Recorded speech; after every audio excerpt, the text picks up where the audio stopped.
Oigan, discúlpenme que llegue un minuto tarde, mis estimados, pero bienvenidos a este Nadie me preguntó en viernes, delicioso. Este fin de semana sí voy a descansar en la grande. Mi mujer se fue a echarle la mano a una amiga suya que acaba de tener un hijo, mamá soltera, que en el pasado hubiera sido un programa de televisión, ¿no? Y probablemente una mala comedia que tiene buenas enseñanzas al final. Pero en el 2020 y tantos, güey, si te va bien, tienes un chingo de lana y quieres tener un hijo, vas a reventar a 39 negros y a ver con cuál. No, no es cierto. Pero algo así. Y a ver con cuál sale, ¿no? Y pues salió, entonces Belén está echando la mano por ahí. Me da muchísimo gusto, así que felicidades, mi estimada. No voy a decir tu nombre, aunque no hables español y te valga verga todo mi contenido. Felicidades.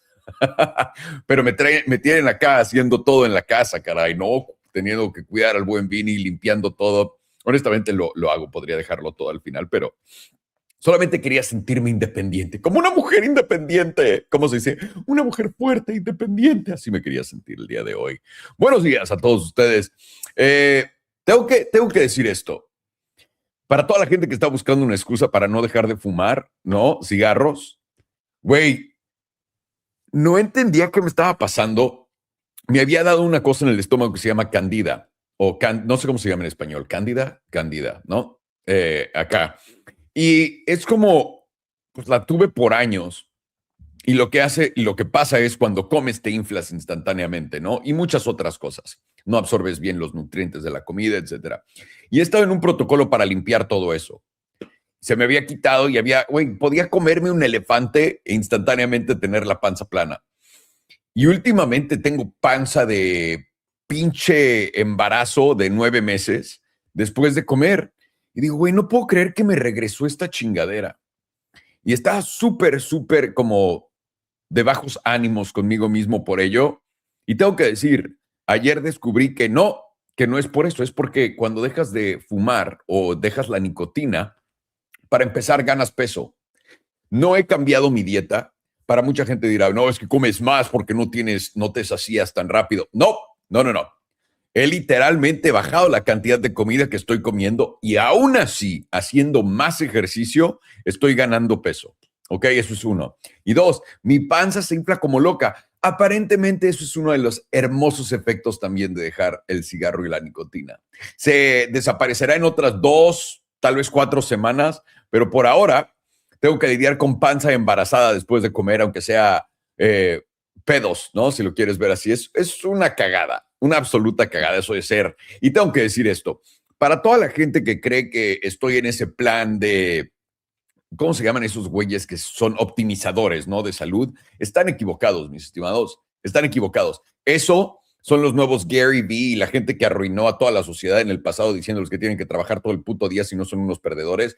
Ahora son estos güeyes que te dicen si no comes bien, si tomas alcohol, si todas estas cosas. No es cierto. Literalmente lo que yo estoy haciendo es solamente para mis marihuanadas sin marihuana, de meditar y otras cosas que me ayudan mucho. Pero cuando me voy de vacaciones o hay un fin de semana o voy a cenar con alguien, tomo un vaso de vino, 2 vasos de vino, lo que sea. No me voy a mamar, pero sí lo hago. Si voy a cenar con mis suegros, etcétera, como lo que se me hinchan los huevos. No vivan como esos güeyes. Eso es otro mensaje para todos ustedes de vayan a comer mierda todos y que todo sea como, tienes que ser como un cartoncito, no tienes nada de personalidad, así que lo quería decir antes de nada. Y el día de hoy vamos a hablar de otro tema que todo Paco es su tema favorito en diferentes formas, la inteligencia artificial. Pero vamos a hablar de las verdades de la inteligencia artificial, o mínimo de cómo se ve de mi lado, ¿no? Que es, tal vez no es la verdad absoluta, pero es mi verdad. Es mi verdad, como esas mujeres independientes y fuertes que soy también. Y acabando esto, que esto es lo que nadie me preguntó, vamos a brincar, por supuesto, al concurso para los ganadores de esos deliciosos y jugosos $3,000 que nos estamos dando con también nuestros cuates de Bitunix. Así que vamos a empezar con todos los mitos de la inteligencia artificial, la abundancia para todos, que está sustituyendo ya todos los trabajos, que es una burbuja. Pues que son empresas que se dan dinero entre ellas, brother. También van a acabar con el mundo, van a destruir todo. Nuevos trabajos Esto también va a crear un boom de productividad con nuevos trabajos más cabrones, va a curar todas las enfermedades, nadie va a tener enfermedades, nadie va a envejecer, todas estas cosas, ¿no? ¿Y qué es lo que, qué es lo que en verdad es, ¿no? ¿Qué es lo que hace la inteligencia artificial? Y vamos a hablar de la herramienta de control social que es, de cómo puede predecir el futuro de acuerdo a las acciones de los humanos, y eso ya lo podía hacer hace bastantes años. Va a hacer que empresas más grandes destruyan todo, y es una herramienta como redes sociales que es para mantenerte ocupado sin hacer nada. Y ahora voy a hablar de ese punto, pero también es un separador de clases sociales gigantesco. Pero el de las redes sociales, rapidísimo, tengo que decirlo. Hay gente, y esto me ha pasado muchísimo en mi experiencia ya como hombre de negocios, que va. Bueno, como alguien que pretende ser un hombre de negocios. Lo que me di cuenta muy rápido cuando hacía películas, porque es cuando más juntas tuve. Hay gente que solamente vive para tener juntas. Vive para tener juntas, no hace nada. Va a la junta y hablan y no, es que sería cabrón pensarlo. Bueno, nos juntamos otra vez para ver qué tal. Son mi enemigo número uno. Si eres una de estas personas, tienes que entender, eres un desperdicio de tiempo para la sociedad. Ve y pásatela bien con tus cuates en vez de tener que jalar a la gente a que te oigan hablar porque quieres estar en una junta, hijo de tu putísima madre. Con todo el respeto que te mereces, por supuesto, te quiero mucho. Vean, hay güeyes espirituales que definitivamente tienen que hacer todo el rol espiritual. Yo sí me voy a ir al infierno, pero me vale verga. Pero también lo sé, ¿no? Si eres uno de esos güeyes que está desperdiciando el tiempo con estos güeyes, tienes que saber, nunca vas a llegar a nada. Yo lo primero que hago cuando estoy hablando con alguien es pongo, esto es lo que yo quiero y esto es lo que quiero que me des. Mándame una contraoferta o dime que aceptas y ya. Y si no, es que tenemos que ok, a la verga, y les dejo de contestar. Porque aprendí después de años que literalmente nunca cambian, ¿eh? Nunca cambian. Ok, vamos de vuelta. Solamente el tip del día de hoy del tío Salo, ¿no? De una mujer independiente, fuerte, inteligente, bla, bla, bla. Vamos a hablar de la inteligencia artificial, que es el tema principal de ahorita antes de entrar a los trades de Bitcoin y todas estas cosas. Vamos a hablar de todas las mentiras que nos cuentan. Y voy a empezar con la más fácil, que es una de Elon Musk. Güey, la inteligencia artificial le va a dar abundancia a todo el mundo. Yo pensaba que eso también era correcto, por cierto. Tengo permiso de equivocarme en lo que pienso y volver a darle una repasada y entender dónde me están intentando ver la cara de pendejo. Siempre. Y estoy dispuesto a decir que me equivoqué, que es un gran error en la sociedad porque la sociedad está educada para pensar que no te equivocas, pero bueno, me da igual. Así que ya saben, le echo la culpa a este changuito Alejandro. Es un pendejo. ¿Qué quieren que le vaya a hacer, no? Es un pendejo, idiota, NPC, retrasado mental, todas las cosas que te imagines, un Paco, un David, todo lo que quieras. Pero la abundancia para todos. Sí, sí, sí, Ilan, la inteligencia artificial nos va a hacer crear cosas tan baratas que todo el mundo va a tener todo y lo que vamos a necesitar es un salario universal. Déjame te digo esto, no es cierto. ¿Por qué? ¿Por qué no es cierto? Y esto es lo más fácil de comprobar de todo. Porque, güey, pueden crear la cantidad de dinero que sea el día de hoy y pagar por todo. No, pero es que Alejandro, de acuerdo a lo que estudié en la universidad, eso generaría una inflación brutal y además la gente bla, bla, bla. No es cierto, no es cierto, no es cierto, no es cierto, no es cierto. Es la misma premisa, no importa cómo te la den. Simplemente lo estás justificando de otra forma. Si quisieran que todo el mundo tuviera abundancia, hermanos de Cristo míos, te hubieran dado abundancia por el culo hace años con esa impresora de dinero tan deliciosa. Pero no lo hacen. ¿Por qué? Porque no sirve la sociedad si tienes todo. La idea es que seas miserable todos los días, que vivas en ansiedad, que vivas en miedo, que vivas odiando a tu prójimo. Esa es la idea. Así que la abundancia para todos te la puedes meter por el culo. No va a haber, porque no hay, porque no ha habido. La gente a cargo de todo no ha cambiado de posición y dice, oigan, hemos sido una mierda con toda la población. ¿Qué les parece si les damos todo lo que quieren? No, nadie apoya esa moción. Perfecto, vamos a la que sigue.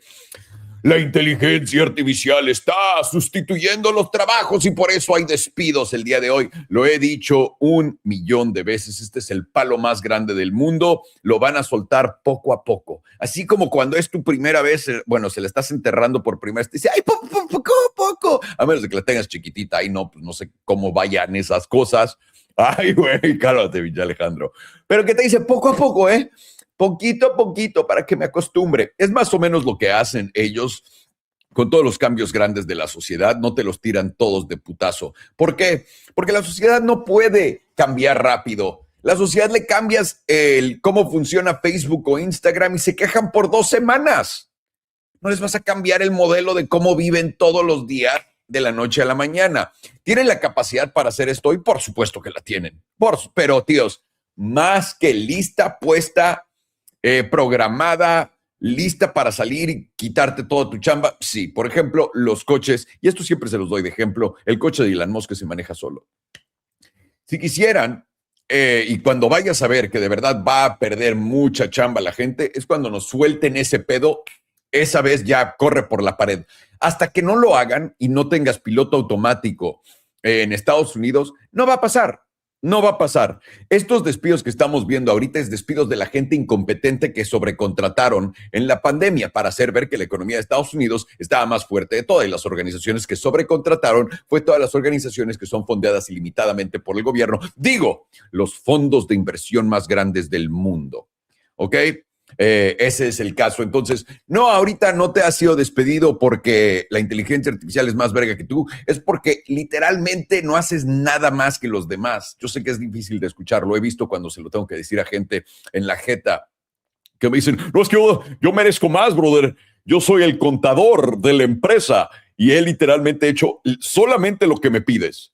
Pero por eso merezco más que tú. Y le digo, no, brother, porque podría contratar a otro contador pendejo igual que tú, por menos dinero, es más. Y te dice, no, yo soy una parte fundamental de la empresa. Le digo, ¿sabes qué? Quédate con ella, enséñame cómo la manejas y vámonos a la verga con el tío Salo y todo colapsa. Entonces, instantáneamente te das cuenta que la gente tiene una percepción de su importancia muy gigantesca comparada con los demás, en lo que yo te estoy diciendo lo importante que soy, pero literalmente eso es lo que pasa todo el tiempo. Y es por eso que todo me la pela y ya no me interesa hacer nada con nadie. Ahora, la siguiente cosa.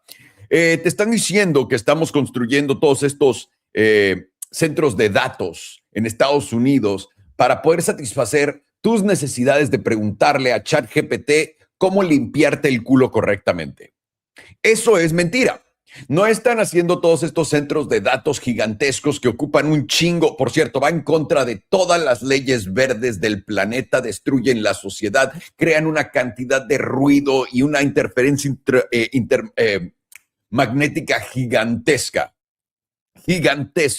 Y como todos ustedes saben, todos ustedes son ondas, entonces está también destruyéndolos a todas las personas que viven alrededor de estos centros de datos, así que corran si los ven venir a su casa, ¿no? Pero te están contando que es por tu propio bien, porque necesitas a la IA, ¿no? Pero la realidad es que no, mis hermanos en Cristo, la realidad es que Estados Unidos, si te pones atención y pones a ver cuántos centros de datos han estado levantando en todo el mundo comparado con Estados Unidos, literalmente nos la pela el planeta entero por miles de millones de dólares, pero también por miles de centros de datos. Me parece que en Estados Unidos tenemos entre 2.500 y 5.000 centros de datos, cuando en China hay como 500 o 200, un pedo así. La diferencia es staggering, no sé cómo se dice en español, pero es brutal la diferencia. ¿Y por qué? Porque Estados Unidos está entendiendo algo muy sencillo. Hay varias cosas que vienen con esto, que es el punto siguiente. Pero la realidad de esto es, Estados Unidos está ya siempre relacionado el dólar con la cosa que está de moda y con la cosa que más fácil es para generar la mayor cantidad de dinero de vuelta a Estados Unidos. Y en este momento la idea es vender inteligencia. Ahorita en la manera en que te venden inteligencia artificial, si la quieres ver así, pero la manera que te lo venden es con un planecito de $50 al mes, $10 al mes, $100 al mes, $200 al mes y te dan inteligencia ilimitada. Era como los teléfonos antes, ¿no? Pero eventualmente esto te lo van a cerrar y te van a cobrar por segundo de ¿cómo se llama? De inteligencia artificial. Te van a decir, güey, ¿quieres preguntar qué peor con ChatGPT? Depende de cuántas cosas saque, te vamos a cobrar por ello. ¿No lo crees? No lo tengas que creer, no te preocupes. Ya sabes cómo soy de retrasado mental hasta que de repente pasa, te lo dice otro Paco por algún otro lado que no conoces, nunca has visto quién es, pero le crees instantáneamente y dices, güey, lo que habías dicho en el pasado es cierto y yo sé que es cierto porque este güey que no sé quién es me está diciendo eso, entonces le creo. Perfecto. Vamos a esperar a ese día, pero en lo que esperamos ese día tienes que entender que esto es algo que va a pasar. ¿Y por qué lo digo? Porque Estados Unidos literalmente está creando, y esto es lo que nos va a llevar a otro punto lo que realmente es la inteligencia artificial, una herramienta gigantesca para poder someter y vigilar a todas las poblaciones alrededor del mundo sin tener que usar fuerza policíaca, etcétera. Y esto lo van a hacer a través de tu dinero, a través de tu movimiento en todos lados, de ir en un camión a un lado, otro, etcétera. Y esto no lo están planeando solamente para los próximos 2 años. Tienes que entender eso. El ser humano no puede ver eso y no puede entender eso porque nosotros queremos todo ya. Pero y es Alejandro, literalmente, ya sin marihuana encima, sin tener la cafeína encima, ¿no? Que parece que me acabo de meter un supositorio de cocaína. No es así, damas y caballeros. Esta es la cosa horripilante de la que había corrido por mucho tiempo y la que había estado escondiendo de mi esposa, ¿no? No nada más el trozo, sino este tipo de energía que simplemente es ilimitada. Ni modo. Ahora se aguantan, pendejos, ¿no? Todo el mundo, ¡ay, pinche drogadicto de mierda! ¿Ahora qué? Ahora ven lo peor que está toda la cosa. Perfecto. Ni modo, se la pelan. Esto es lo que tengo. Y vamos a platicar ahorita de esta herramienta, pero esencialmente Estados Unidos lo que quiere hacer es exportar esta inteligencia a todo el mundo. Como si fuera el petróleo, lo más valioso en el mundo va a ser este tipo de inteligencia, este tipo de poder de procesamiento para todo el mundo poder usarlo. Y es por eso que se está amarrando del dólar con inteligencia, con los chips y con la energía, ¿no? Que es lo que hará eventualmente también el dólar más fuerte y después ya colapsará una vez que la inflación del mismo a través de las balanzas de terceras empresas creen la mayor cantidad de dinero ilimitado en toda la historia, pues ya será otro punto. Pero todavía falta bastante para eso. Primero tenemos que ver al dólar subir. Así que ahorita vamos a llegar a ello. La otra cosa que dicen es que va a acabar con el mundo. Güey, la inteligencia artificial va a salir un robot y nos va a violar a todos en la noche. Es algo de lo que tenemos que estar preocupados, definitivamente. No podemos decir que no. Pero la realidad es, ¿tú crees que estos güeyes que están a cargo del planeta, los malos, van a dejar que el planeta explote y que se queden sin esclavos? No. Por favor, no es que Alejandro van a usar los robots como esclavos. No, pero es que los robots no tienen lo que los humanos para que ellos saquen lo que necesitan. Entonces, no, y además, si te pones a pensar, no hay ninguna sola predicción del pasado de una persona seria, ¿no? Y ahora estoy hablando de gente que predice el futuro y llamándolos personas serias. Así es, pendejos. Así es. Me la pela lo que piensas. Tal vez no debería tomar café en la mañana. Voy a tomarlo como nota. No, nunca han predicho que va a haber un robot o una inteligencia que explote todo el planeta. Son guerras, literalmente, lo que siempre acaba con todo y después volvemos a reconstruir, etcétera. La inteligencia artificial no aparecía en ninguna de estas memorias. Simplemente saben que todo es controlado y lo que han dicho predicciones a futuro es que de alguna forma el gobierno tiene control sobre cosas electrónicas que nosotros usamos y bajo ese control nos mueven. Y es básicamente eso. No va a salir Terminator y te va a violar en la noche, te lo juro por mi vida, no va a acabar nuclearmente con todos los humanos. Estos güeyes que están creando la inteligencia artificial, lo que están creando enfrente de tus ojos ahorita es echar GPT, ese Claude, etcétera. Lo único que está haciendo es robándote información. Está creando una base de datos más precisa de ti mismo. Porque recuerda, Facebook, Instagram, TikTok te conoce mejor que tú te conoces a ti mismo. Y yo sé que cuesta trabajo entenderlo, pero cuando conoces a tu amiga que dice, es que no sé por qué, porque siempre encuentro al mismo güey patán. Güey, porque hija, no estás viendo qué eres, qué es lo que estás haciendo, y es básicamente una lección que todos nosotros podremos aprender de esa mujer que sigue encontrando al patán, pero solo porque le encanta el pito de ese estilo. En fin, eso es básicamente... Básicamente lo que la inteligencia artificial va a hacer, no nos va a destruir al planeta, necesitan todavía continuar este nivel de esclavitud, si lo quieres ver así, y la gente rica no se va a deshacer de sus esclavos que producen todas estas cosas, simplemente los van a poder controlar mejor. La otra cosa que te dicen que es mentira es que va a haber un nuevo boom de trabajos. Güey, ahora la gente va a ser tan productiva que vamos a poder tener mejores trabajos y no sé qué. A toda la gente que usa inteligencia artificial no le recuerda mucho. Por ejemplo, también cuando nos dieron nuestros teléfonos, nos dijeron que nos íbamos a volver más productivos, ¿no? Y de cierta manera es cierto. Pero el problema de cuando nos dieron estos teléfonos inteligentes, smartphones, vamos a llamarlos así, smartphones, una vez que nos lo dieron, ¿adivinan qué pasó? Tu tiempo en casa se fue a la verga con tu familia y ahora tienes que estar en el puto teléfono todo el día y toda la noche esperando una llamada de alguien que trabaja en tu empresa para decirte qué chingados tienes que hacer ahora porque tienen una crisis gigantesca y la empresa está a punto de explotar si no contestas tu puto celular y los mensajes y los correos y todo lo que te mandan. Y te vas de vacaciones, me vale verga, cabrón. Te voy a mandar y te voy a escribir todo el tiempo. ¿Cómo lo sé? Porque lo he vivido. Esto es básicamente eso acelerado a la quinta potencia. No, me encanta cuando Elon Musk habla de órdenes de magnitud. Hasta la fecha no sé cómo sumar una orden de magnitud. Entiendo lo que es en general, pero no la entiendo en verdad. Entonces, esto va a ser un follón con 5 órdenes de magnitud de lo que fue el teléfono. No te va a volver más productivo, simplemente te va a volver más ansioso y un esclavo más grande. No te preocupes. Y ahí lo tienes.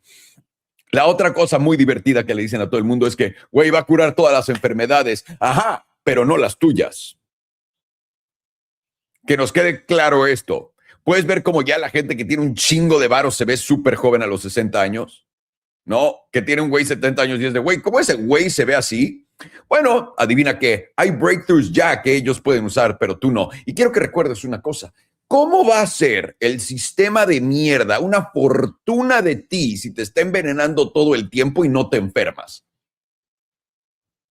¿Cómo te van a querer curar, güey? Por favor, no me sirves para nada. Necesito que estés cojito como la población de Estados Unidos cuando vas a una carrera de IndyCar que todo el mundo tiene un bastón o está en un tipo de silla de ruedas o en algo motorizado para no moverse.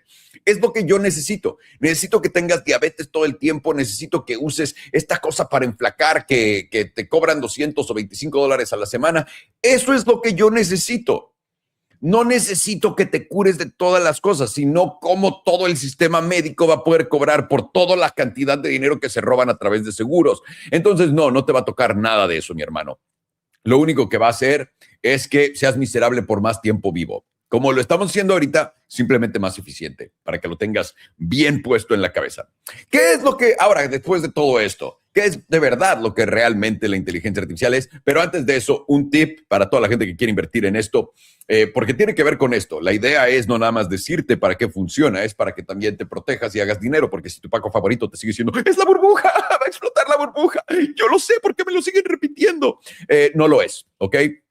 Porque la inteligencia artificial, adivina si has estado escuchando todo lo que te estoy diciendo, es fondeada por el gobierno, es fondeada por nosotros, es fondeada por los fondos más gigantes que tienen dinero ilimitado, que se benefician de la impresión absoluta e ilimitada de dinero. Entonces, no hay una burbuja de inteligencia artificial. Lo que hay es que literalmente van a destruir todas las otras empresas para que todos los restaurantes eventualmente se conviertan en un Taco Bell, hijo de puta. ¿Ok? Vale. Qué bueno que lo entiendes. ¿Qué es lo que realmente es la inteligencia artificial? Tío, es una herramienta gigantesca de control social.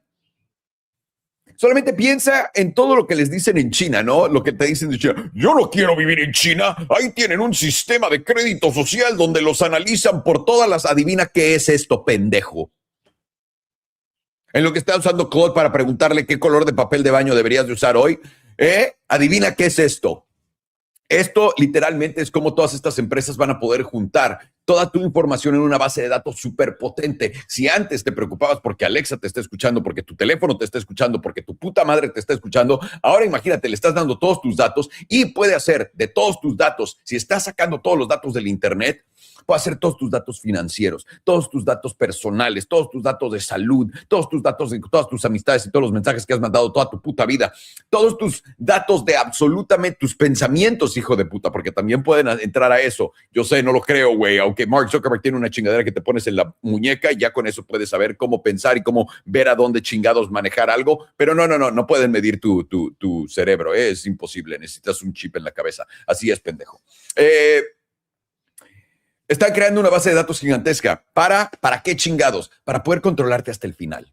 Sí, no sé si han dado cuenta, pero están haciendo una sociedad más y más parecida a, bueno, sin diferencia, sin individualismo. Aquel güey que piensa fuera de lo que está pensando la gran mayoría, literalmente es un loco, está completamente fumado, no lo podemos tomar en serio. Nosotros nos gustan las celebridades normales. Yo sé que ya nos habíamos ido del otro lado porque habíamos encontrado que toda la gente era mucho más natural y tenía otras ideas y eran más divertidos, pero ahora nos moldearon a todos a hacer bailecitos idénticos de TikTok y hacer todas las tendencias de Instagram y también poner todas estas cancioncitas pendejas porque están en tendencia en todos lados, y así porque quiero hacer más dinero me obligan a simplemente volverme un pedazo más de vainilla en esta sociedad de mierda. Así que, ¿para qué están usando esto? Para poder tener un gran control social sobre ti con incentivos, número uno, monetarios, como lo tienen con redes sociales a través de ellas y todas estas cosas, usando también la predicción del comportamiento del ser humano, y también lo están usando para poder meter todo esto eventualmente en el fabuloso sistema de crédito como el que te imaginas que tiene China, que te, ¡ay, yo no quiero vivir en China porque esos güeyes! Ese mismo. Y después todo el mundo va a empezar a pedir en México, en Latinoamérica, en Estados Unidos, que hagamos cárceles como las de Nayib Bukele. Y aquel hijo de puta que se salga de los parámetros aceptables normales por la sociedad, va a acabar en esos lugares o no se va a poder ir a comer un sándwich a ningún lado. Así que es una excelente herramienta para poder controlar a todo el mundo, porque ¿sabes por qué quieren controlar a todo el mundo o no? Todavía no. No, es una teoría de conspiración, Alejandro. Es lo que yo escuché. ¿Por qué querrían controlar al mundo? Porque ellos son 1000 pendejos y nosotros somos 8,000 millones de pendejos más grandes que ellos, porque no nos damos cuenta de que literalmente podríamos mandarlos a la verga cualquier momento si trabajáramos juntos. Pero como tú crees que eso es algo completamente loco, nunca va a ocurrir, mi hermano. Así que estás listo y puesto para ser violado por el sistema. Disfrútalo. ¿Qué otra cosa es? Tíos, pues, esta chingadera puede predecir el futuro basado en el comportamiento de los seres humanos. Yo sé que todos ustedes están esperando a que la computación cuántica venga para poder hacer eso, pero déjenme les digo algo, aunque ustedes no lo crean, yo sé que esto suena muy loco, pero aunque ustedes no lo crean, el gobierno tiene herramientas cuánticas y tiene herramientas de inteligencia artificial que no puedes ni siquiera soñar con. Cuando yo vi inteligencia artificial la primera vez en 1900,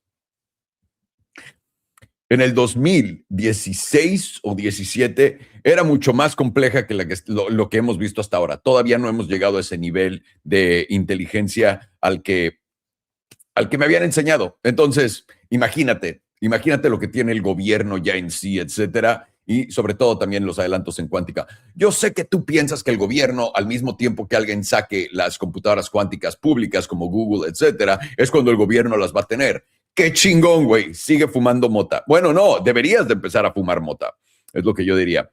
Pueden predecir el futuro y el comportamiento de los seres humanos. Esto también ya lo hacía la inteligencia artificial que yo vi. Es lo que es, tío. ¿Por qué? Porque nos conocen mejor que nosotros nos conocemos a nosotros mismos. Ya lo pueden hacer. Entonces, ¿por qué digo eso? Porque pueden predecir qué es lo que tienen que decirte para que creas que algo es bajista, alcista, que algo es socialmente inaceptable o aceptable. ¿Cómo puedes hacer que todo el mundo se ponga de un lado y odie a todos los judíos al mismo tiempo por la misma razón? ¿Cómo puedes hacer? ¿Me entiendes?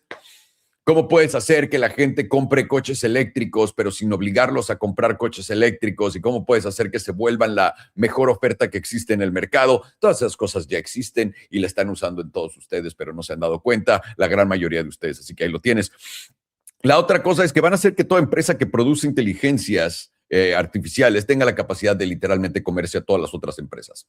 Ninguna otra empresa va a sobrevivir, se los digo. Empresas de inteligencia artificial que eran empresas al principio de tecnología, que eran empresas que al principio, por ejemplo, Amazon solamente vendía libros en línea. Ahora tienen todo, tienen hasta cohetes que van y te los meten por el culo en otro planeta y explotan en Florida.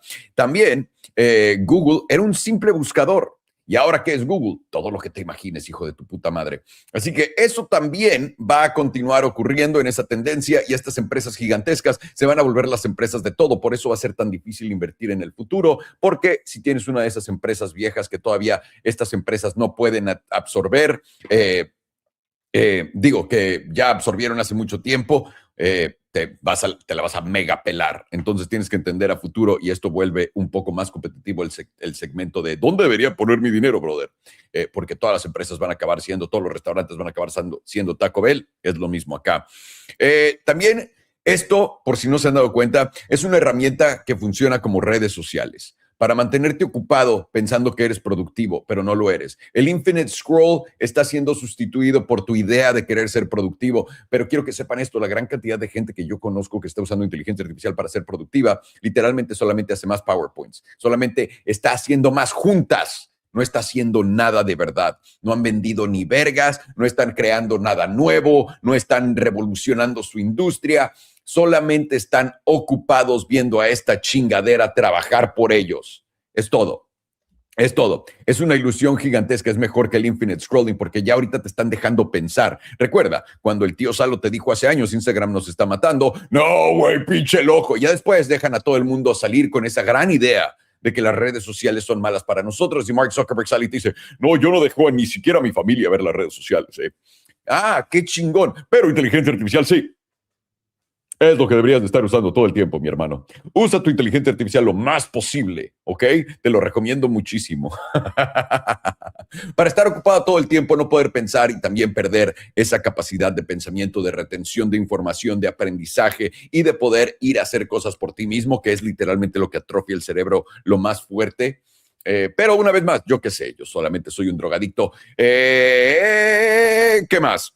Y el final.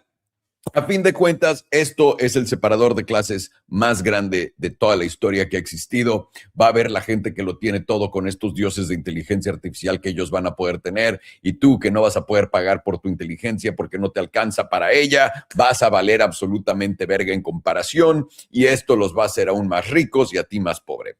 Así que felicidades, sigue usando inteligencia artificial, definitivamente te va a ayudar en todo lo que estás buscando y no va a ser el fin del mundo. Entonces, para acabar esto, pues Alejandro, qué chingón tu cuento de media hora, güey, con estas pendejadas que parece que estás en crack.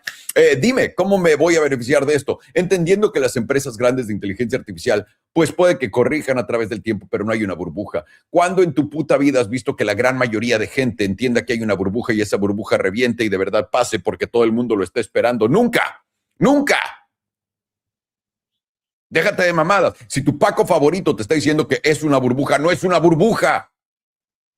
No les he dicho, mientras más tengan que es una burbuja va a subir, ¿cuánto más va a subir? Y es lo que ha estado haciendo la inteligencia artificial. Entonces puedes beneficiarte de invertir en estas cosas cuando veas pullbacks, cuando veas jalones, retrocesos, porque recuerda, tienen que hacerte pensar que estas chingaderas es un mercado libre y que esto puede llegar a ocurrir. Entonces, cuando veas retrocesos y oyas malas noticias y tu Paco favorito es, ¿ves? Te dije, es la inteligencia artificial y su burbuja. Ahí es cuando compras.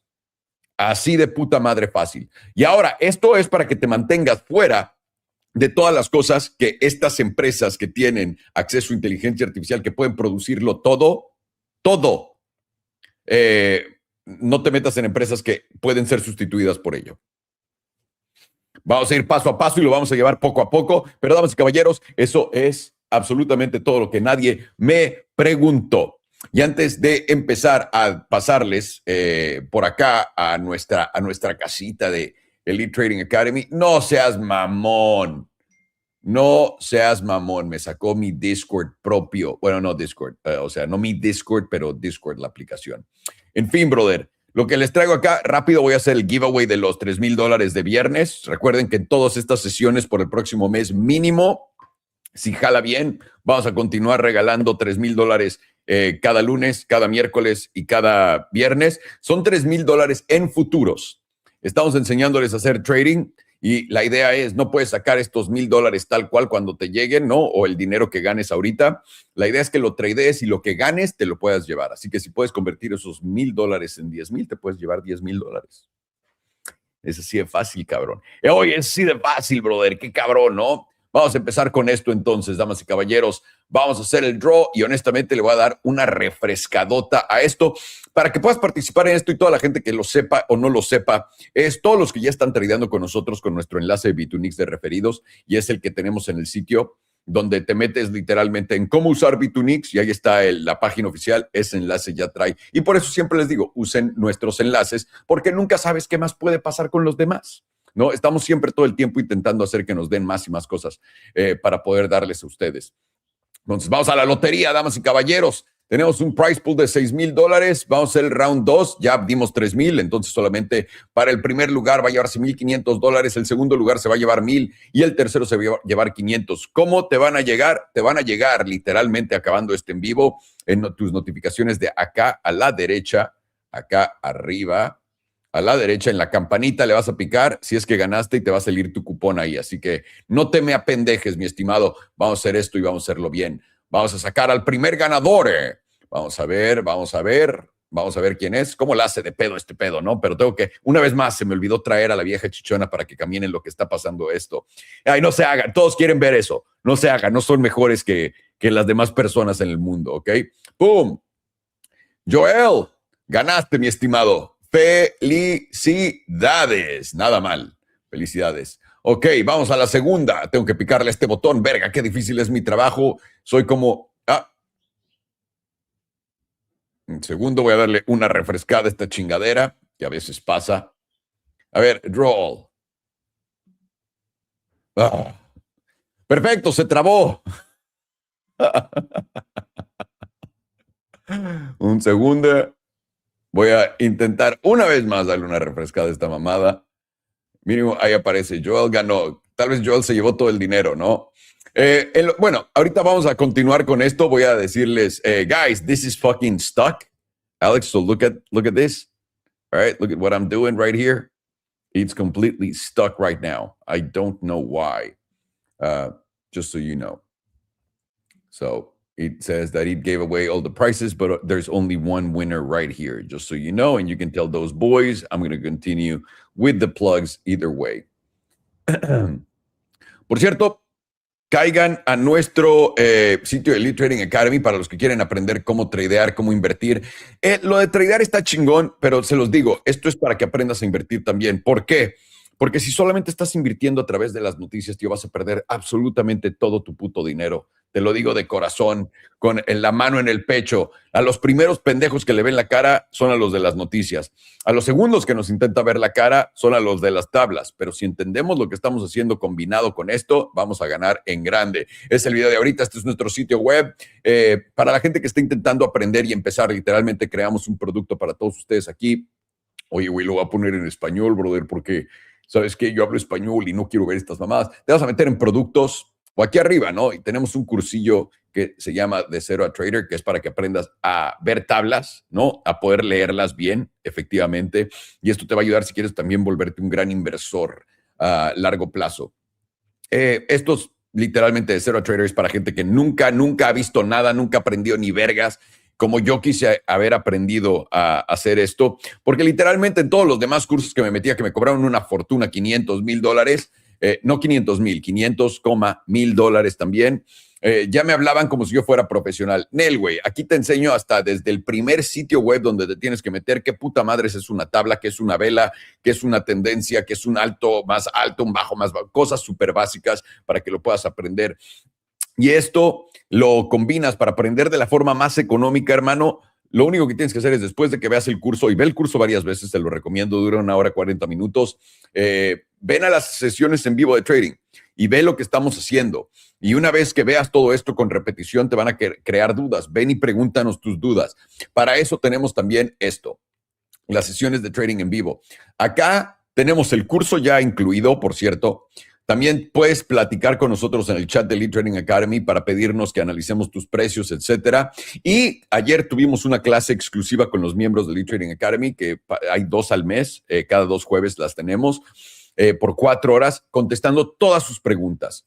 Esto literalmente es, en mi opinión, el mejor valor que existe en el planeta, pero ahora es mi propia cosa, entonces tengo que ser un poco biased, pero esto funciona perfectamente.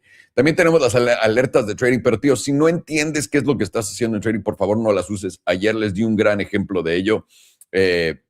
Y además acá también tenemos otros videos en nuestra librería de preguntas más frecuentes de cómo hacer otras cosas más avanzadas, como cómo leer volatilidad con el BBWP, cómo usar apalancamiento y todas esas cosas que ya te sabes, tío. Acá en Tutos, y esto es para la gente que está participando en estos giveaways de Bitunix, y vamos a acabar de darlo antes de acabar este programa. te vas a meter, por ejemplo, para cómo usar estos exchanges de futuros, tienes Bitunix, que son criptos, y tienes Blofin, que son criptos, y también acciones tokenizadas. Pero vamos al de Bitunix. Esto te enseña, por cierto, a cómo usar todos los exchanges que existen, porque todos funcionan igual, de futuros. Y lo que te digo, aquí tienes el enlace igual que en el Blofin. Usa este enlace para registrarte y con eso ya estás participando, haciendo trades en lo que estamos haciendo con los giveaways de Bitunix, ¿ok? Es lo que necesitas, solamente picarle este enlace. Es gratis registrarte antes de que estén chingando todos. Y acá está. También tienes el enlace directo aquí abajo en el video de YouTube, por si te da hueva. Y en un video de 11 minutos te enseñamos cómo usar el exchange de futuros, cómo depositar, cómo mandar tu dinero a futuros, bla, bla, bla. Todas las mamadas que necesites para que estés al corriente en todo esto. Así que ahí lo tienes, hermano de Cristo, para que puedan aprender a hacer todas estas cosas degeneradas con nosotros. Vamos a empezar a analizar el precio de los bitcoins. Alex Farhan, welcome, motherfucking boys. What's going on right now? Buenos dias, cabrones. We are What's getting happening? a little breakdown. It's very nice, very, very red. Oh, sweet. It is. Should I share my screen? Yeah. Huh? No, you're not There we sharing anything, but there you go. There we go. Alrighty. And I will start with the daily here. So we got daily momentum still flipped down right at the edge of the bearish control zone. Let me zoom in on this a little bit. We are forming some possibility for bullish divergence, but this is going to require a close over about $78,035 to confirm. A little bit difficult as of this point. And currently you do have hidden bearish divergence because you have taken out these current previous highs while price made a lower high. So the hidden bearish divergence is confirmed, but the bullish divergence is not confirmed yet. And let's go to the jewel. The jewel is curving around now, giving you a sell signal, and it's rejecting getting out of the bearish control zone. Let's also see what else there is. And we've lost 38.2%, and the target of that, losing that 38.2% is going to be the 78.6, wherever it is at that time. Right now, it's sitting around $68,000, just below that $69,000 high. Let's go to 12 hour. 12 hours also flipped to the downside. 12 hours no longer putting in possibility of bullish divergence because we've taken out the lows, and we do have hidden bearish divergence currently active. And we're very close to hitting the target of that, losing the 38.2%, which is about $72,000, $71,900. 8 hours currently flipped up, but it's very close to flipping back down with volatility very close to going back into expansion. Plus 8 hours giving you a fresh sell signal here with the pink crossing below the yellow. While this is happening kind of low, it still is not going to be negligible. It likely is going to give you that move to the 78.6, which is your target from losing the 38.2, and that puts you down to about 71,700. We also have hidden bearish divergence on the 8 hour. 4 hours currently now starting to freshly flip down with volatility starting to go into expansion. Jewel has a buy signal here, but it's still within the bearish control zone. And right now, what will be confirmation for the breakdown is a 4 hour close below this 38.2% at 72,718. If you get that, then you're likely going to make your way down to somewhere between $71,000 and $70,000. Go back to the daily. Let's go into Tether. And Tether is also very close to that breakout, whereas Bitcoin is on the verge of the breakdown. And you're very close to the 38.2%. Plus, you got a fresh silver cross to the upside. Momentum is currently flipped up. You are putting in hidden bullish divergence, which you have confirmed after taking out these previous lows on momentum where price made a higher low.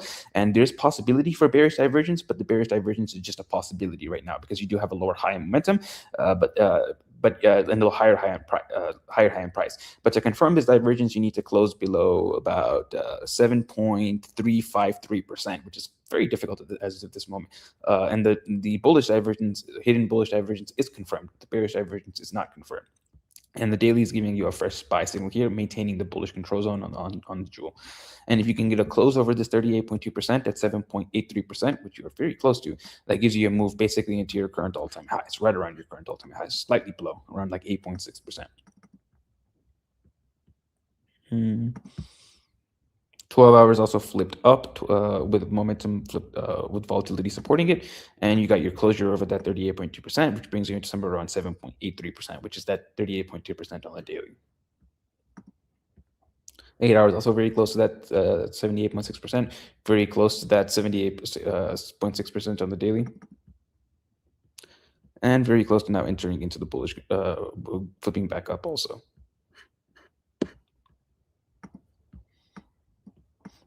4 hour, we got some hidden bullish divergence here as well, taking out all of these lows.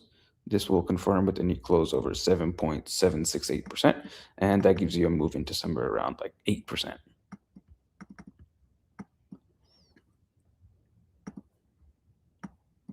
Two hours also right at that 38.2%. This will, with that 7.79%, if you can close over there, brings you into the 8% zone.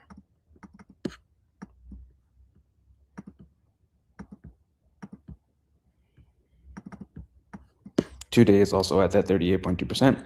Basically, every single time frame is on the edge of the breakout. This is at basically the same level at 7.82%. If you can close over there, it brings you into basically your current all-time highs.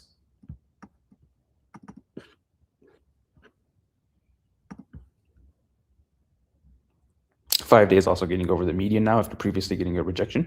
You are flipped up now, very close to getting into the positive territory as well, with volatility at extreme lows. And the 5-day jewel is giving you a buy signal out of the bearish control zone.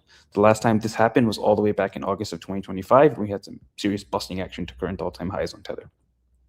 And this is going to take you, if you can get a closure over the median, basically right around your current all-time highs into like 8.5 to 8.8%.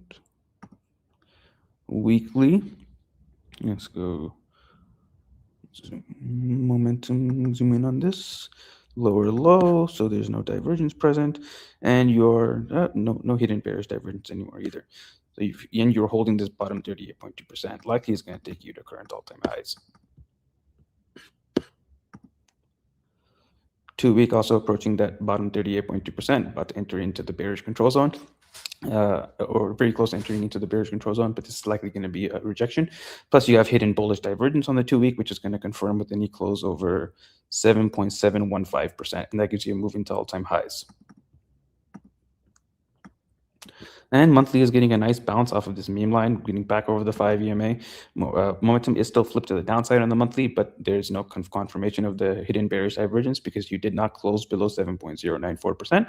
And from here, you are likely going to come up and test somewhere around the median. I mean, the 38.2% if you do close like this. And that brings you into somewhere around 8.79 to 8.25%. And if you do close anywhere over 8.24%, monthly is going to remain to the upside, and then that's going to give you the opposite end move of that hidden bearish divergence, and you're probably going to pump to new all-time highs.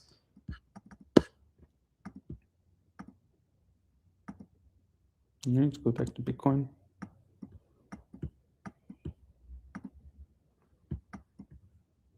Bitcoin's close to flipping up, although it's still flipped to the downside, getting a retest of this bearish control zone with volatility now going into contraction.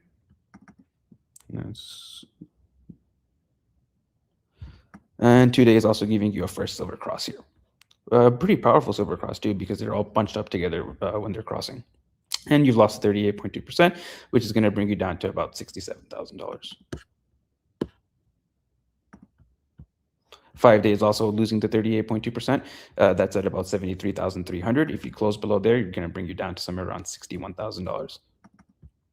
And you're also very close to entering into the bearish control zone as well, with a fresh sell signal. Weekly is also losing the median now. It's going to bring you down to, on a closure, about somewhere between $63,000 and $66,000. 2 weeks is currently flipped up, although this is putting in hidden bearish divergence, and this will confirm with any close below $74,156. And if that does confirm, that gives you a move down to about somewhere between $58,000 and $62,000. And monthly is a pretty massive shooting star dildo now, with momentum very close to flipping back down, and volatility is close to flipping back up, with the monthly still playing out that sell signal with the pink crossing below the yellow. So if we do close like this, probably going to at least come back down and test somewhere around $63,000. At that point, probably will break down. You'll get that monthly volatility setup, which you're about to get in 2 days, but we'll get to that on the momentum chart. All right, go to side.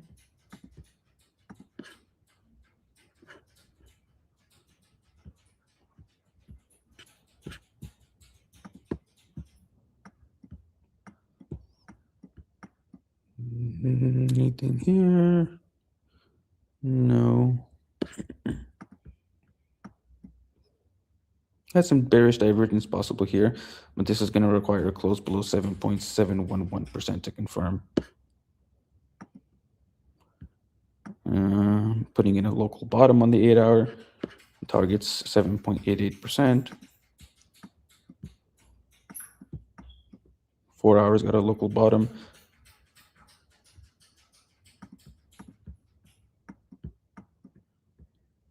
Two days got hidden bullish divergence. 5 days also got hidden bullish divergence. Next target is going to be the bullish control zone at around 8.5%. Also got hidden bullish divergence on the 6-day. Come on, it brings you into somewhere around 8%, 8.06. Weekly also has it. That brings you into around somewhere between 8 and 9%. That's basically your all-time highs.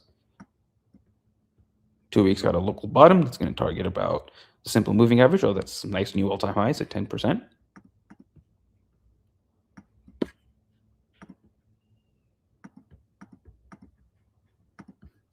All right, let's go a bit more. Daily's got bearish divergence, although you're in the critical zone. 12 hours got hidden bearish divergence. Targets around 66.6.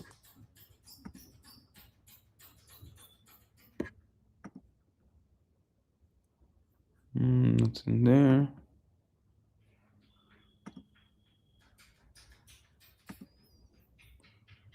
Five days got hidden bearish divergence. You've hit the easy target with the simple moving average. Next level is the neutral zone, and that level sits at about $69,000. 6 days also got it. Targets around 67.3. Weekly's also got 3 drives of hidden bearish divergence. Target 67.6. 2 weeks about to put in a fresh drive of bearish divergence. This will confirm with any close below 74,931, and then this gives you a move into $44,700. With a stop at around 66.7. And monthly has the hidden bullish divergence, which will be active as long as you're closing over 66,993. And from here, if you were to come down, the bearish control zone sits at about $52,000, which would invalidate this hidden bullish divergence. And quarterly's got bearish divergence, which will be active as long as you're closing below 114,000, and targets 63.2 from here. 6 months also got possibility for 3 drives of bearish divergence, and then if that confirms, that'll bring you down to somewhere around this 21, which is going to be currently around 42, 43,000, but it is going to rise to somewhere around 46,000 maybe on this next open. Let's look at momentum.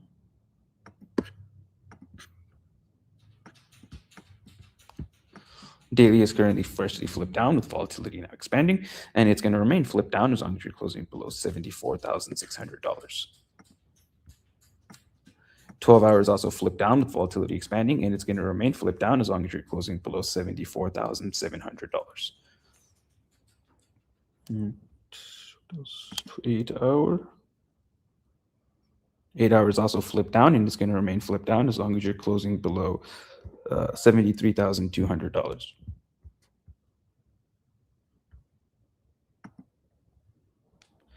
Four hours currently flipped up, but it's very close to flipping back down, and it will flip back down if you can close below 72,900, so about $73,000.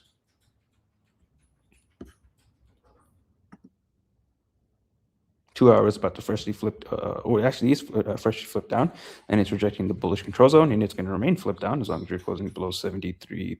So it makes it a lot more likely that 4 hour is going to flip down.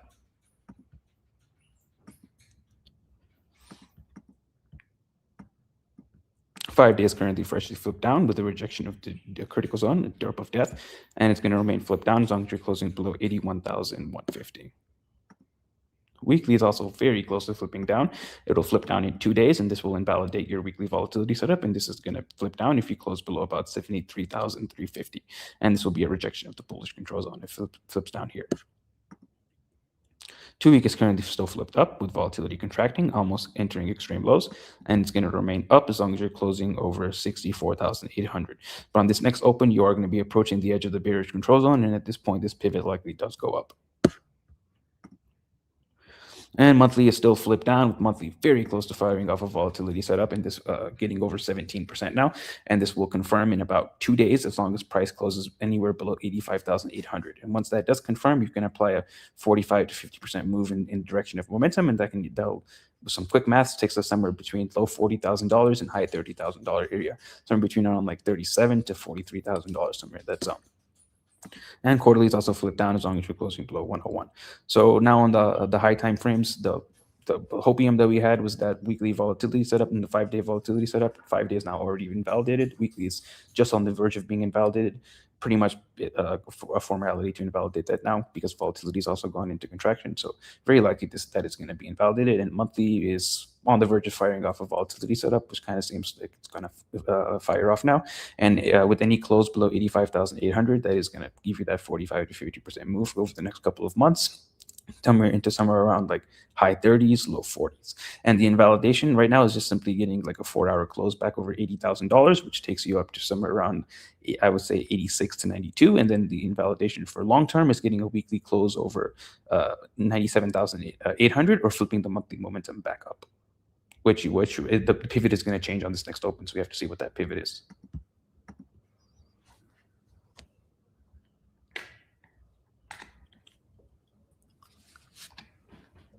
You did it so fast. I'm making breakfast, and I don't think Alex is here. Oh, fuck. My bad. Oh, there you go. Okay. Wow. Finished very early. All right, let's go on. Let's see it. Oh, wow. Look at that. It's almost like we're breaking down, going towards 69 too. Let me see here. All right, give me 1 second. Let me close this.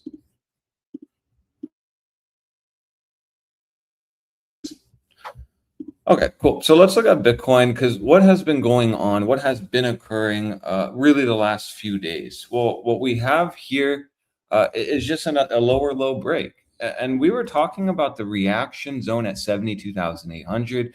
We were talking about this most likely gives you some kind of reaction up or down. And I still stand on that. This 72.8 will be the determination on more trades for us. Yesterday, I attempted to short 72.8. After shorting the 78Ks, the 82,000s, I think even, 76 even, this trade did get stopped. And this was solely a lower time frame trade.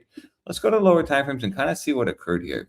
So you notice that the 4-hour actually didn't lose support. That was our first big sign. 4-hour wasn't losing that 72.8. And then we just simply came in for a 4-hour EMA 9 retest. This simply just gave you the next 4-hour lower high. And now what you see is you have a 4-hour lower low break. And so again, even like the 4-hour downtrend is still playing out pretty nicely. And well, it's still our friend. But when I look at this 4-hour, geez, computer dropped.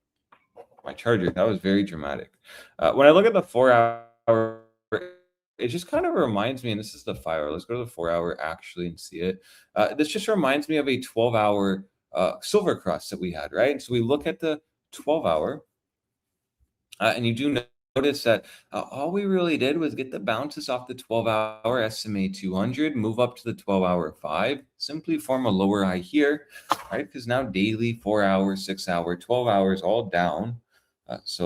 Right, 4-hour lower high most likely result into a 12-hour lower high. But you do notice the daily is still in lower low break. And this is important because this is logically going to keep moving down if you today close above 72,800. You are noticing daily volatility is now finally firing off, meaning that we still now are in a major breakdown zone, despite the fact that Bitcoin has moved down 4 days in a row. So we should be watching very carefully, in my opinion. This is going to be a big zone for us. And I do still think that we can play this on a lower time frame and, well, just easily trade this. We notice now the 30 minutes starting at a breakdown here in the next 30 seconds. If this closes under 72.8, visually, you can see, right? Like this will be the first close after lower time frame support if it does end up losing it. So then this could be just the start of the next short trade. If you did take that aggressive, and it was aggressive, that's no surprise. Short trade here, literally stop loss was just at that high at 73.5. You can potentially look to take this trade again. This trade to me is going to be an easy bearish retest short. And if we are right on 69,200 really incoming, that would mean that we still have about 5% left to go. So the 30-minute did sustain the close, actually. So we're now in breakdown, technically, on lower time frames. Will we get it for an hourly? Will that bleed into the 4-hour? And maybe the daily will get it. And that's kind of where our focus should be on today. We're going to lose this lower time frame area of support.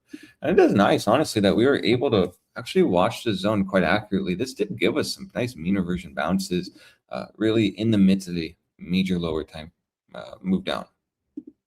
This even was a 1.4% move simply on just 72,800. And I'm surprised the lower time frames did kind of, play in this region as much as it did, honestly. Because something I identified on the daily here was really the 72,800 is a big spot. And whenever we go in for a throwback, it just never really held that. Here you got the reclaim, couldn't really hold the zone before getting down. Here could not hold the throwback. We put in a massive red dildo. And then even what occurred in February, that major move down was off of 72.8, getting lost, leading to a 14% daily red candle. Pretty insane, actually. Don't know why this room's AC is always so cold. One second, let me change it.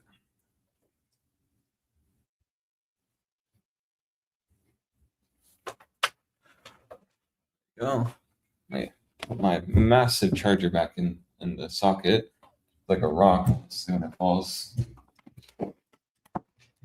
Crazy shit. And so for me now, what's happening is we're potentially getting implications for a weekend move. The weekend move could easily really occur once we lose 72,800 on a daily candle closure. And the fact that the 30-minute now has done that is my first big sign that, okay, maybe we are going to re-short 72.8 and really look for weakness here. Our stop doesn't need to be at 73.5, 73.8. You have a 30-minute downtrend. So if you are going to be an aggressive trader, have an aggressive stop loss. Use 73,200 now. That's, a little less risk for you, honestly. You're maybe risking 0.6% to make about 5%. So really not bad here. I would be watching that very carefully.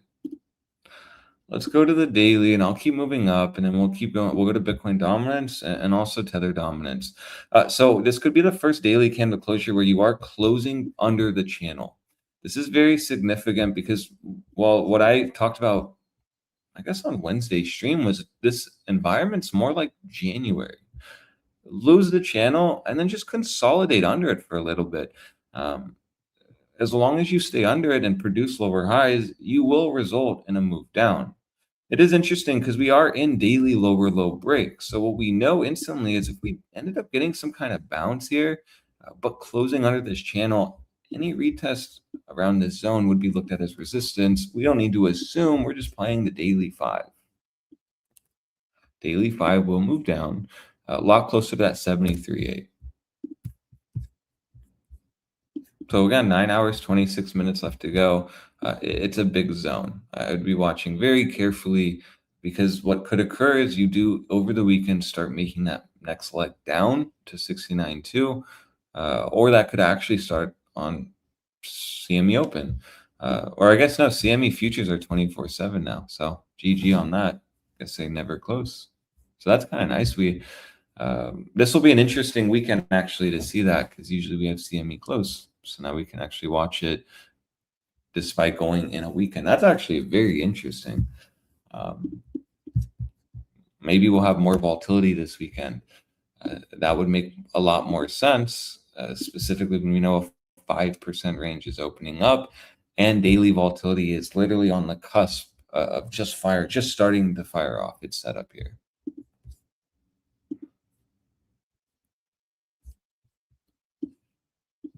Now we'll go to the weekly.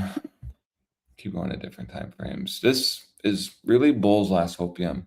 Is this just a weekly throwback to 70, that 72.8? That was the breakout zone. Once we got reclaimed, we started to move up. But with what we know on macro trend, the fact that we've rejected the weekly 100 and daily volatility starting to fire off right at 72,800. If you are a bull using that as hopium, understand that that's kind of like the last spot. And the fact that now all these things are kind of adding on to bear thesis, like daily volatility, for example, firing off here, that does start diminishing this whole idea of a weekly throwback. So just something to be watching. And that is why like we are going to be paying attention to the lower time frames in this spot. If the lower time frames start losing 72.8, there's really no point to be too bullish here. We just know that will result to a move back down. 69.2 is a big spot though, and I don't want to disregard that. That is my like big TP zone on all of our shorts we have posted, because simply you should get some kind of reaction around there. Very simply put, that is the big spot. That is some previous cycle high. If you do end up getting, consolidation and holding that, that's where if you're bullish, you can start making an argument, but not before, not at 72.8. That just seems crazy. Might as well just wait for the 2021 cycle high.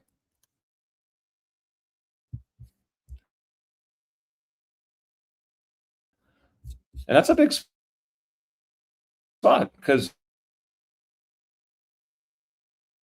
it's like what we mentioned when we were getting the retest, and we actually lost it going into February. This will give a whole setups in itself, longs and shorts. If you lose it, you start entering into this market. So Bitcoin from 69,000 all the way down to 1,000. But if you start holding it, that'll be the big sign of strength. But I hope you all interpret that as Bitcoin still has will make the trades here a very minute, right? Let's see. Is going to an hourly going to a 4-hour going. Okay, so you do see if you are playing the short idea from yesterday, this has filled. I'm streaming, so I can't post it, but you literally can just go onto our Discord and look at this trade that I posted on our Discord and just run it if you want to be aggressive. The only difference now will simply be the stop loss. So good look. I guess Visual can do this, and you're just playing, let's say, a 30-minute downtrend to give you a daily breakdown. That's not bad risk to reward. And if I'm wrong on this is the type of trade. It's just like, whatever. I know I'm wrong. I know I'm wrong because 30-minute uptrend is starting to form. But if I'm right, it's like one of those trades where it's like, yeah, this printed massively on no risk.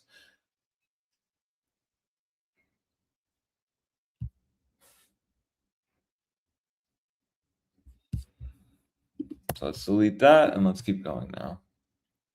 Let's go to the 5-day. Because the 5-day is also telling an interesting thing here. It's really saying on or over the weekend, when we get this 5-day close on the index, don't be surprised if you get a rally back up to the 5-day SMA 200. That's at $77,000. So what could occur here is you just start dumping, going all the way down to 69.2. I guarantee many will become bearish at that point. Logically, we probably get some kind of bounce, and that bounce most likely into early June retest 5-day SMA 200, or then that most likely results into the next major lower high. That's your bearish price structure forming, resulting into a lower low break, confirming the 5-day downtrend, shifting back down with a move back under 65K towards 62.2. Like if this occurs, we get a swift TP. We'll know too if this isn't going to occur. That's why 69.2 is such a nice spot, because you'll either get a big trade like this or you will just break down again and go to 65. But at very minimum, this is still going to give us a bearish setup going into June. And that's very nice for if anyone's not positioned in the higher regions, like in the 76, in the 82s, in the 78s. It still says that we still have some hope of getting a lower high here and just retesting it.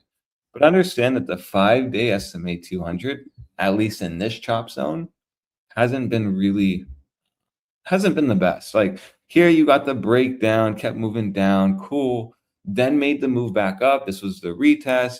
It did end up rejecting, and I remember we took these shorts and it gave us a nice TP, really, back under 69 too. But then notice the next 5-day ended up going back up and up, reclaiming, deviating it. Then you get a retest, it reclaimed it again. So what are you getting off 5-day SMA 200? Chop. Most likely is engineered, so you disregard a setup like this. But still, all we know for sure is this was holding as support, and you are freshly losing it again. This is a massive point of interest for me going into June.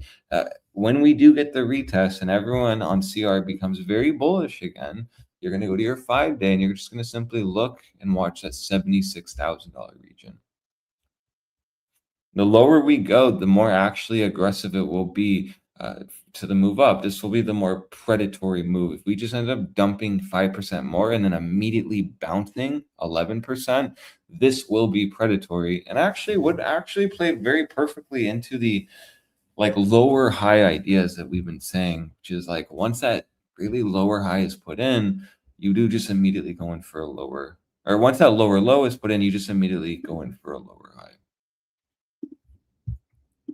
So my point is this, if this occurred, shouldn't surprise us.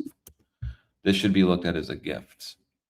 Confirmation, bearish confirmation, since really we haven't gotten nice moves. And even look at this move, which was nice technically, but was a failure because it did into the following candles get a reclaim, still went down 6%. So we are truly still in a bear market, which we are, and the monthly has truly produced the next lower high, which I believe it has. Then this next move should just be the very aggressive one. The only way you stop looking at mean reversions up is once you lose 69,000. Once you lose the 2021 cycle high, there's not going to be a major mean reversion trade. You're just going to be range bound from 65, 62.2 to 69. So we'll keep going. Let's go to the biweekly because now it has 9 days left to go. And remember, the biweekly was kind of helping us get a time frame for bears here. It's really the 5-day with the biweekly. We just know it's more a race against time for bears. They need to start moving us down quickly. You had a massive biweekly deviation, massive rejection of the biweekly 9, leading to 72,800 potentially becoming lost. Now, what you have confluence of is that TP zone. 69.3 is a big spot. You should be watching for this to give you some reaction. Even the most bullish bulls aren't really looking at 72 weight throwback, like I mentioned. Many things on the daily 12-hour, 4-hour are diminishing this actually being a throwback spot, but rather you're looking at 69,300 biweekly EMA 100, which hasn't been tested. And this is why, like, if you're in massive profit, it's really looking probable that we're going to move to 69,000, this region. But I would be very cautious on holding aggressive shorts into that, specifically after you've been successfully trading this down. You would hate to see this, V reverse out and shorts actually get demolished here. That's why it's going to be such a big spot to just really be watching for a new trade. And when we get this bi-weekly, and when this bi-weekly EMA 100's lost, you will start getting a target back to 43,000. This is highly significant because the bi-weekly BBWP is starting to reset again. And the last time it fired off was to the downside. And so if we are in a bear market, you're going to notice these volatility setups don't really fire off when you're like trending hard. Like, did you get any bi-weekly bearish volatility setups in the bull market? No, this fired bullish, and the chop, right? The chop, kind of like what we're in, but this is chop down. This is like good example of what Alejandro mentions here. Chop down versus chop up, bull market, bear market, predatory. Breaks out on the volatility setup. chops down, breaks out on the volatility setup. So how many volatility setups do we have in the bull market firing off? Oh, and then here to the bottom. So we had 1, 2, 3, 4. Let's check that percentage to see if it actually broke above 15. And it did. So 4. That fired off to the upside in the bull market. And we've had 1 fire off in the bear market. 1. Oh, no. Let me, I'll be accurate. Here's another one. So we had, I guess you could argue October, October's move was the first biweekly volatility setup. Just barely expanded. But that did give you like the move. Like that was a big move, over 20% those months. And then here was, I guess, the first one officially, honestly, which was in January. And now you're resetting it again. So, I mean, into this new biweekly, you could literally have a brand new biweekly volatility setup going into June.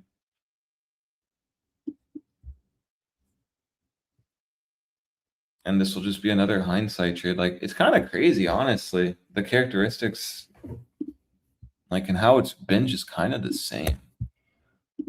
The only thing that changes when we're here and here is just sentiment, like, and the fact that people see green and just get bullish. Both times needed throwbacks. Throwbacks did not hold. It's funny. It's not like people become bullish when we have like 3 to 4 weeks above like the buy trigger, 85K, 86. Like people just become bullish on these mean reversions, just like they become bearish on these moves down. And I'll be honest, I became bearish here on this consolidation before. Remember, we were looking for that weekly 100 to get tested. I remember this. But the volatility setup stopped firing off, went back in contraction, and then fired off to the upside. This is why, like, it can just be very predatory. That's exactly what we just saw with this weekly volatility setup. It just ended up resetting. Now not even firing off anymore. So 72.8 will be your breakdown spot. I hope everyone is watching that very carefully. Yesterday kind of proved to me that that was a good lower time frame spot to gauge. And as long as you are under 72.8 on like an hourly, 4 hour, 6 hour, we'll start on a 30-minute. This is going to be really a cause of concern because it's going to bleed into the daily. And then the daily, once it loses the 72.8, you're not going to have really much until 69.2. You're just really not. It's just going to be nothing but air. So now let's go. I can talk about the monthly. The monthly will be more important into June though. But let's just see, right? So we're now, we are brewing a monthly short setup here. We're in a monthly deviation. We're deviating the 34. How funny would it be if, again, we got that rally up from like maybe 69K into June all the way up to 76. Aggressive shorts who are trying to only play the monthly 34 get taken out on that pop up to 76. And all we're really doing at this point is just testing your bi-weekly zone. But most importantly, your 5-day SMA 200 as well. That was the big point. I had a brain fart there. This would just result into your monthly retests, but then also your 5-day. But still, how I'm interpreting this is, yeah, I mean, it's back on. Knock on wood, 2 days left to go. If this closes under the 34, we are right back in a $48,000 setup environment. The only difference now is we have this volatility setup confirmed and firing off on the monthly. On the index, it was already always confirmed firing off on CME, which I'll show here. It's always been firing off and confirmed here. Since like February, March, actually. March is when it confirmed it. You had double confirmation in April. Now you're getting that follow through. But the index took a little bit of time, actually. Now above 15%, at 17%. We were seeing that at like 15.3, 15.6, 15.8. Haven't really seen it at 17. This is interesting to see, specifically when Bitcoin's moving down. Shorts are feeling very, very good now because they are getting bear control again. And with this setup, really, it could mean you just want to short and wait 2-3 weeks. Bitcoin will dump 20-30%. That's like a life-changing trade. Life-changing money, as they call it. Just don't let my wife hear that. So need to be watching 72.8. I'll keep saying that because that'll be the big spot. Now this quarterly too could really start turning sour. You have 1 month, 2 days left to go. What will occur if this quarterly ends up dumping from here down to the 34? You've just had 3 red quarterly candles. You've had 4 before here. 1, 2, 3, 4, and then you bottomed. 1, 2. Okay. Here you've had 3. 1, 2, 3, and then you bottomed. There's no correlation to this at all. It's just showing you that you really can end up closing consistent quarterly candles red. Here was 3, and then it bottomed. Let's actually see that one more time. Have we ever bottomed on 2 in a bear market? Here was 14, so no. I won't look at that one. I'll be nice to myself, get more bias. Here was 18, 1, 2, 1. Okay. So that was like 2. But then you could argue you did test the lows on 3 here.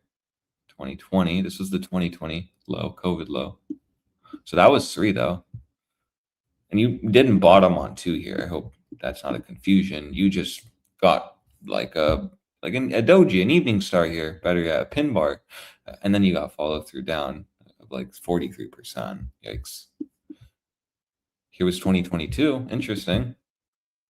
So the bottom was off of 3 or 4, actually, was the first time. So no, you've never formed any kind of major bottom on just 2. You've lower high'd on 2 and then made the next leg down, which then got tested on 3 red quarterly candles, but never just 2. So more feel for bears, honestly. This time isn't as different as people think. The only difference really is just how strong this bear market's going to be, in my opinion. We've never seen volatility this low. So in just that alone means this time is actually different, just in terms of volatility, which is nice because it's very hard to say sometimes that these times are actually different because usually they're not.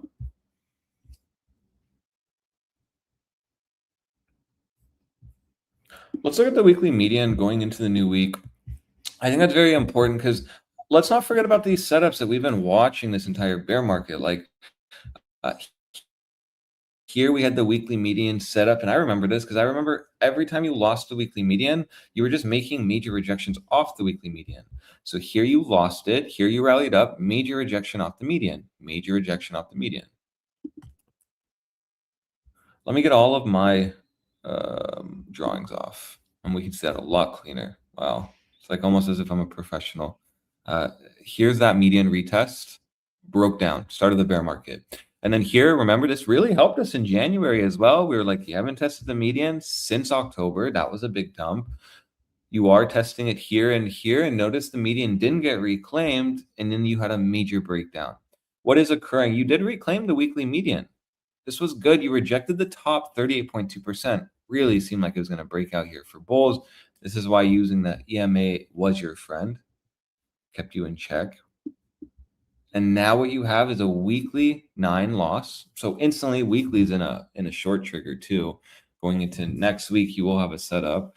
But then also your weekly median is touching tips with the 9. That's interesting. And what we've noticed is in this bear market, we've every single time gotten weekly median retests. And that has resulted in the next leg down.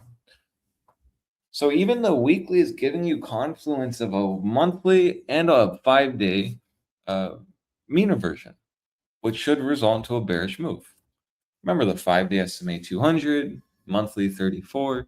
Even if you don't use moving averages, you have that idea solely based on this weekly median perspective.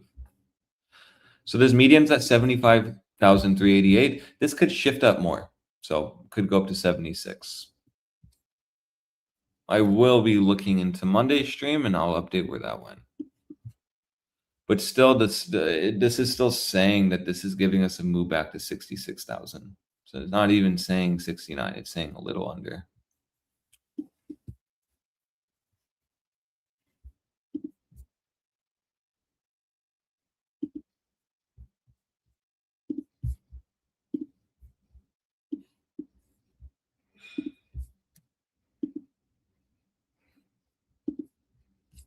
Okay, that's a big gap down on the bi-monthly. Wow. HBDR here on the bi-monthly says we're probably not going to hold this 21. Again, you could look at it as like a reclaim, and then this is a throwback. The issue is trend is just starting to shift down here. Trend is down, so this was a lower high. So the 2-month is even saying like probably just going to start moving down to 54s, make a new low. You do have a volatility setup here. Again, we are in an environment we've never been before. We never had a bi-monthly volatility setup ever. What a terrible time, really. If you're a bull, I guess. If you're a bear, then yeah, that you're having a good time, actually. A very good time. You're very horny, actually. Every day you wake up bricked up. Here you have a 15-day volatility set up very sneakily, and I think this is very interesting when you are getting that breakdown here, pending. Let's see where the HBDR 38.2% is. Please be right here. It'd be interesting. Okay, so it's not. But it still says the 15-day most likely does move down to 66. The 15-day is closing in 1 day, 10 hours. This could easily shift. You have your median shifting all the way down to 82,000. So that's solidified resistance. And if I just throw everything off here, and we just look at meme lines, this is looking just like a 15-day bearish retest. So it was support, support, support, support, support, has just been flipped into resistance. Follow through. And now with volatility on the verge of firing off, anything could happen here. Yeah, I'm excited for 72.8 to become lost. That's really the big thing you should take from my analysis. 72.8 is just your big line in the sand. We can go to tether dominance now and actually take a look, kind of see what's happening here.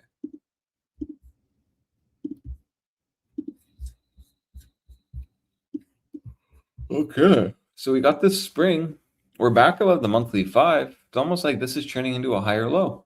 If you get back above, or not get back, but if you stay above 7.49% into June, you're going to basically have a move back to this wick high.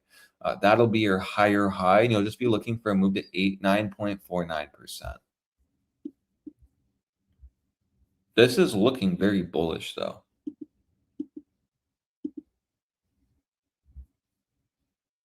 Yeah, honestly, very bullish.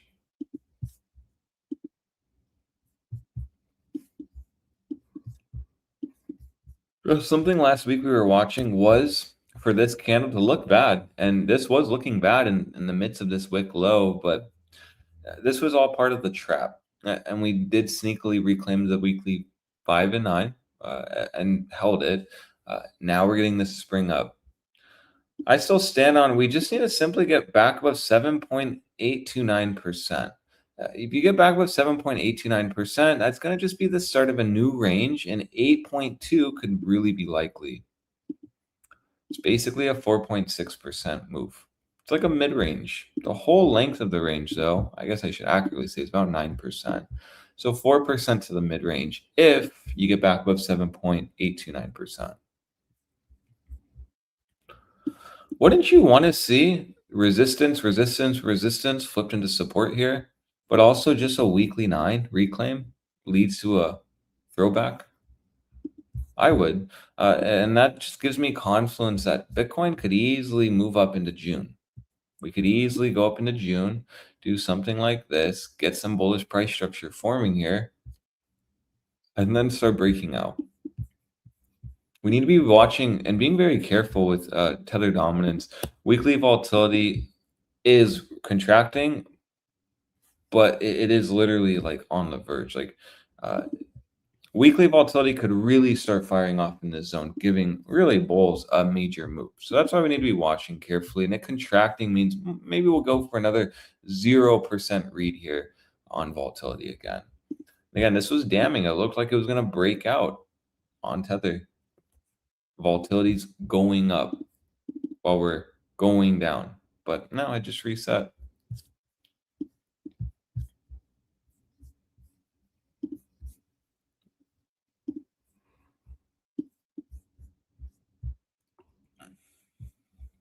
Yeah, 5 days still is giving you a bullish setup. See how that's just looming? That can kind of keep us in check. Keep us in check, because remember what I mentioned on Bitcoin, like we just got to get a little more down, then we'll probably get a move up.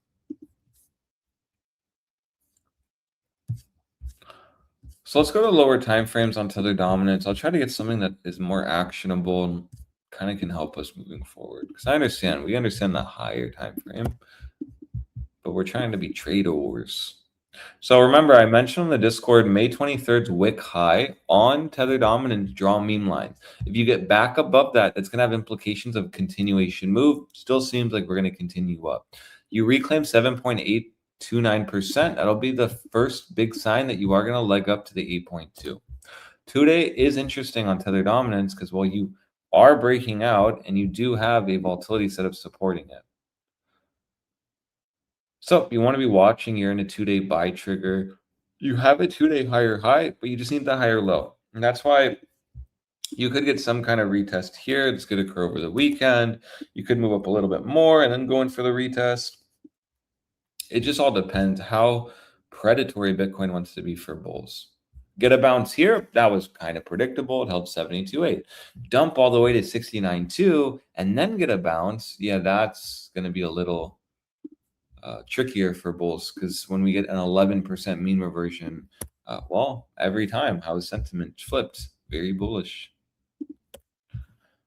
So if Tether dominance keeps continuing up, consolidates, then gets a mean reversion down to a higher low, and everyone sees that on CR, and they get like an 8-9% move down from here, this will be more predatory for bulls. So that's why maybe we will continue just to keep moving.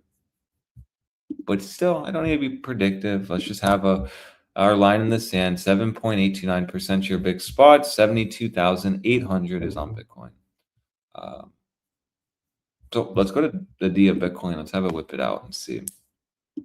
Make that not sound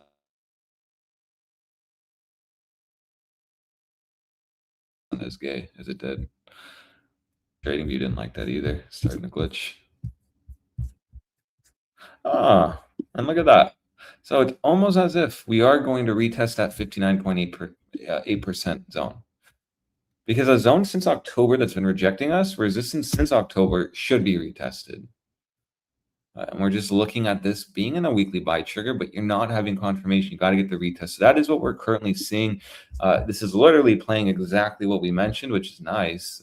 And this little more down could result in that mean reversion on Bitcoin after we hit 69,200. Look at the monthly really fast. Let me throw on HBDR. And this is why I just seem like we should get a retest before it's all said and done. I don't think we're just going to bounce to 63.2. You have the monthly median reclaim, monthly 9, monthly 5. You also have that 59.69%. And every time we get back above, we do try to retest. If you don't hold 59.69%, though, this is when everything crumbles for bulls. This is when Bitcoin dominance maybe has just put in the next major lower high on the monthly. And you are going to make a move back down to 57.4% and most likely a lot lower. But still, we are above it. We are near the throwback zone. We need to be watching it very carefully. When you have a 9, a 5, and a median all touching tips, that's generally a good spot to gauge. It can be like a magnet. That also corresponds with maybe we will keep holding the buy trigger on the weekly. Maybe we won't. Once you get back under this 34, we are basically doomed on Bitcoin dominance. We're going to just break down hard. Now, we did notice that the volatility was firing off, and this was the biggest volatility setup you've ever had. in Bitcoin dominance history on the weekly, but it's going down. It's not reset. This is still firing off, just so everyone's aware. That's why what occurs here at 59.69% is going to make or break bulls. They hold 59.69%. They get the volatility firing off to the upside. But if they don't, and this deviates down, now bears can shift this volatility setup in favor, and we can mega nuke. And there's your confluence of 57.4%. So regardless, it's a wait and watch approach. This at least tells me that, yeah, we still could go down on Bitcoin dominance here. That's kind of has implications for maybe 72,800 won't hold on Bitcoin. If we do end up holding the weekly 9 going into next week, okay, that'll be my first sign we are going to maybe bounce.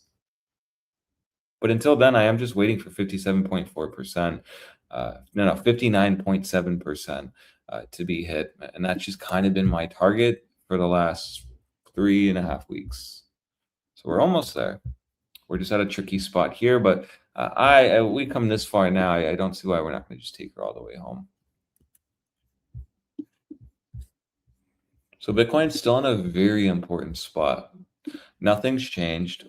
Bulls are hoping 72,800 holds. Bears are simply waiting for the loss of it on like an hourly, going to a 4-hour, going to the daily. You do see 72,800 get lost on the daily. That's going to be your first big sign. We're going to break down to 69.2, and that's when you can start actually looking for shorts. I'll post another short on ETA once that occurs. I just want more confirmation before ETA actually trades this one because it's a little more aggressive. But that doesn't mean you don't have the trade set up on the Discord. So watch that very carefully. Daily HBDR is in a breakdown along with BBWP expanding. So this is in bear control. Bears have full control to take us down if they want. And that's why I would not be putting a lot of weight on 72,800, specifically when you do know Bitcoin dominance still can move down a little bit more. And what we've been seeing is Bitcoin dominance gets weak, Bitcoin gets weak. So if we know it can move down a little bit more, that just most likely correlates to 69,200 on Bitcoin. And then tether dominance is in a spot where pressing resistance. Got to get back above 7.829% on a daily candle closure.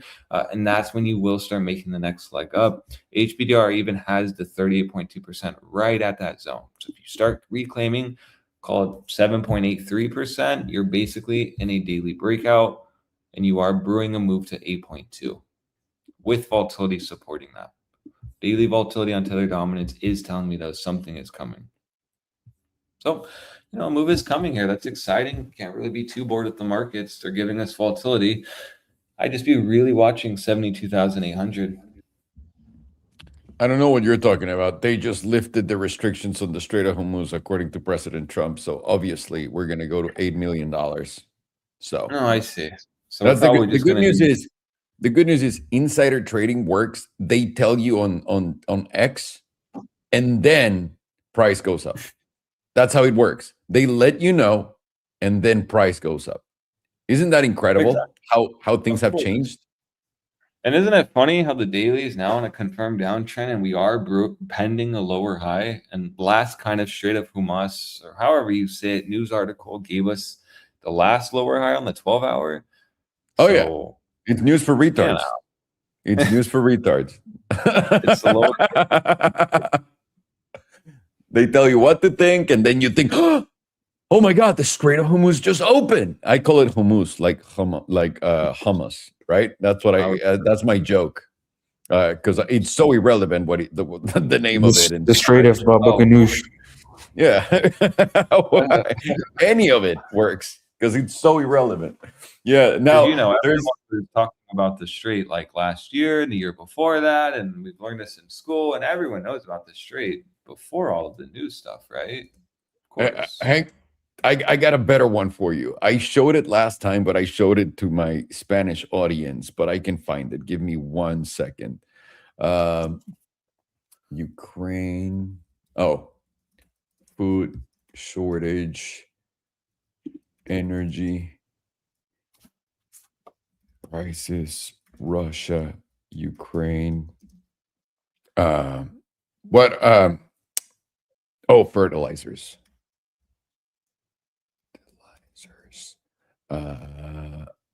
2022.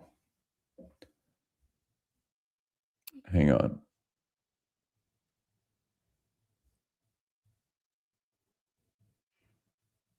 Was it this one? Ah, they deleted it. Hang on. This one. There's more.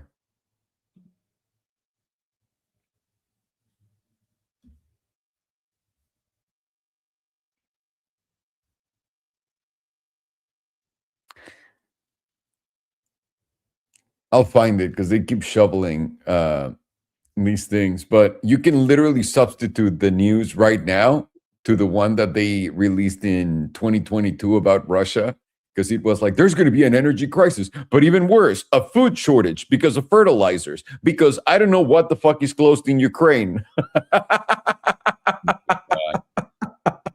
But we got TikTok memory, baby, so we can fucking remember anything. You know what? Fine. Sell me all of your sun at 76,000, 76 and fuck off. That's all I'm going to say. Oh, yeah.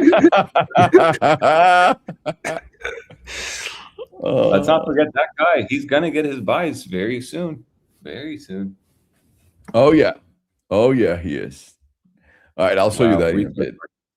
Yeah, then for that. now, what we got is Dell for investment, of course, because it's getting all-time high, so it's a great time to invest in it, and Oracle for a trade. What do you mean, sir? You didn't invest in Dell when Trump told us to? Yeah. God. I'll do whichever one. So now everyone is throwing, because now if you go on X, everyone is saying, the next one that should go up is Palantir. And of course, we got a question. So right now would be a great idea to buy Palantir, right? Like, there's no original thoughts, my Negroes. Like, fucking pay attention, God damn it. And there's someone asking, where can I watch a live translation in Spanish? Now, is there such a thing that I'm not aware that can translate anything you say in whatever language to any other language in real time? I don't think so. That technology doesn't exist because they keep asking for it. Yeah, the best thing I've gotten so far is like a slight delay.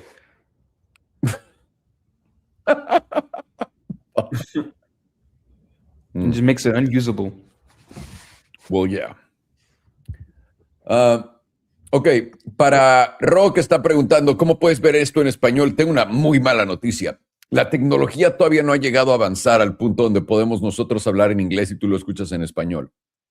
Todavía no existe esa tecnología, todavía no la hay. A menos de que alguno de ustedes tenga como un sitio web que me puedan mandar, por favor, para informarme cómo puedo instantáneamente cambiar lo que digo a otros idiomas. Instantáneo es lo que preguntan, porque es lo que me mandan, no solo aquí, Ro, que tú eres uno de los primeros acá en el chat, pero cada que veo mis comentarios de YouTube y así es lo mismo que preguntan. Solamente quiero saber dónde ven esta gran tecnología para que yo la pueda adoptar, por favor, que nunca en mi puta vida la he visto. Muy interesado en ello. Ahorita vamos a ver Dell, por supuesto, para invertir, ya que está en altos históricos. Y Oracle para un trade. Ahora le damos. Vamos a empezar con Bitcoin. Ayer tuvimos una excelente clase todos, tuvimos buenos movimientos. Ahorita les están diciendo todos los retrasados mentales en X que pues ya que acabaron las restricciones del estrecho de Hormuz y están subiéndole el precio a Bitcoin. Seguramente no es para sacarte de tu short, es para decirte que ya van para arriba. Así que te están dando las buenas noticias para que compres el dip perfectamente, que es como funciona en la mente de todos, ¿no? Entonces, pues compra el dip de una vez.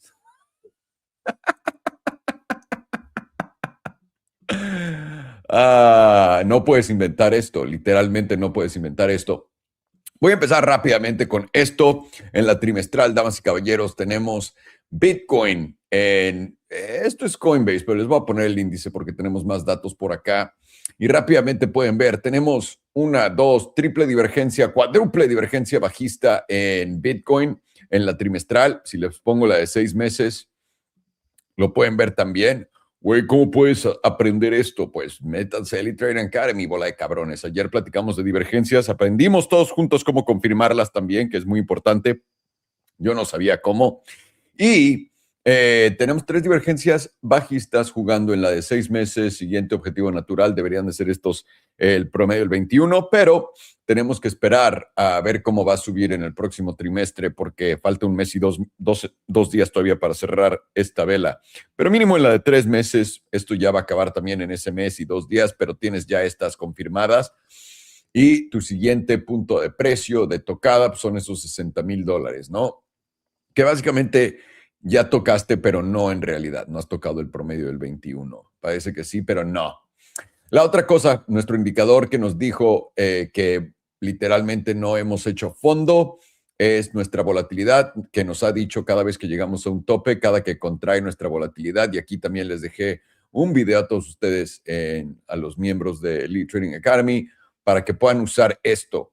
De cuándo hay contracción y expansión de volatilidad, porque para mucha gente contracciones una vez que se da la vuelta acá y pues quedó bien explicado ahí que no, y expansión tampoco es esto. Lo que sí puedo decir es, cada que vemos que se da la vuelta, ya viste el fondo aquí abajo, y esto pues no tiene cara que ya se empezó a dar la vuelta, entonces todavía no has visto el fondo en esta tabla. Pero también esto fue lo que nos dijo a nosotros en esta zona, que ya habíamos visto el tope en octubre. Esta fue la que nos dijo, o nos hubiera dicho que habíamos visto el tope en octubre del 2021, y esta fue la pasada en el último ciclo que nadie se acuerda de tampoco. Entonces, no los quiero confundir, pero por ahora, volatilidad nos dice que todavía no hay nada que haya cambiado en esto y continuamos. Puedes ver que también la tendencia en la trimestral ya rompió a la baja, tienes este tope con este mínimo que ya se le llevó todos estos y ahora estás simplemente retesteando tu zona de breakdown, mi estimado. Lo puedes ver acá. Y saben que a nosotros nos encantan los retesteos aquí en Elite Trading Academy porque normalmente es lo que nos da las excelentes oportunidades de compra. Solamente borrando todos mis dibujos pendejos, disculpen. Ok.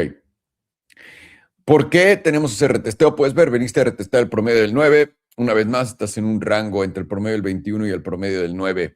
Y ese rango está jugando en este momento. Tienes el rechazo perfecto del promedio del 9, que se veía imposible hace unas semanas, pero ya no. Y parece que va a haber continuación en esta caída. Simplemente no has hecho un alto más alto y continúas en postura para hacer un bajo más bajo.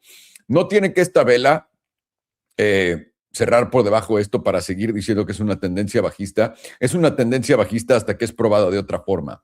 ¿Y a qué me refiero? Aquí una vez que te lleves este máximo, ya no es tendencia bajista, pero estás muy lejos de ello. Y sigues en tendencia bajista. Puedes tener 3 velas si quieres aquí, que no suban de esto, continúas en tendencia bajista hasta que te lleves esto. Entonces, no hay nada aquí que nos diga que no es el caso. Vamos a continuar en la mensual, que por supuesto venía una tendencia bajista. Nos ayudó muchísimo poder mantener los ojos en estos promedios del 21 y el 9.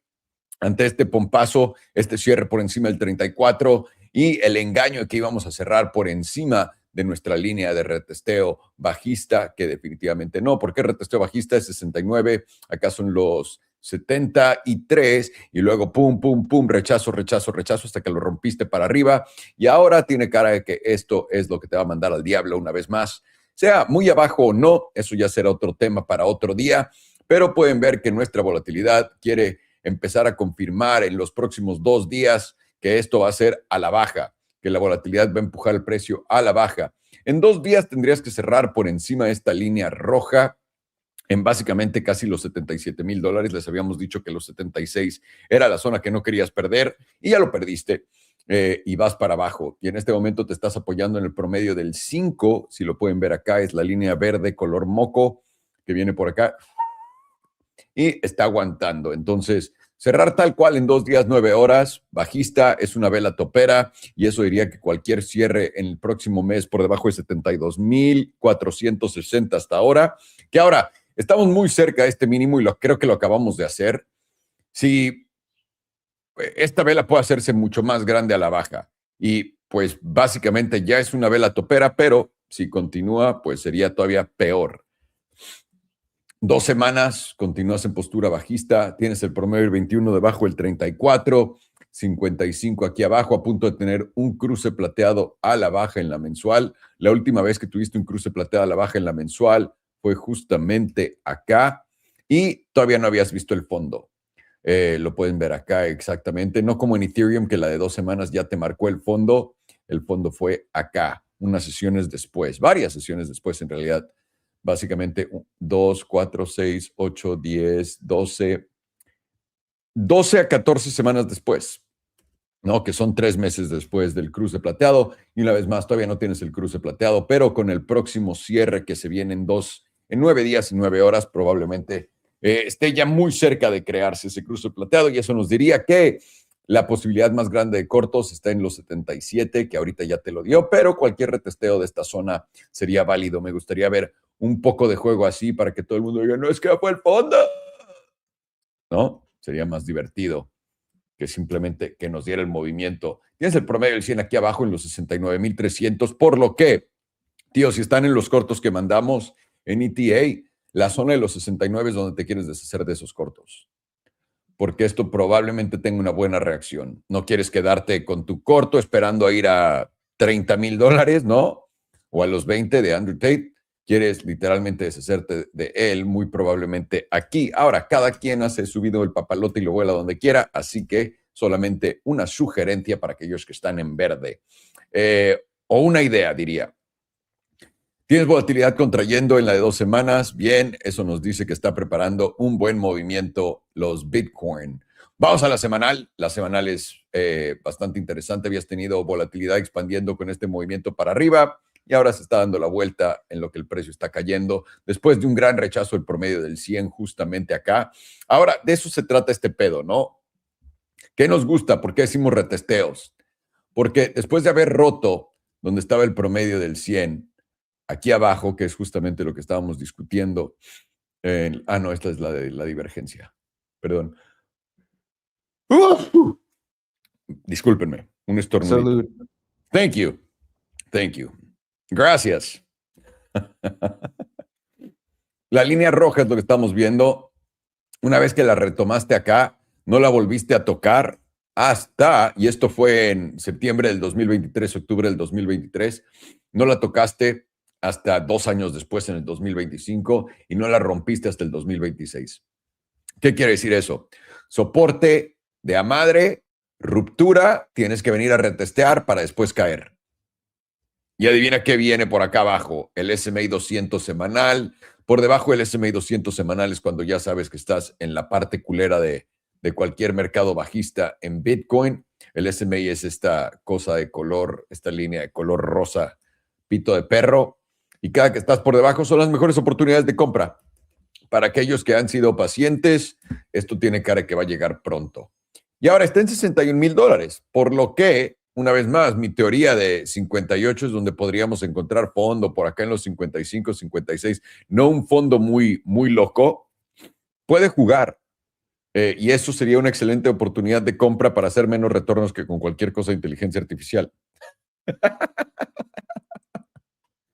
No, pero yo sí creo que va a haber un superciclo. Sé que suena payaso, pero se los digo en serio, sí creo que va a haber un superciclo. Acá ya tienes tu cruce plateado a la baja. Esto simplemente fue un SFP de tu promedio del 9 acá, un retesteo del promedio del 55, ni siquiera tocaste el 34. Hay más debilidad porque en el pasado habías tocado el 55 y esto nos dice que por no haber venido a los 85 tienes más debilidad, por lo que más acción baja de precio. Otra cosa, hay mucha gente que no sabe análisis técnico compartiendo tablas con ustedes de alguna forma u otra. Yo lo veo así. Esto es un hombro, cabeza, hombro. Pitero, pero lo es. Hombro, cabeza, hombro. Y el movimiento en la semanal de esto, vamos a ponerle un objetivo en un segundo, lo conectamos con el cuello de la parte más alta en recta para abajo y luego lo ponemos donde rompe a la baja. Y esto te da un objetivo de $41,000. Podríamos venir estos prometidos $41,000. Sí, es una buena zona de soporte. Pueden ver que aquí fue un SFP, aquí también. Después te rechazó y te mandó a la verga.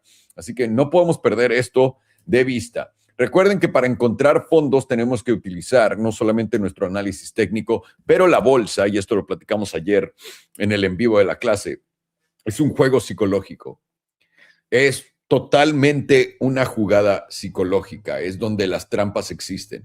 Me preguntan mucho siempre en clase, güey, ¿cómo le hago para que no me dé FOMO y cometer errores cuando me da miedo y la chingada? Cuando tienes que entender que lo que el trabajo de este casino es hacerte sentir esas emociones.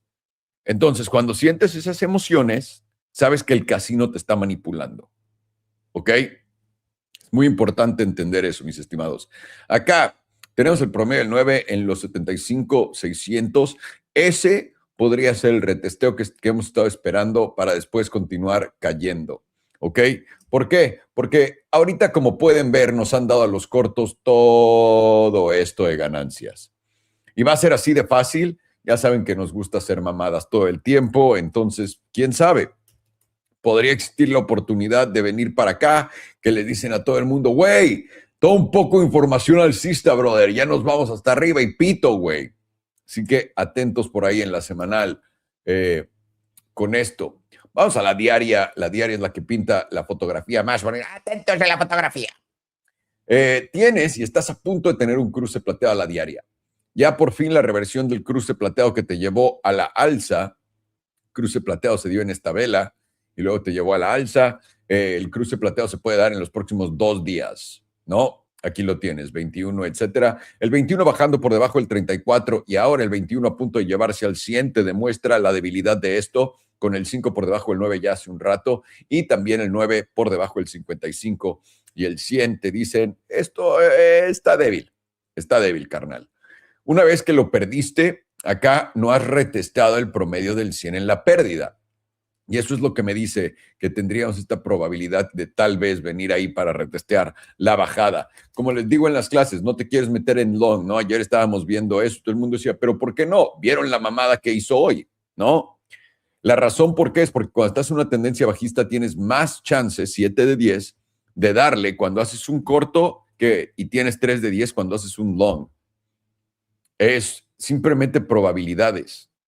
Entonces prefiero yo quedarme en la segura con Electropura y esperarme simplemente a las oportunidades de retesteo como han hecho sus entradas.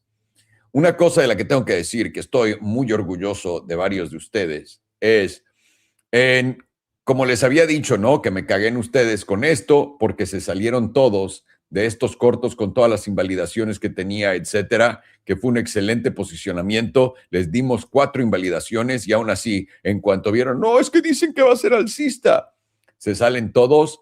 Acá, en este corto de acá en el que me sacó a mí por 100 putos dólares, acá sí se quedaron varios de ustedes. Igual y fue por tercos y por avaros, pero felicidades, cabrones. Bien hecho. Me da gusto. Me da gusto que en las buenas y en las malas se les tiene que reconocer y me da gusto que lo estén haciendo con criterio propio y no nada más copiando pendejadas y sintiendo esas emociones de nuevo. Es un juego totalmente emocional. Cada que sientes emociones es cuando sabes que te están manipulando. Así que solamente piénsalo así. Diaria ya tienes volatilidad expandiendo a la alza, pero tu confirmación sería hoy, en esta caída. Entonces, con cuidado, esto puede ser una jugadita pendeja donde se da la vuelta para abajo, a fin del día ya está por debajo, etcétera, pero por ahora estás por encima del promedio y arriba del 15% expandiendo ante esta caída. Poned atención a la de 12 horas. En la de 12 horas, tío, te está aguante y aguante el SMI 200. Puedes ver que lo había retesteado acá, después de haber ido a estos altos locales. Ahora tienes tu cruce plateado ya bastante definido en la de 12 horas. Estás retestando el promedio del 200 y lo que puedes aquí hacer, y ahora viéndolo en la de 12 horas, tienes tu promedio del 9 en los 74,500 y el 21 en los 75,700. Esto abriría un buen corto, depende cómo quieras entrar. ¿Te quieres esperar acá? Sería el más paciente, puede que no te lo dé. Este sería la versión Goldilocks, ¿no? El perfecto en 75,800 y el 74,500 es donde está siendo agresivo si quieres hacer un corto. Aquí. Pero una vez más, no te metas en long acá esperando, bueno, me voy a meter en long y aquí es donde me voy a cambiar, porque puede que no te dé eso, simplemente haga esto y se vaya a la verga porque tienes volatilidad expandiendo en lo que te está dando el movimiento a la baja. Así que, atento, tío, no quieres equivocarte. No quieres, a las 8 de la mañana. No, es... Ya vi por qué, en serio, fumaba tanta marihuana. Necesito algo para pagar esto. ¡Ah! El SMA 200 lo rompemos en la de 8 horas a la baja. El retesteo del mismo está en 75, ¿eh? Impresionante, pero se está dando la vuelta a volatilidad, así que atentos por acá. 4 horas, volatilidad ya contrayendo después de este movimiento a la baja, y es lo que te está dando este pequeño movimiento a la alza después de esta eliminación. Esto me dice que simplemente viendo estas velas tal cual, faltan 30 minutos para cerrar, quiero ver cómo cierra. Cierras por arriba del promedio del 9 en los 39,600 y yo creo que sí vienes a estos objetivos, mínimo. Ahora te va a dar el grande, quién sabe. Te acabo de dar todas las entradas correctas, bueno, lo que parece ser correcto. La de 12 horas es, me parece, mi tabla favorita. 74,500, 75, yo usaría 75,500 y tu extremo está justamente con el EMA 100 en los 76,431. ¿Por qué la última vez viniste hasta el 55? No creo que esta vez llegues al 55 porque llevas menos fuerza, estás recargándote acá y eso diría que el extremo, el ideal, el mejor trade que pudieras agarrar en este movimiento si es que se da, sería este. El segundo un poco menos, el de, ¿cómo se dice? Goldilocks, no sé cómo se dice, la vieja esa con los 3 osos que se ponen todas las camas y dicen, esta está muy suave, esta está muy dura, esta está perfecta.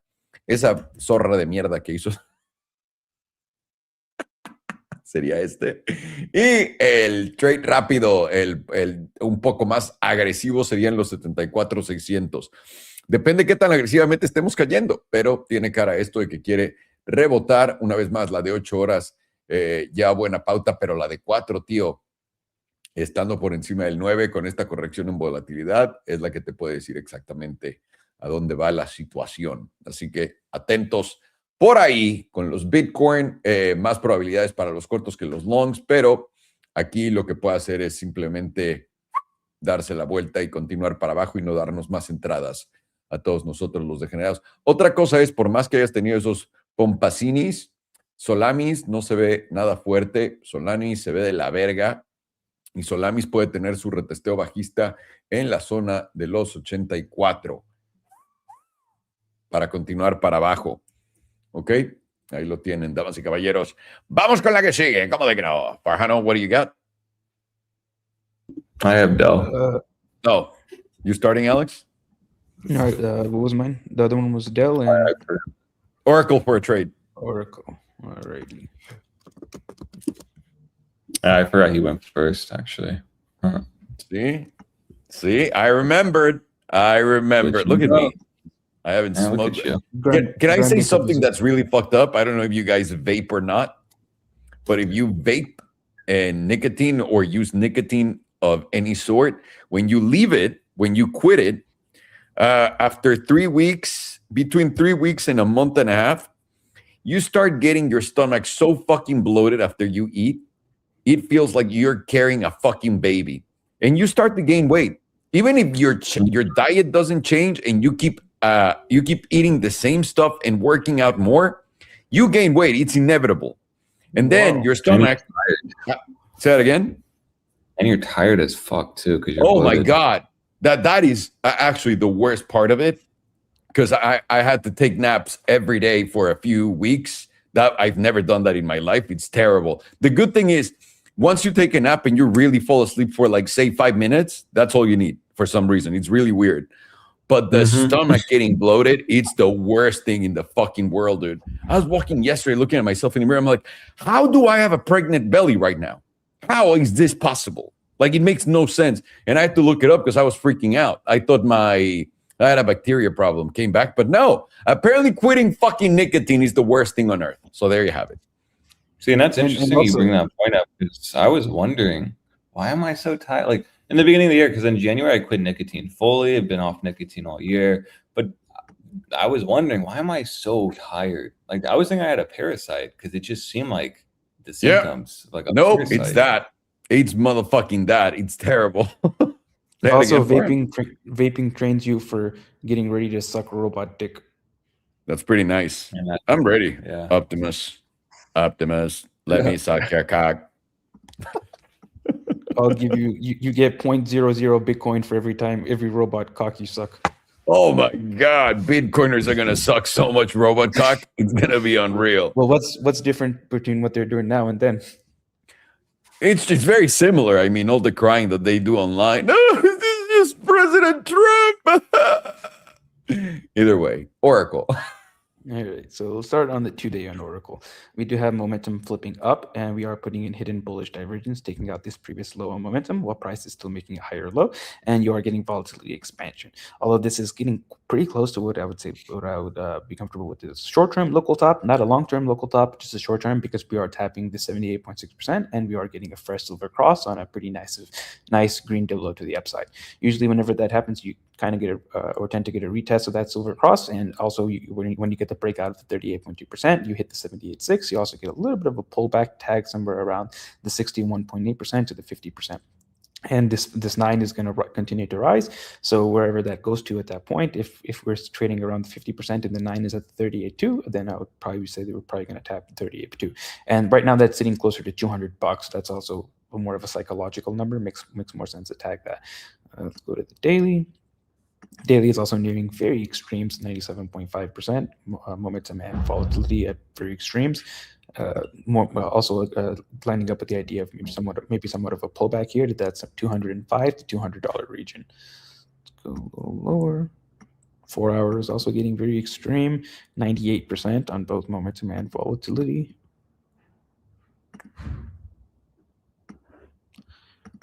Two hours now at basically 100%. Let's go into the RSI.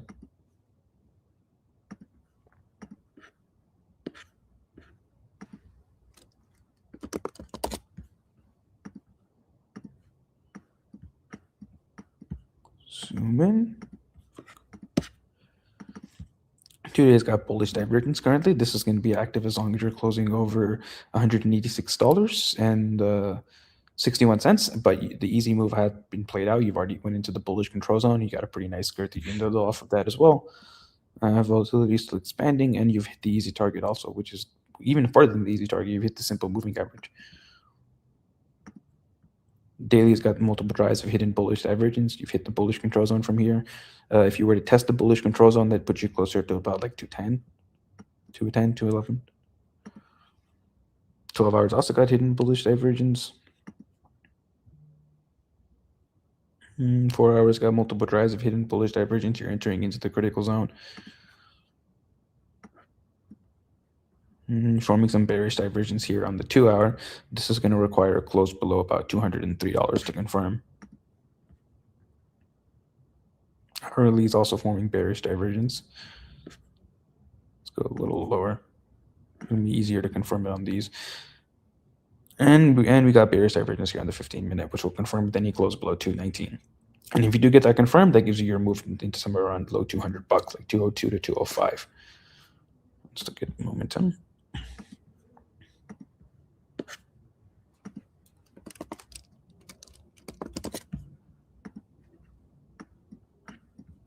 Two-day is currently flipped up, and it's going to remain flipped up as long as you're closing over $214.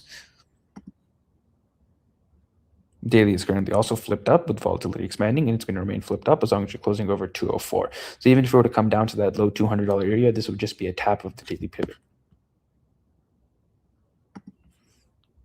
And 4 hour is also flipped up, and it's going to remain flipped up as long as you're closing over about 210. 2 hours flipped up, and it's going to remain flipped up as long as you're closing over 212. The very, very low time frames are probably going to be the ones that start to flip down because you're not really looking for that much of a pullback. Hourly is up as long as you're closing over about 219. Now you're getting much closer to price. And 30-minute is very close to flipping down. It will flip down and then you close below about 220, 219.69. So right now the idea is that you're probably going to get somewhat of a little pullback here, which I do think is going to lead into continuation, move into somewhere around like $205 to $200. And you would put your, if you wanted to take that trade, pretty aggressive, but you'd put your stop loss at this higher here at about $234, and you'd be looking for somewhere around $200 to get tapped. And from there, I would be looking for this at your next higher low somewhere in this low $200 region, and then I'd expect continuation into somewhere around like 250s or so.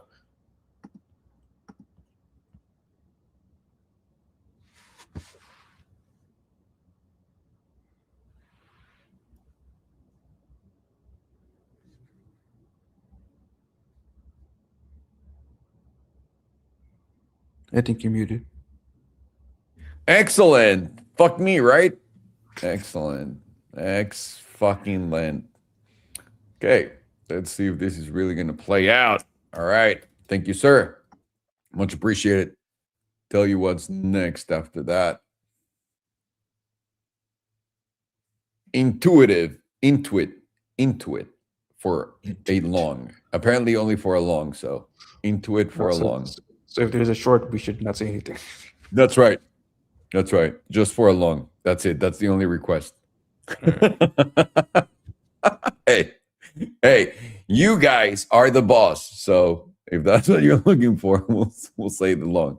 Okay. Oracle, damas y caballeros. Buena acción. Llegó a nuestro primer objetivo. No ha tocado el segundo o el tercero en las caídas, en lo que está rebotando con fuerza. Ahora, para todo el mundo que ve esto, quiero que vean esto, ¿ok?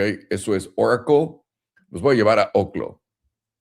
Oclo tuvo el mismo momento acá para después continuar para abajo.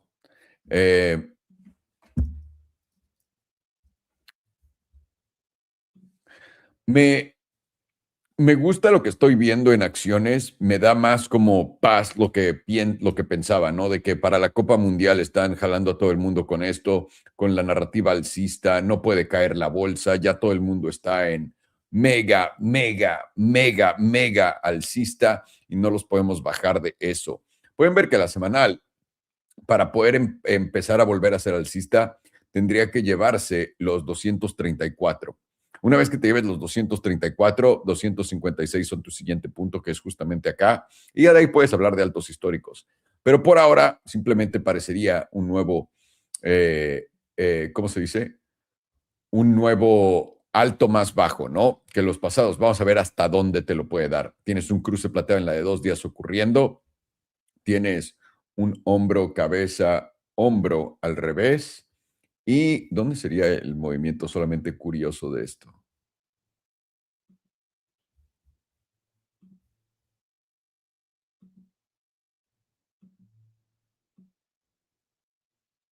Ah, cabrón, a los 256, justamente.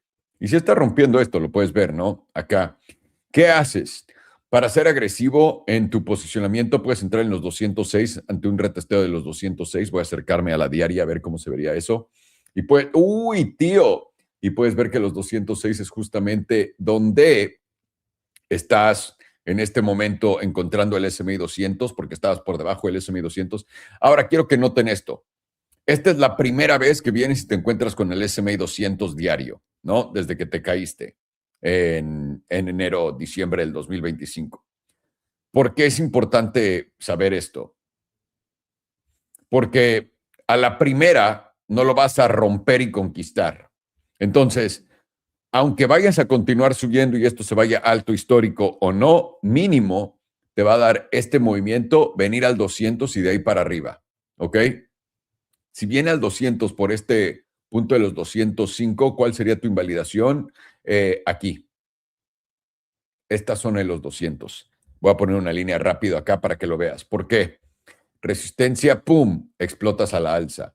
Caes acá, haces un SFP, vas para arriba, rechazas para abajo, SFP te lleva hasta la chingada. Una vez que retomas esta zona, parece ser que es lo que debería aguantar. Entonces, podrías promediar entre los 200 y los 206 para tu próxima entrada y esperar a que eso no haya perdido momentum alcista y continúe a la alza.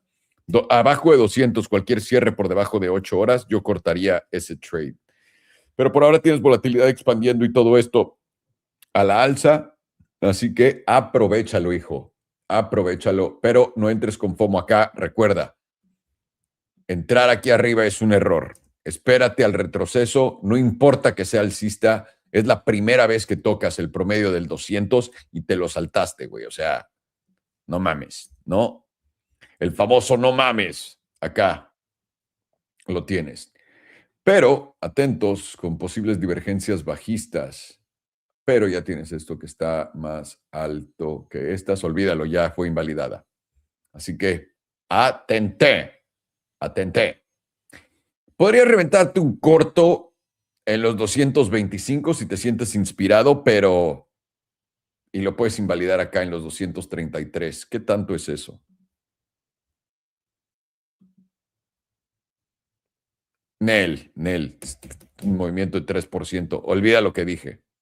No, yo no me atrevería en esto, ¿no? No metería las patas. Sería más fácil el long a la alza, simplemente porque en la diaria tienes un cruce plateado a la alza, en la de 2 días tienes un cruce plateado fresco y también tienes tu promedio del 9 en los 190 y va a subir con este cierre del día de hoy, lo que le da más confluencia a la idea de los 200, 206.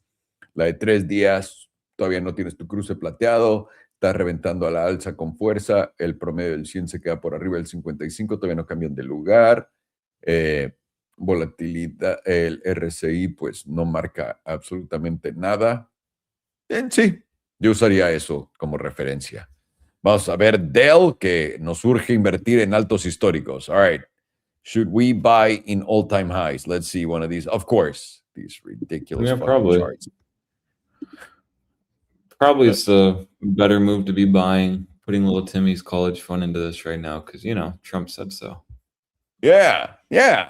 And by the way, I love when the narrative flips from Trump's a fucking piece of shit. He doesn't know what he's doing. He's taking us all to bankruptcy. It takes 3 days, 3 green candles. My God, he's the king of the stock market. It's unbelievable. Unbelievable. Really, though.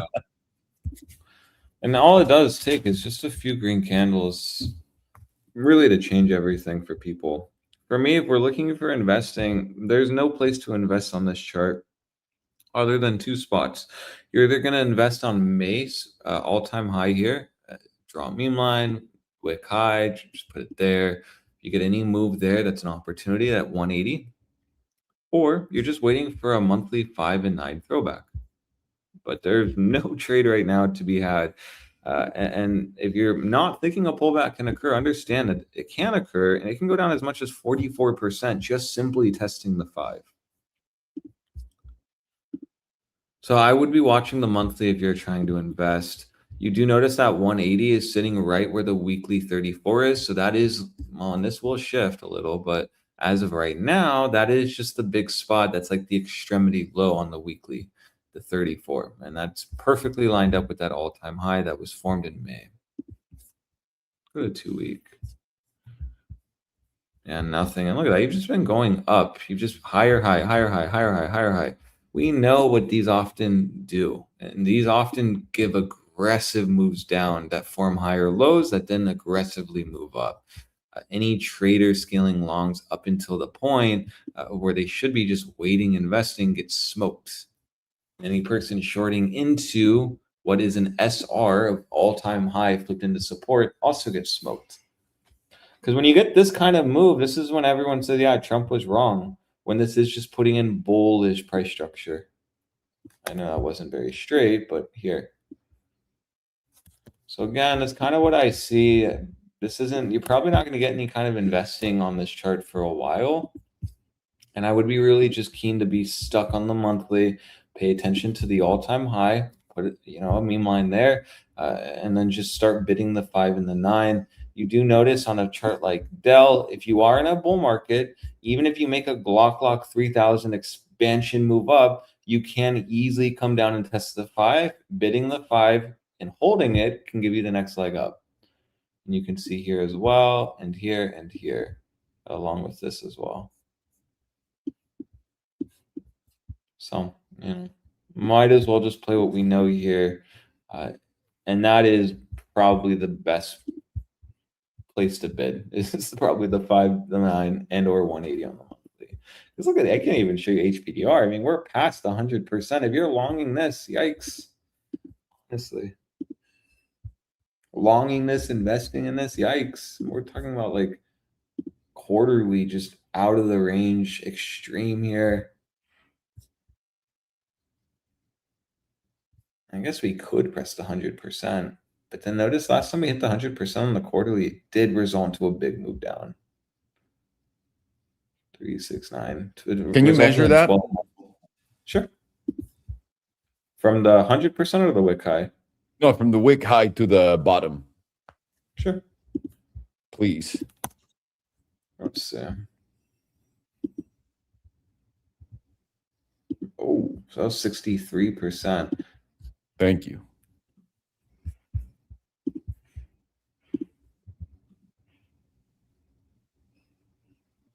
So like if we get that really big opportunity zone, it's about 58% away. About exactly the same move. Basically, yeah. And I would expect this not to give maybe a 63 like it did in 2024, 2025, but maybe like near it, like maybe 60%. But yeah, it is pretty much near it. So if we like, let's say top, maybe we go up a little bit more too. That could actually, if we hit this 100% like we did last time, that could actually give us that 61. But regardless, we know quarterly is near the 100. This is the last big spot we topped before going on a 63% pullback that did result into a nice move up. And then, all right, we continued to move up. That's why for this chart, 180 for me is a big spot. If you want to be kind of aggressive, just play the monthly 5 and 9. As long as you're holding the monthly 5, you are going to break out and keep moving up. But that does not mean this can't quickly move down, quickly retest 180s, and then move up. Actually, I'd say this is more likely so. And that's not to say you should short that at all. Probably not. Just wait for the 50, 55, 60% pullback and then start investing. That seems like a wise place for something like Dell. Pretty insane chart though, actually. Crazy. Absolutely fucking crazy. I wonder the move up from down here. It's a 4x, like 425%. And then from here, 500%. Kind of like the same moves. Not bad. Not bad. What's next for Mr. Alex? Let's see. Yeah.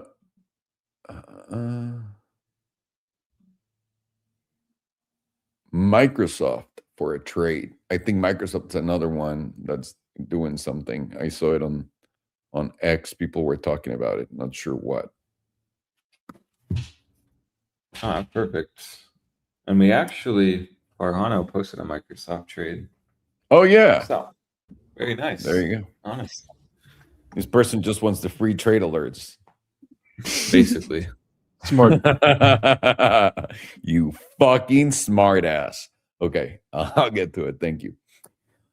Cosas que pueden ver en Dell. Estoy en un gráfico mensual. Pueden ver el lenguaje del amor que habla Dell. Antes de subir, baja, baja, baja. No.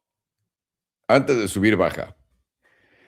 Una cosa que sí me canso de repetir. No voy a decir que no. No voy a pretender ser un gran maestro. Como dice mi vieja, ¿cómo puedes enseñarle a alguien si eres el güey más impaciente de mierda que conozco? Gracias, mi amor. Yo tampoco sé, pero voy a decir esto. No hay nada que existe en este planeta peor que la idea de invertir en algo que se ve así. A menos de que quieras invertir después. Y tienes que pensar en cuánto tiempo tomó esto a esto. Porque literalmente el movimiento que estás viendo ahorita es este, que ya ocurrió, ¿no? Es literalmente lo que estás viendo. Y ahora te va a tocar una consolidación lenta, lenta acá. Ahí te va. Este tope fue el 1 de mayo del 24. Este fondo fue un año después. Un año. Tuviste que tener paciencia por un año para voltear a ver Dell, ¿no? Y decir, güey, qué chingón voy a comprar. El movimiento de acá te dio un 425%. El movimiento de acá al máximo ya te dio 540% o un 5X. ¿Crees que va a seguir subiendo más? Y si sí, ¿qué tanto? Nel, cada que ustedes me manden una tabla de esta, quiero que sepan, estoy siendo puta madre dentro de mí, ¿ok? No lo voy a repetir, pero quiero que lo sepan. ¿Dónde sería bueno invertir en esto? ¿Qué pasa en las zonas donde rompes? Donde hay resistencia que después rompes. Resistencia que duró 2 años. 2 años en ser rota, la explotaste a la alza. Bien. ¿Bitcoin regresó a la resistencia de 2 años? ¿Sí o no? Sí, los 69. Espérate a que regreses a los 180. ¿Quieres ser más agresivo para invertir? 208, el promedio del 5 mensual. Antes de eso estás jugando con dinamita. ¿Y cuánto puede tomar esto? Hasta el 2028-29. Pero imagínate haber comprado acá, acá, acá, acá, acá. No estuviste en positivo hasta 2 años después. Y es lo que estarías haciendo en este momento. Oye, pero no hay más. No, no hay más. ¿Puedes seguir subiendo y darte 1000%? Sí. Pero las posibilidades de eso ya son nada. Ya que todo el mundo te comparte una tabla, que es cuando ustedes me pasan estas tablas, cuando lo ves en X, ya es demasiado tarde, tío. Demasiado tarde. ¿No? Ya que te dijeron del petróleo subiendo, era demasiado tarde. Si le hubieras hecho caso a tu tío Salo antes, hubieras entrado justo a tiempo. Pero como está loco y conspiranoico, es difícil comprar esas cosas antes de que suban. Y es lo que tienes que tener en mente. Esto no, por favor, hasta que llegues de vuelta a la línea morada o mínimo al promedio del 5 mensual. Por favor. ¿Por qué? Porque el movimiento de acá a acá fue 63% a la baja. El movimiento de acá a acá es casi el mismo, 58% a la baja. Y Dell hace lo mismo una y otra vez.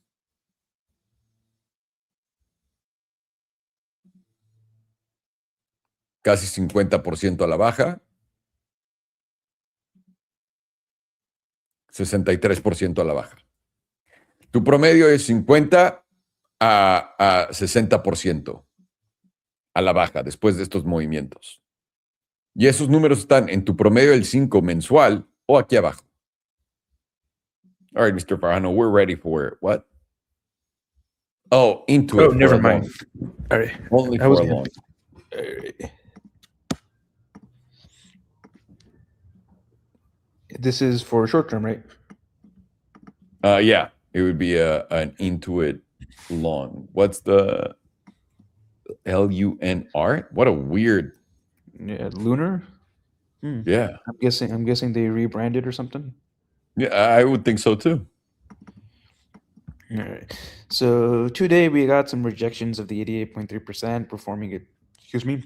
Massive shooting star dildo here. We're taking out the previous high. Excuse me again.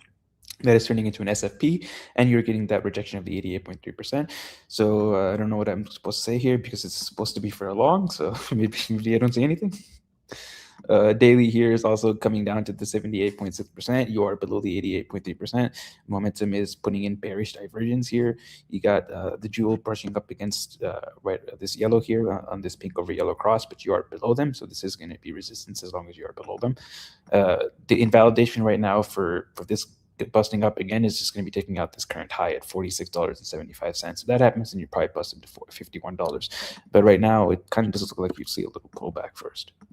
The confirmation is going to be this close in about 4 hours, because if this does close like this, I think it'll pull back to somewhere around like 39 to maybe 36, 35.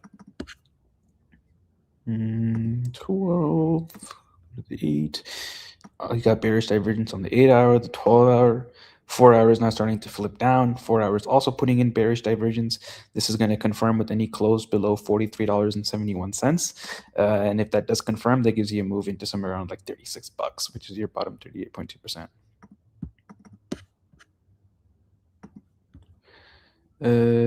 2 hour also flipped to the downside. Do you have bearish divergence here? What is this close? 44.92, and this is 46. So you do have bearish divergence here on the 4 hour as well. On the 4 hours, losing the buy signal, coming back up to retest the 9 EMA. I do think you'll project somewhere around that zone. So if you want to short this, somewhere between $42 and $42.20 and $42.71, and then you'd put your stop loss at this high at $46.75, and you'd be targeting somewhere around $36. But I know this is supposed to be for a long, so ignore that. Now we're Exactly. going to the RSI. Exactly.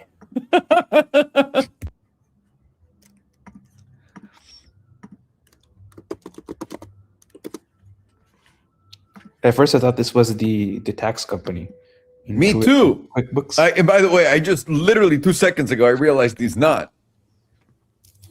It's weird. They have the same name, or did they pivot? Dude, I have no idea. Companies are so fucked these days. I have no idea. I actually don't know why we have to do intuitive taxes when the IRS should just like know how much money you make to begin with. They do. They just don't want to make it easy for us. I know. It's like, And maybe you'll pay me more. It's because H&R Block and all these companies lobby the government out the ass so that they don't make it easy. Well, yeah, of course. It would be, imagine if everyone just had to pay 10% on what they make, right? Like just a flat tax fee. Those companies would instantly go bankrupt. Nobody has any reason to pay them $300 to do their taxes. Exactly. Economy. Oh yeah. And here in Mexico, people try to get you to do their taxes for free because my wife's an accountant, so all of her friends are hitting up. Hey, tax season's coming up. Well, and in Mexico, it's every month you have to do your taxes. I think. Wow. Yeah, it's fucked up. And I thought the quarterly was bad. No, Mexico's fucked in that sense. Yeah, I can see why old Josue and Emilio are doing what they're doing. I'm sorry if that was racist. It's fine. I can say it because it's my racist, wife but is it's Mexican. fine. My wife is Mexican, so I can say it. There you go. All right. So the 2-day is forming some bearish divergence here. This is going to be multiple drives of bearish divergence. This is going to confirm with any close below about $31.35. This is kind of high up. But as you go on, this is going to be much easier to confirm because after you close in 4 hours, you're only going to have to close below $38.77 to confirm it. And if you do confirm that, that gives you a move down to minimum the bullish control zone, which is currently sitting at about 35. But I do think this is going to go towards the neutral zone, which is closer to about $27. But that also lines up with that $35, $36 bounce in that bottom 38.2%. So if you do want to take the aggressive short from here, I would personally bet that position at about $36. But this is for a long, so daily's also got bearish divergence of multiple drives. Your next target is the bullish control zone at about $38. 4 hours about to put in a fresh drive of bearish divergence. This confirms with any close below 43.71, and this gives you a move into the neutral zone at around $33. All right, let's look at momentum.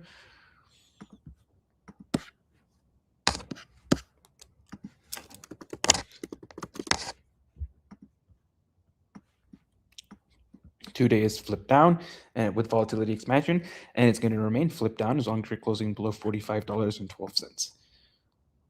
Daily is currently flipped up, and it's going to remain flipped up as long as you're closing over 41.52, although it's looking kind of weak here. 12 hours also flipped up as long as you're closing over 41.54. And then 4 hours now freshly flipped down with bearish divergence, rejecting the critical zone, derp of death, and it's going to be flipped down as long as you're closing below 38.51. So I do think right now I don't really see any longs here. The only thing I'm really seeing is more of an opportunity for a short for anywhere around like $43-ish. And from there, I do think this is going to come down to at least $36, and with the possibility of going closer to 25 or 27. But I personally would, since it's a pretty aggressive trade, cut it at around $36. And your stop would be at around $46.75.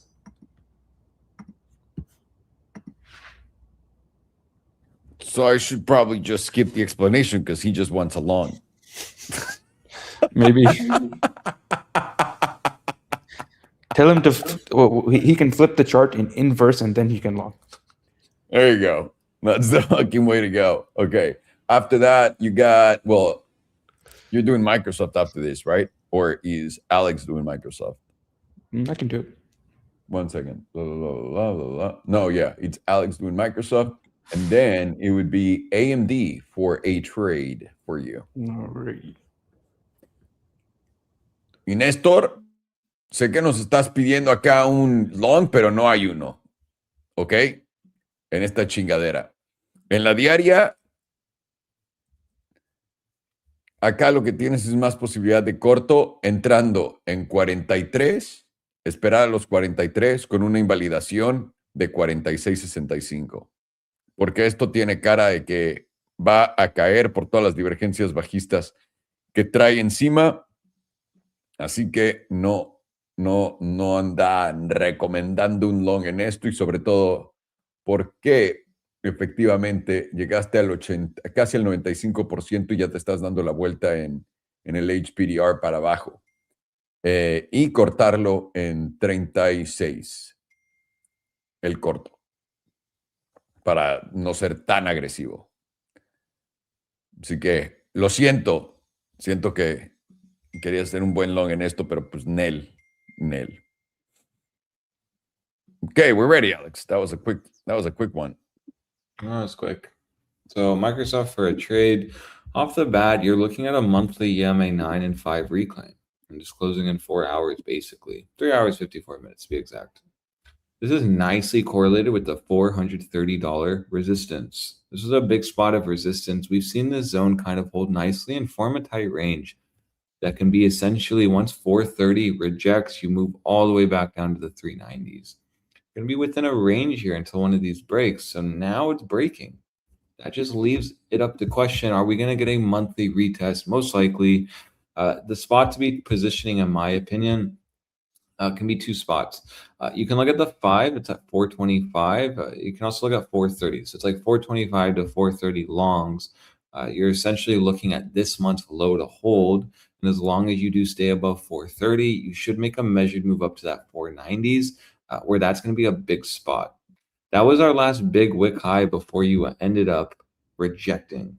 This is what really bears want to kind of solidify as somewhat of a lower high. If we can break back up, this will instantly put this back in bull control. All that's left is testing near the all-time high. So literally, you're just simply waiting for today to close. Anywhere like this. You're then watching for a throwback trade. Your stop will simply be this month's low. You have a second bid right at 420, 425. And as long as you hold above 430s going into June, July, you should move all the way up to 480s. And that's just on the monthly. So it's a monthly setup. You can see here, if a monthly is giving us a setup, most likely then a weekly does. What occurred last time we bigly expanded up? We reclaimed the weekly EMA 100 and then got a retest here. This was lined up nicely with the meme line as well. So this plays in pretty nicely with that kind of environment that we had in April. Meme line, you even have the 34 right there. So that would instantly mean you're testing the weekly buy trigger. And then all that's essentially left is a move to 485. So even the weekly is giving you confluence of this idea. If you wanted to be more aggressive on your stop loss, you could just have it on this week's low, right at 408, 409.58. That gives you, maybe a little more, less risk essentially on a 401 stop loss. There's a massive monthly bullish divergence about to confirm above that last high. Look at me. That's funny. Let me see. Let me try to ID that with you. What the heck? This one is really easy. Now I have to ID it, or it's not. No, I'm just kidding. So you see how that. Yeah. You could have right. Maybe Fano can interject. Maybe have multiple drives here. I don't know. You have actually bearish divergence from the past, but just on the last 2 lows. Look at the last 2 lows of the RSI. So the one before is quite high, and that's a lower low on the price. And the lower low on RSI is a higher low on price. On price, yeah. Oh, interesting. And it's quite big, the difference on RSI. So, and your close, and for you to confirm it, you would have to close literally today above 432, which is that wick high from the one before, the previous monthly candle. Oh, this one here, 431. Yeah, right in that spot. So seems like it is just a formality, more of a matter of when. Yeah. Not if it does. So good point there, honestly. And that's why if like Microsoft ends up really losing that 430, even on like a weekly, You don't have to just only trade on a monthly, but even like a weekly, it's gonna be my first big like area of concern. It doesn't necessarily mean we're going to majorly break down, but then that's where we're going to be looking at this current week's low. If you take this week's low out, this is where it starts crumbling for bulls, and you will get a move back to 380s and possibly lower. But until then, I am just watching for 430 to be the easy trade zone, 430 to 431. You're looking for this weekly EMA 100 reclaim. This should give you some kind of throwback. Last time in April, May, we did get that, and that is what expanded us up. The difference between here and here is you are now in a weekly buy trigger, where this got a reclaim. You then entered into a weekly buy trigger the next week. This is potentially going to get a weekly buy trigger and a weekly EMA 100 reclaim all in one candle. So to me, that's a good signal of strength. And if you do end up holding 431 to 430, you should be watching for that move to at least 480s. Break above 480s, or again, just take out January 26 wick high at 483. That's when you can start maybe considering a move back to the 500s. But until then, it's a wait and watch approach. This isn't kind of a spot to be positioning yet. You should be waiting for today's daily to close, maybe get a throwback, maybe a gap fills, and then move up. You even see a target up to the daily SMA 200. That is at $458. And you are going to notice here, if you reclaim this could be a whole other trade setup in itself. So I'd be watching that if you're trying to maybe take this one to like the 500s. You're not going to get a $500 Microsoft as long as you're under this SMA 200. So for that, I'd be taking trades around 430, maybe getting a TP zone around here. If you end up getting a reclaim, that's when you can just simply re-enter and look for that $500 breakout. Excelente. Tesla would be next for you for a trade. Ah, nice. Perfect. Yeah. Iba a mutear mi micrófono, no. Rápido, acá en, ¿cómo se llama? En Microsoft, habías tenido expansión de volatilidad a la baja y ahora esto parece una corrección, ¿no? Pero en RSI tienes estas divergencias alcistas, donde tienes este mínimo de acá, más arriba que este mínimo de acá, que es más abajo en el RSI, y en el precio es más alto. Esto es una divergencia acá alcista. Ah, no, qué pendejo soy, ¿de qué estoy hablando? Espérame. Es al revés. Nel. Never mind, actually. What I said is really stupid. It's really stupid. This is really bearish, actually, the RSI. Well, yeah, and that was I don't know what the fuck took over me. Is you this the said same bearish one? divergence. Yeah, you said bearish, but then when you were talking about it, it was like it was bullish. But you said bearish divergence, and that's why it made sense to me. That's why I gave the invalidation on the long. Like if you start taking out like that this month's low, then yeah, this probably will start getting a little dicey. Yeah. Okay. Good. I'm glad that was caught instantly, because I was like, wait a minute, this is really fucking stupid as I said it out loud. It's Friday. It's okay. It's Friday. Absolutely. Absolutely. It's Friday. Gotta get down. Yeah, I gotta get done on Friday. That was good too. You sounded like that was good. You got like the part of this song. Honestly, that was good. Was that Nikki Black or was that me? I don't know. Her name is Rebecca Black. Oh, same shit. Nikki Black. I forgot her name. I don't even remember. Anyone's black, huh? Everyone's a black. Yeah, lots of bearishness in this. Lots of bearishness. Okay. So, bueno, en español, más bien. Tenemos más bien divergencias bajistas. Qué pendejo soy. Donde tienes este bajo y este bajo que es más alto es más bajo acá. Entonces, Nel, y aparte, no lo tomas así porque no lo cuentas de los bajos, lo tomas de los altos. Este alto es más bajo que este y este alto es más bajo que este en RSI cuando acá son más altos. Literalmente lo que estabas viendo en Bitcoin, ¿no? Todo esto es una gran divergencia bajista. La pregunta es, ¿dónde te la va a dar? Ahorita lo que estás buscando, si quieres entrar en un trade en Microsoft, es simplemente un retesteo, porque esto se parece a la tabla de Bitcoin, ¿no? Lo que quieres es literalmente un retesteo del promedio del 9 mensual o el 21. Sería la oportunidad ideal en los 4.35, 4.33. Y esta zona de los 4.30 debería aguantar para llegarte a subir tal vez un poco más. Pero ya estás en postura en el RSI bajista, aunque recuerda que te puede continuar dando más de esas divergencias haciendo nuevos altos. Y es lo que estarías esperando, sobre todo cuando estás volteando a ver la diaria. La diaria tienes el SMA 200 aquí arriba. No lo has retesteado desde tu caída. O sea, esto que parece retesteo no fue retesteo. No lo tocaste.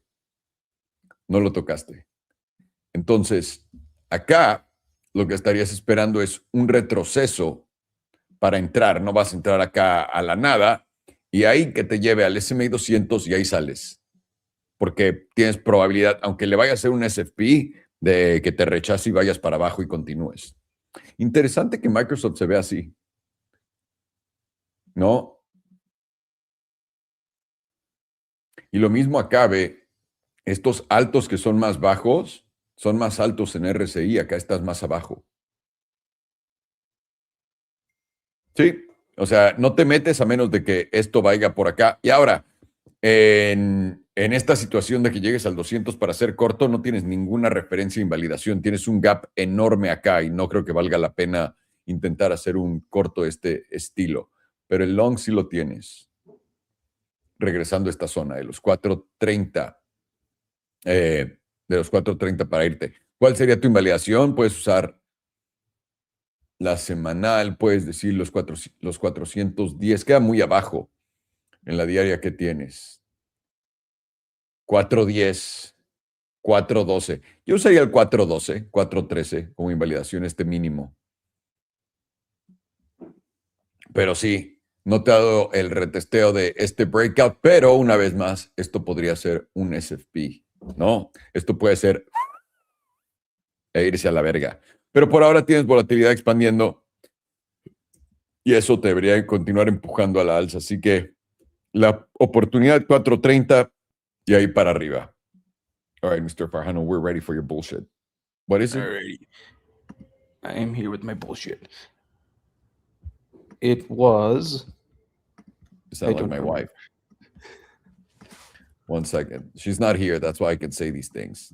And I'm brave. AMD for a trade. Alrighty.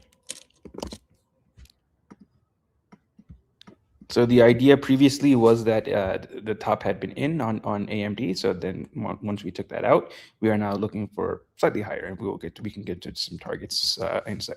And right now, momentum on the 2-day is still flipped to the downside, but this does look like one of those situations where it's going to come down to the edge of the bullish control zone and then flip back up here. And the idea was that we were going to putting in some slight bearish divergence, so we were going to get a little pullback before we busted through the $500 region. But it looks like we're going to do the other move and put in the hidden bullish divergence after taking out all of these previous lows on momentum, which you're already doing. And this is putting in multiple drives of hidden bullish divergence currently. And this will confirm with any close over $510.21. 21 cents? Yeah, 21 cents.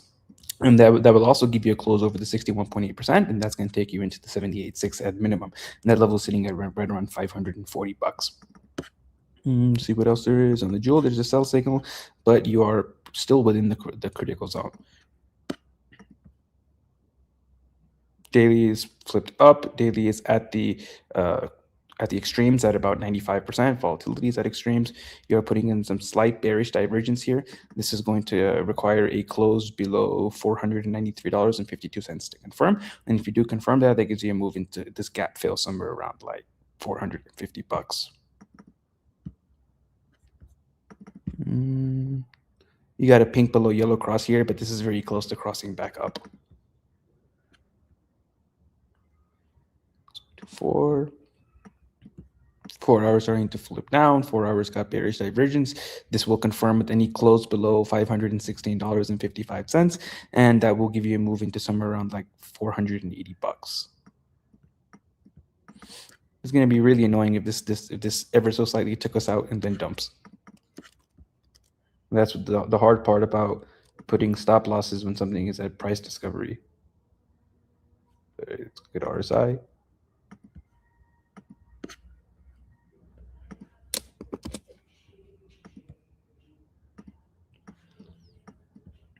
Local bottom here. Simple moving average is at 534. We've almost hit that. And the critical zone is at 495. So we're in the critical zone. Anything else? There's some bearish divergence present on the daily. This will require a close below about 493.52 to confirm. And then on confirmation, that gives you a move down to the neutral zone, which is at about 455.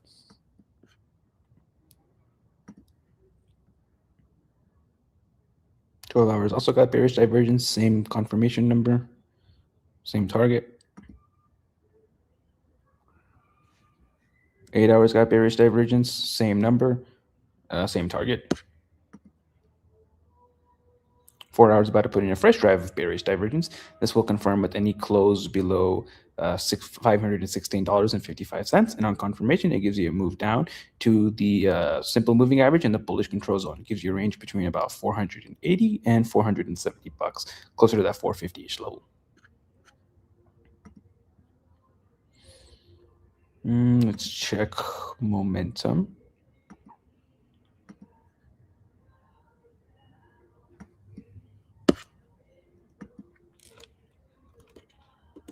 All right, let me go back to RSI real quick.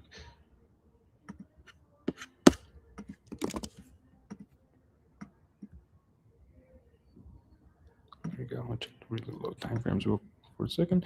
You got bearish divergence on here. You really got bearish divergence across the board. I'll go back to momentum.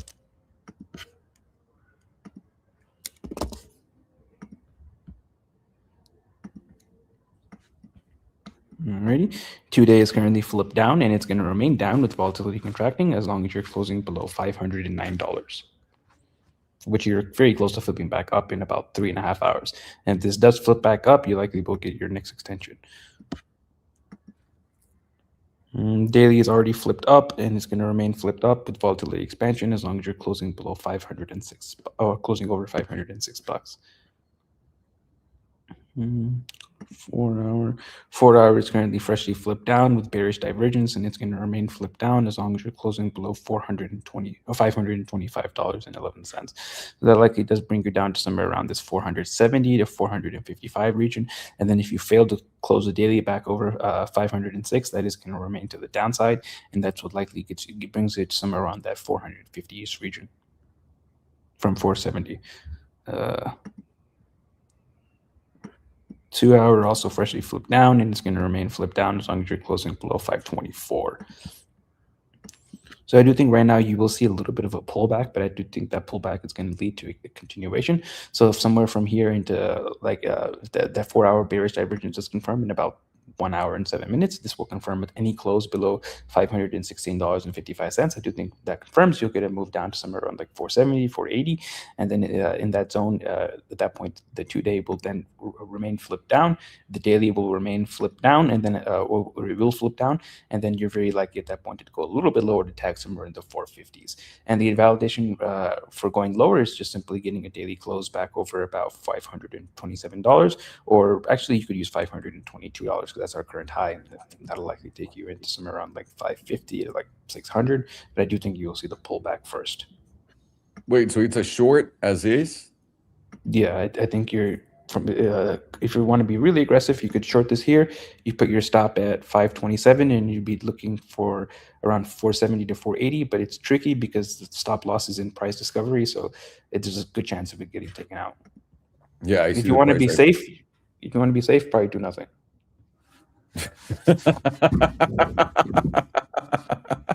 Ain't that life? Ain't that life? Stay at home. Yeah, if you want to be safe, wear a helmet inside your house and don't leave.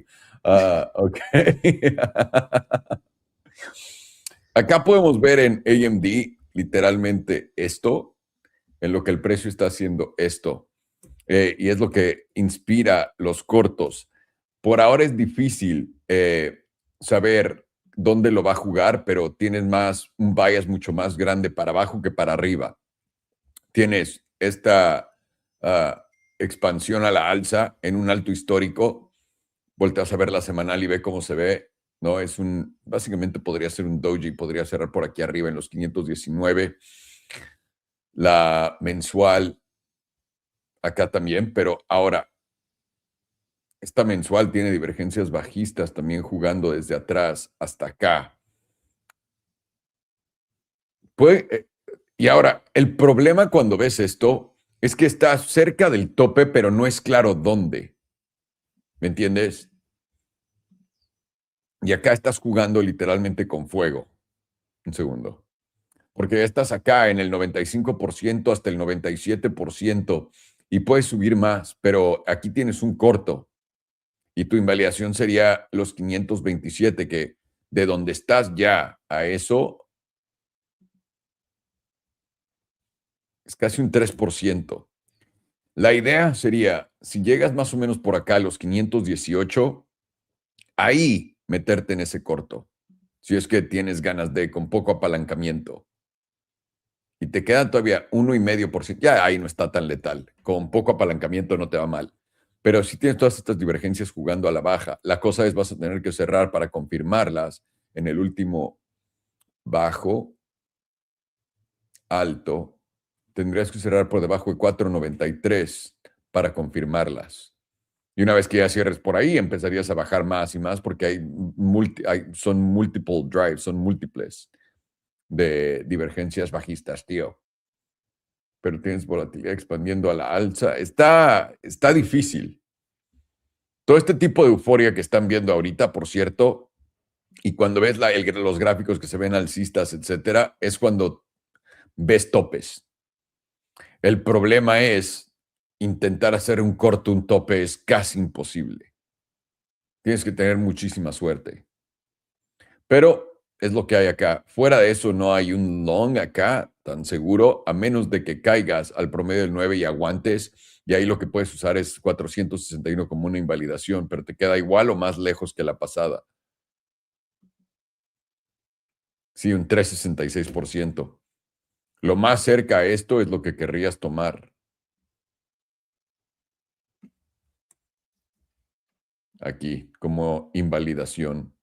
Entonces, si puedes entrar aquí en un long, pero una vez más, tienes divergencias bajistas jugando, no sería prudente hacerlo. Lo mejor que puedes hacer es no hacer nada con AMD en este momento. Ahora quieres rifarte, haz el corto, no seas puñal, ¿no? Ahí lo tienen. Vale, vamos a ver Tesla. Tesla, sir. Nice. Tesla for a trade, I believe. Yes. Okay, so we have that gap fill here on Tesla. You do see you're holding $436. We need to just, in my opinion, continue to see this zone hold take out May 13th high. Honestly, I don't really see a long here on Tesla. It could be easy, just say long up to long 436 TP here. But I'm still concerned about this price divergence and the fact that when you look at Tesla on like a monthly, if my memory doesn't fail me, I do believe it is still in breakdown. Yeah. And so I don't think it's just going to be that easy. You're looking to maybe long Tesla, you would need to see a reclaim of 461 minimum. And then you could start actually maybe longing up to 500. But until then, believe it or not, I do see a short on Tesla here still. I want to be watching actually entries in this zone. I want to use my stop loss at 458 or the high of January. So let's just call it 459 stop loss. I want to enter around 438 to 436. And I'm simply looking for a move back down to the monthly 5. That's at 409. Because this isn't a monthly breakdown still, and that's something we should be aware of until you actually get the monthly closures above 439. If you close this month, like today, above 439, that'll be your first big sign that, okay, maybe perhaps we are going to start moving up towards 460. And that's just when you simply watch for expansion, get a reclaim of 460. Once you reclaim 460 is when you can start looking for longs towards 500. But not before. And that's why I still stand on the Academy short we have posted for Tesla. I am still watching this region to give us some kind of rejection. And it could just result into maybe bulls think we get a reclaim. They start longing, you get no confirmation before the day ends, it sells off. Because yeah, I mean, this is the first retest since you lost the 38.2% here. So that is definitely worth watching. And since now this is closing in 3 hours, I do think this is relevant for a trade.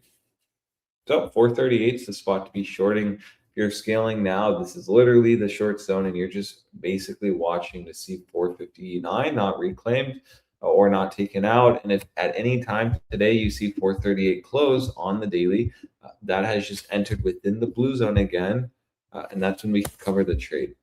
But not before that. This is actually just the short zone currently. And you do see even like risks, like Bitcoin is moving up, still giving us lower high on daily. So nothing's really changed.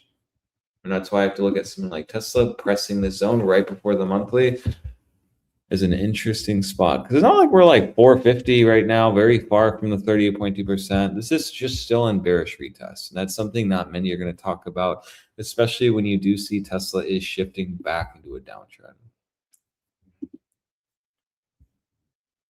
If it wants to load, of course. So some lower high potential here. Here's your higher low, higher high. So you have shifted in a downtrend. You just don't have a lower high. So that's kind of what you're betting on if you're taking shorts here. But I do think the easy trade setup is on the monthly. I think we can easily gauge 436 on like a daily or 438 on like a daily. But really, this should start moving down. If you start seeing today close under 436, that could be a short into next week. So yeah, I'll update this on Monday. And if the Academy trade gets invalidated, well, again, we don't need to take a whole stop loss to know that. I'll just know it based on 438 being reclaimed by today. So far we're slightly above it, but still have 3 hours, 28 minutes left to go. Still a long day. It's just playing stupid games. Oh, yeah. Let me see. She's been sneaky, honestly. Yeah. Like if it does just lower high here, that's very sneaky. Let me see. Let me share my screen. And for Mr. Farhano, SoFi for a trade. All right. And then KC1 exclamation, which I believe is coffee. Shit, I'd like to go Yeah. long coffee. I just like to drink it. I don't care about longing it. It- Or short. I would never short I it. meant drinking it. Long it in the physical sense. Oh, yeah. Oh, yeah. Ok, Tesla, damas y caballeros. Tesla está algo complejo. Pueden ver esta gatada que acaba de hacer el día de hoy, ¿no? ¿Por qué lo digo? Simplemente por esto. Puede estar haciéndote simplemente un alto más bajo después de esta jugada. Esto es lo que normalmente Tesla hace, este tipo de mega gatadas en este estilo de canales. Te aguantó el 430, que es mi punto importante, pero no estás rompiendo estos altos. El alto más alto en la diaria acá no lo es, pero ya jugó, puedes decir que esta divergencia bajista ya jugó con todos estos cierres, entonces ahora empezarías de nuevo por acá, no tienes nada que te diga la tabla. Lo que sí tenemos es esto. La vista mensual, voy a quitar esto para que se vea claro, que es justamente lo que estaba diciendo Alex. Y una vez más, en la mensual, para que lo vean, déjame escondo mi volatilidad. En la mensual tienes todas estas divergencias bajistas, incluyendo esta, donde el RSI hizo un alto más alto acá y luego un alto más bajo acá. ¿Ok? Estas son divergencias bajistas posibles de jugar. ¿Qué es lo que tienes que hacer? Simplemente cerrar por debajo de en realidad, 437 en los próximos meses para confirmarlo. Ahora, acá lo que tienes es esto. Hoy vas a cerrar tu gráfico mensual. La parte baja de la zona azul está justamente aquí en los 437. 437. La parte baja de la zona azul. Si cierras hoy por debajo de 430 es 38. 438, 34. Si cierras por debajo, más preferencia a cortos que longs. Y si cierras por encima, más preferencia a longs y veríamos dónde abre el HPDR el próximo mes, el lunes. Pero por ahorita no tienes un trade porque tienes la probabilidad de un corto, pero está muy lejos tu invalidación. No vale la pena meterte en pedos ahorita en esto. Esto es algo de espérate a ver cómo se da primero para después jugarlo. ¿Por qué? Una vez más, 4.38.34. 4.38. Segundo, lo estoy intentando escribir, pero se cayó mi pluma y dejó de pintar. Por supuesto, esta tecnología de las plumas.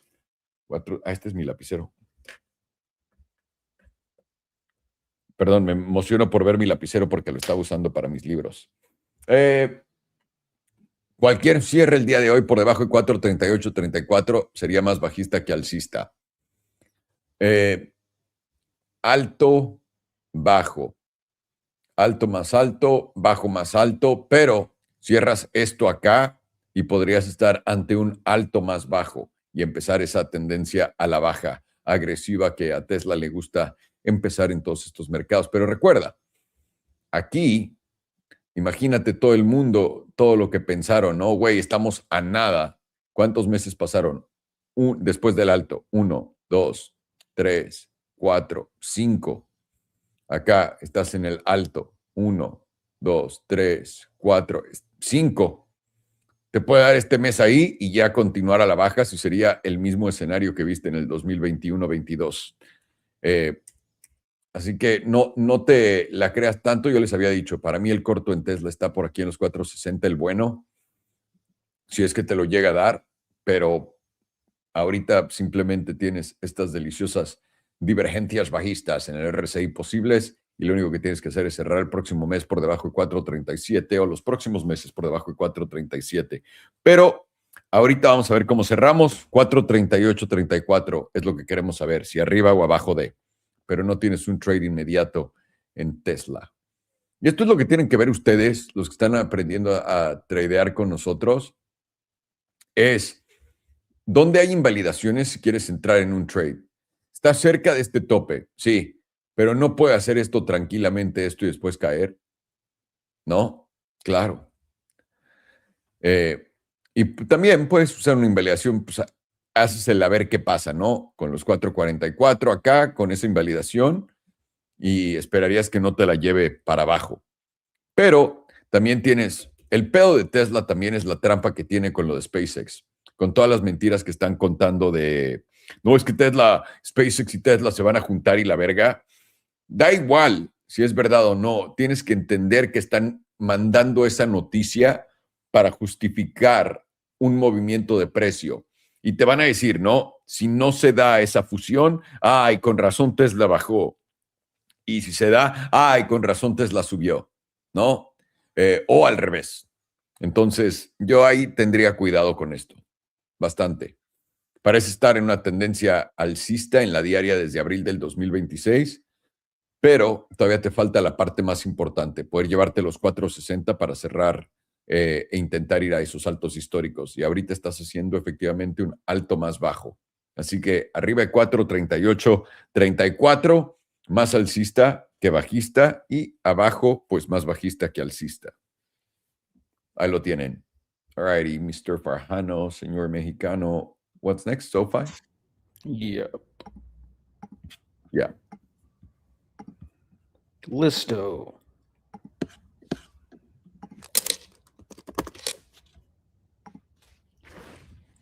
For a trade. Oh, fuck, I'm out of Coke Zero. I'll just get a sip of this coffee instead.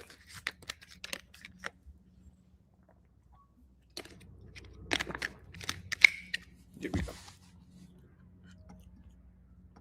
Now, wow, nice earthy green dildo. Today is currently flipped up, and you are putting in some. It's making a lower high currently, but the price isn't making a higher high, so there's no bearish divergence. And volatility is starting to expand from extreme lows, continuing to expand. And you are getting a buy signal here in the bullish control zone on the jewel. This is happening around the 20-ish point, and we are originally flipping up from very, very low on the jewel. This last time that we went this low, let's see. Let's mark it off right there.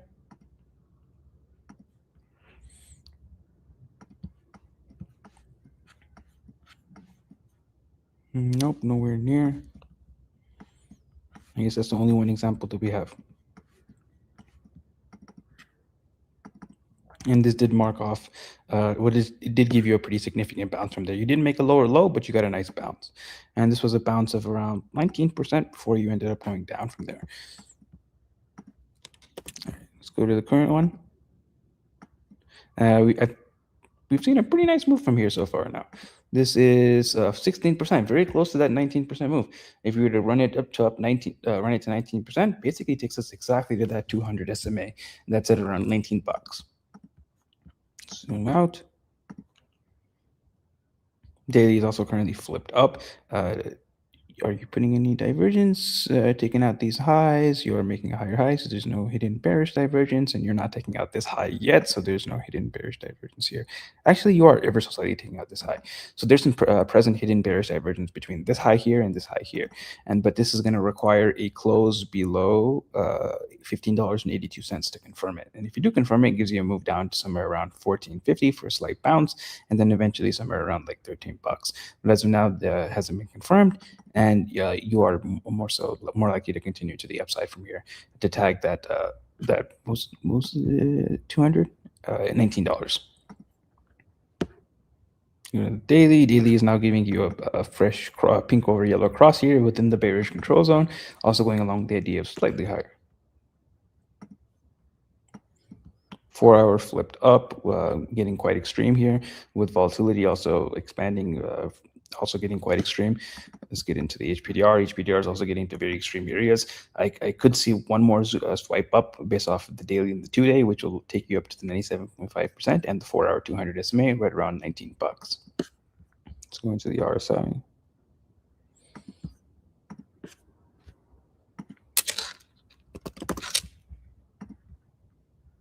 Isn't there like a basketball stadium called SoFi Stadium? And I don't remember what. It's a football stadium, son. Oh. It's where the Chargers play. Sports are all the same to me. My team that doesn't win anything. It's fantastic. I like the Houston Texans because they're from Houston. I know. By the way, I'm aware. There's a lot of Houstonians that feel the same way. This is because we're very, very proud of our flat and boring city. Of course. How can you not? With all that humidity. It's built on a swamp. That's right. Great idea. Listen, Mexico City, I believe, was entirely built on a lake, right? So is it? Yeah, dude. That's why if you go to downtown to El Zócalo, buildings are literally going under. Yeah, they're sinking. Yeah, the whole Mexico City is sinking, literally. So that's crazy. I was shocked too when I read about that. Oh, dude, we're so. But by the way, you would say, "Wow, how stupid are fucking Mexicans or people?" Right? Like in those situations. Let me be clear about this. Humans are so fucking stupid in general. There's places where there's hurricanes and earthquakes and all these things that destroyed the population. And what do we do after that? Let's rebuild it and live there again. Like, like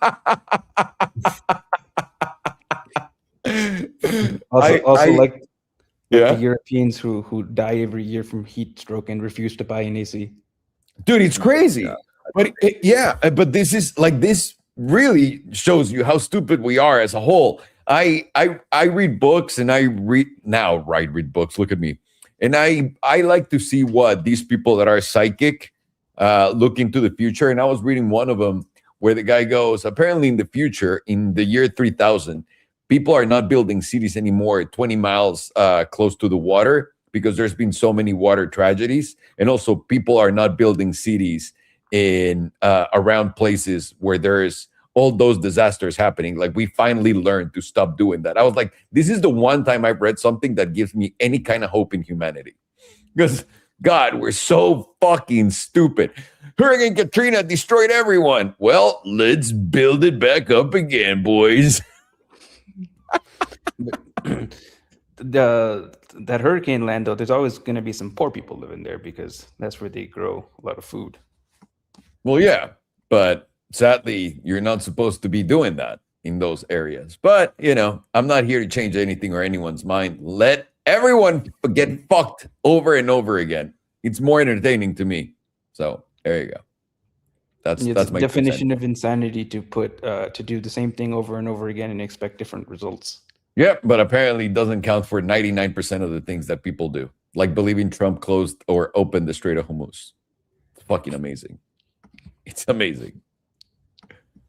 Nothing really here on the daily or the 2-day. Critical zones at $721 and lines up with 19, but it's a little bit higher than 19. I do want to see this update. You are getting volatility expansion though. 12-hour, nothing. 8-hour, nothing. 4-hour, nothing.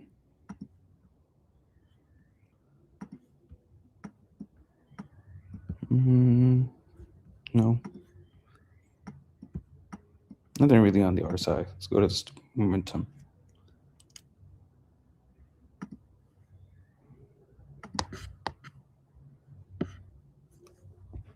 All right. 2-day is currently flipped up, and you are making a higher low. So there's no, with a higher low on price, so there is no bullish divergence here. You got double derp of life here, and momentum is remaining flipped up as long as you're closing over $15 and this is 69 cents. Next number. Daily is also flipped up with volatility expanding from many periods to 0%, and it's going to remain flipped up as long as you're closing over $16.38. All right. And once you're pushing that $18 or that $19 area, you are probably going to take out this high on momentum, and that's going to give you hidden bearish divergence. 12 hours currently flipped up with volatility expanding from many periods of 0%, and it'll be flipped up as long as you're closing over 1638. 4 hours also flipped up with volatility expanding, very close to a silver cross, and it's going to be flipped up as long as you're closing over 1688. 2 hours also flipped up as long as you're closing over about 1793. So this is close to where it's getting close to flipping down here. Go to the hourly. Hourly is also now freshly flipped up as long as you're closing over 1838. So basically the idea here is I do think you're going to go slightly higher to tag somewhere around this $200 region. I mean, not $200, $20, $19 to $20 region around this 200 SMA. And as long as you are closing below this 200 SMA, I do think you are going to end up going lower. If you can close back over not only this 200 SMA, but the 55 and the 200, which are lining up together, that would be IMO different than this region here where you deviated the 200 because you were still below this region here. So I do think if you close back over these, then maybe you can start to consolidate over this 200. Then I do think you're going to move higher to tag somewhere around like the low to mid 20s. But until now, I am leaning more towards a bearish retest at this $19 region. So if you want long this, I personally wouldn't because there's most of this move is played out. I'd wait for the short right around this region at $19, and then I'd put my stop loss at $20.13. Yeah. Looking at my chart, it's literally still waiting for this to break down and just go into the nice level of $11. Once we're there, you can buy all you want. But before that, not a good idea.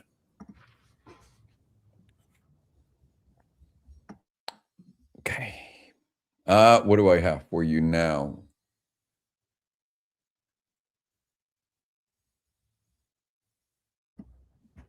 Alex is doing coffee. Why are we trying to trade nat gas? Nat gas for a trade. Nat gas. Alrighty. Terrible idea.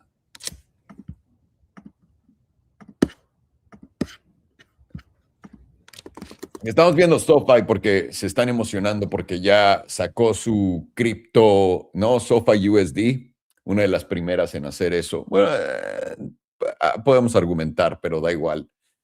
Y aunque no lo crean, no es XRP, ¿no? Esto sigue en posición bajista. La otra cosa que tienes que darte cuenta, este es un gráfico semanal. Tienes un cruce plateado a la baja. Está reventando el promedio del 9, pero vienes a retestear el cruce plateado. El retesteo del cruce plateado es lo que vas a quererle probablemente hacer corto. Y viéndolo en la diaria, todavía más bonito. En la diaria habías estado por encima del promedio del 200 después de los aranceles de SoFi. Y una vez que lo perdiste acá, entraste en el mercado bajista de SoFi. El problema es, no había retesteado el promedio del 100 y mucho menos el SMA 200, que a mí me suena que le va a tomar bastante trabajo, tiempo bajar, básicamente. ¿Y qué es lo que puedes hacer? Sencillo. Yo creo que Sofa es una buena compra por aquí de los 11.70. Para mí ahí es donde empieza a valer la pena. Puedes empezar en 13. El pedo de esto es que por más que sean 13 y 11, aquí la diferencia es 15, 16%, casi un 20% de movimiento en el precio. Lo que estás viniendo a hacer es retestar el promedio del 100. Y lo que quieres hacer es, tal vez en ese retesteo del promedio del 100, aquí, en los 18.88, donde vaya a estar cuando lo toque, usar esto como una invalidación. Este máximo que está en 19.17. ¿Quieres ponerte más especialito? Lo puedes poner aquí arriba en los 20.18. Pero tendrías que tener una entrada más cercana. Yo no me metería en esto con una invalidación más grande de 1%. Bueno, tal vez aquí entre los altos 19. Pero esto tiene más cara de querer bajar que subir. Puedes usar los 18 como referencia o puedes usar este nivel. Me gusta este nivel. Espérame, no. Es más, si estoy viendo simplemente análisis técnico puro y duro de líneas memes, mámate esto. Justo. Ve. Soporte, soporte, soporte, soporte, ruptura, SFP, bajo, rechazo, para abajo, SFP, para mega bajo. Yo usaría los 19, 17 y usaría esto en los 20. ¿Cuál es el alto de esta vela? High. 20, 15 para invalidar tu posición acá. Esto tiene más cara de que va a tener continuación a la baja que a la alza. Solamente yo por curiosidad quiero ver la de 2 semanas.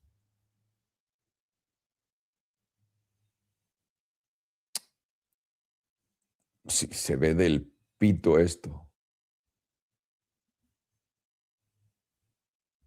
Y ve cuántas veces lo hizo.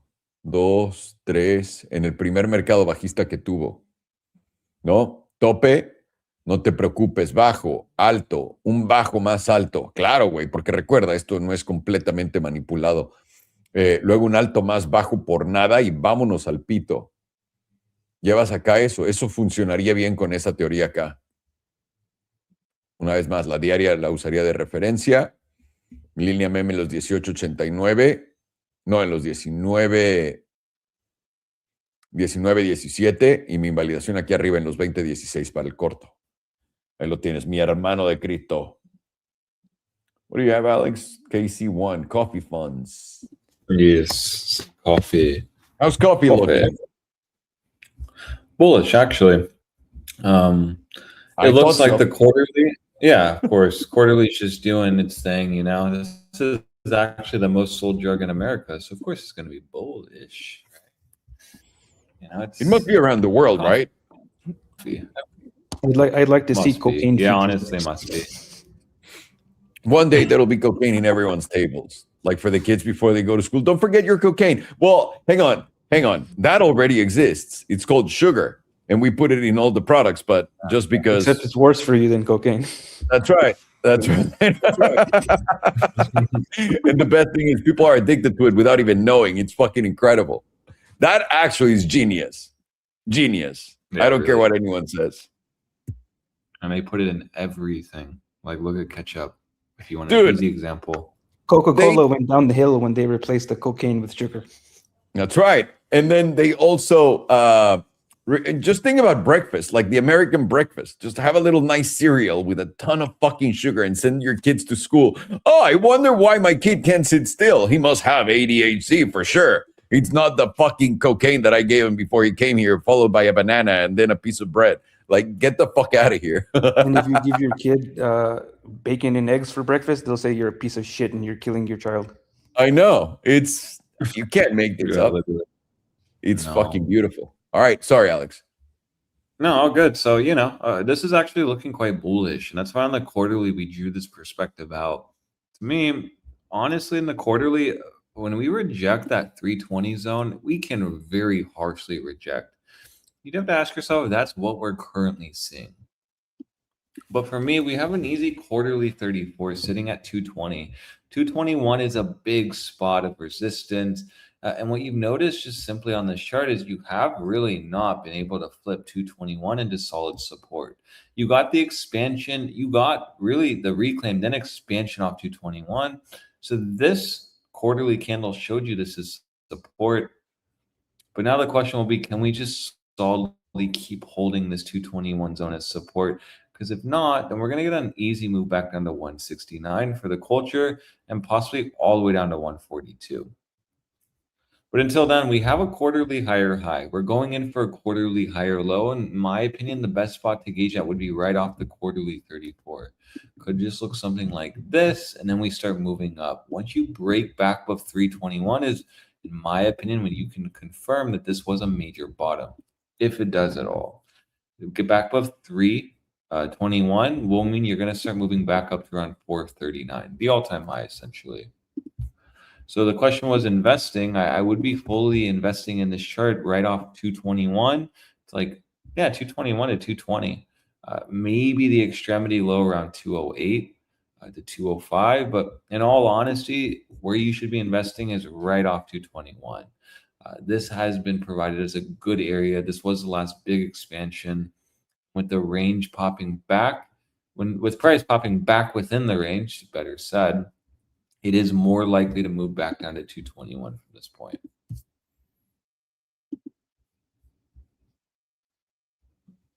Look at that monthly. You know, are we investors here on monthly lower lows? No, we at minimum want to just see that monthly 100 tested. That is nicely correlated with that 221 spot. And you will notice the last major opportunity here was when, well, we were trading in November 2023. That was when coffee was trading at like 150s, like 158. So it's shifting. Yes, that's bullish. Price is just, going up. So monthly hundreds going up. But we still should be looking at this spot as just a monthly throwback and an opportunity zone. Even if the monthly trend is shifting down here, that's just going to give you a bias to testing 221. And that's really all I have on coffee, really. It's like, if you want to be an investor, just wait for 221. If you try to invest now, you just run the risk of this dropping another 16% over time, of course.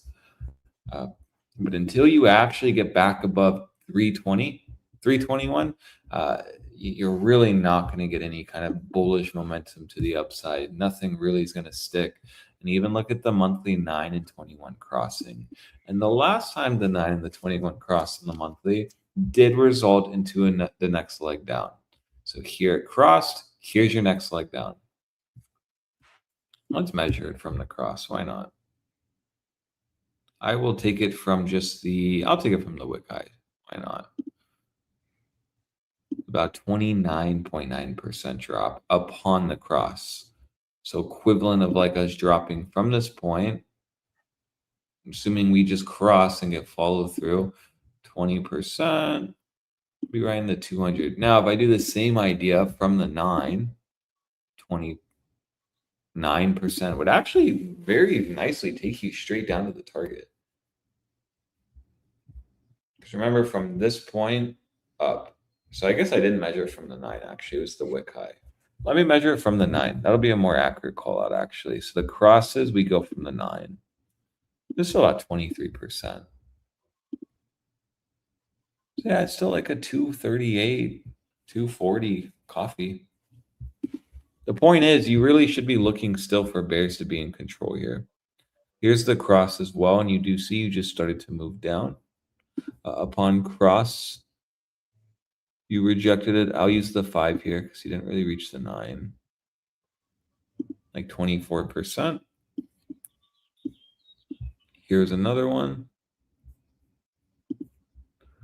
And my point is, you really start moving down once the 9 and the 21 cross in the monthly. This can at least just help us be in check on like, okay, are we actually bullish on coffee? Well, no, we're not. We are more likely to move down. So, and that's the point we're trying to bring home here. If you are trying to be an investor on this chart, you should be just investing in the extremity low. And so that is like a 20% drop from just current market price, which is pretty on par with what we've seen with these monthly 90/21s cross. When you instantly, or not instantly, but you do end up making the next leg down. Not instantly, but like in the following months. So I'd be the watching. wild thing about, I'm sorry, the wild thing about this is just the range that it's playing in. Like this would be the first time it kind of stays above that range in the 221 towards the future, because it literally, the chart's from 1973. 100. And that's a good point, because I didn't realize it was so from the much time 70s. below that. But yeah, that's a good point that you bring up, because that is from the 70s. I didn't even see that, honestly, like from 73. But that is something I was talking about here. The quarterly shows it better. And if we can just actually sustain like closures above 221, this will be really hard not to look at this spot as like the next quarterly higher low. Then you just sprinkle in the monthly EMA 100, which was the last big spot we got a bounce. Hasn't been tested since 2023. That's why this spot 221 just seems like the best investing spot, because at least you start losing 200s, 206, even 221 on a monthly. Yeah, you're gonna get a move back to 170s. So might as well not invest here. No point to invest here, just here, 221. And it's exactly what you mentioned. This is like the kind of reasoning for me too, is we can't even hold 221. This will just be looked at as a massive SR, some spot level that we just have not been able to actually successfully hold. And even here, you got expansion, but on the throwback, and it should have been support, wasn't. You just fell right through it.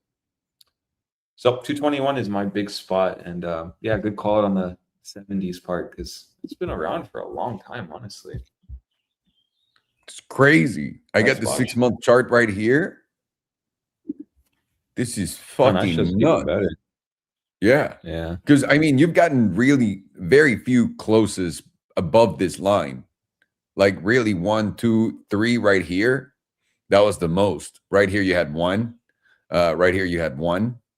Right here you had 1, 2. Now you got 1, 2, 3, 4, 5. But the question, we just had like inflation and whatnot. The question here is the price of coffee will continue to go up forever when it's more available than ever? And there's more producers than ever? It's kind of like what destroyed wine, the wine industry. I don't know how much you know about that. But the wine industry got destroyed by the fact that everyone came up with their own wine. Like everyone has a winery. Trump wines. So, I mean, this is a hard one, because I would like to think that this is really bullish, but at the same time, I would like, how many times has it failed and just stayed right here? Yeah, and even made those pretty harsh rejections in the 309s down back under 220. Yeah. So it's a volatile range that we're entering. I just have to still look at the macro trend, and that was a higher high. I just want to see a higher low right at 221. But if the monthly EMA 100 gets lost, that's where honestly this idea will start fizzling out, because we know if we're under a monthly 100, the quarterly 34 is going to get lost, and then you don't need to be waiting months for that. Also, a 6-month, every time you lose the 6-month on an uptrend, it fucking goes down again. Just the 5 on a 6-month goes down and touches the 21. And you could argue this hasn't. Well, actually, no. Yeah, it's been in an uptrend for the 6 months. Yeah, exactly. No, it has. So I still think it's going to come down more. Just if 221 will hold or not will be the big question. Yeah. Wow. Wowie. Okay. Let me see. Yeah. All right. Coffee. We already said nat gas would be next. Am I right, Mr. Farhano? Yeah. Nat gas is for you. Sir. And then it says for what? For a trade. Good luck with that. Yeah. And then energy fuels for investment. So there you have it, Alex. U. I believe that's what it's called. Energy fuels.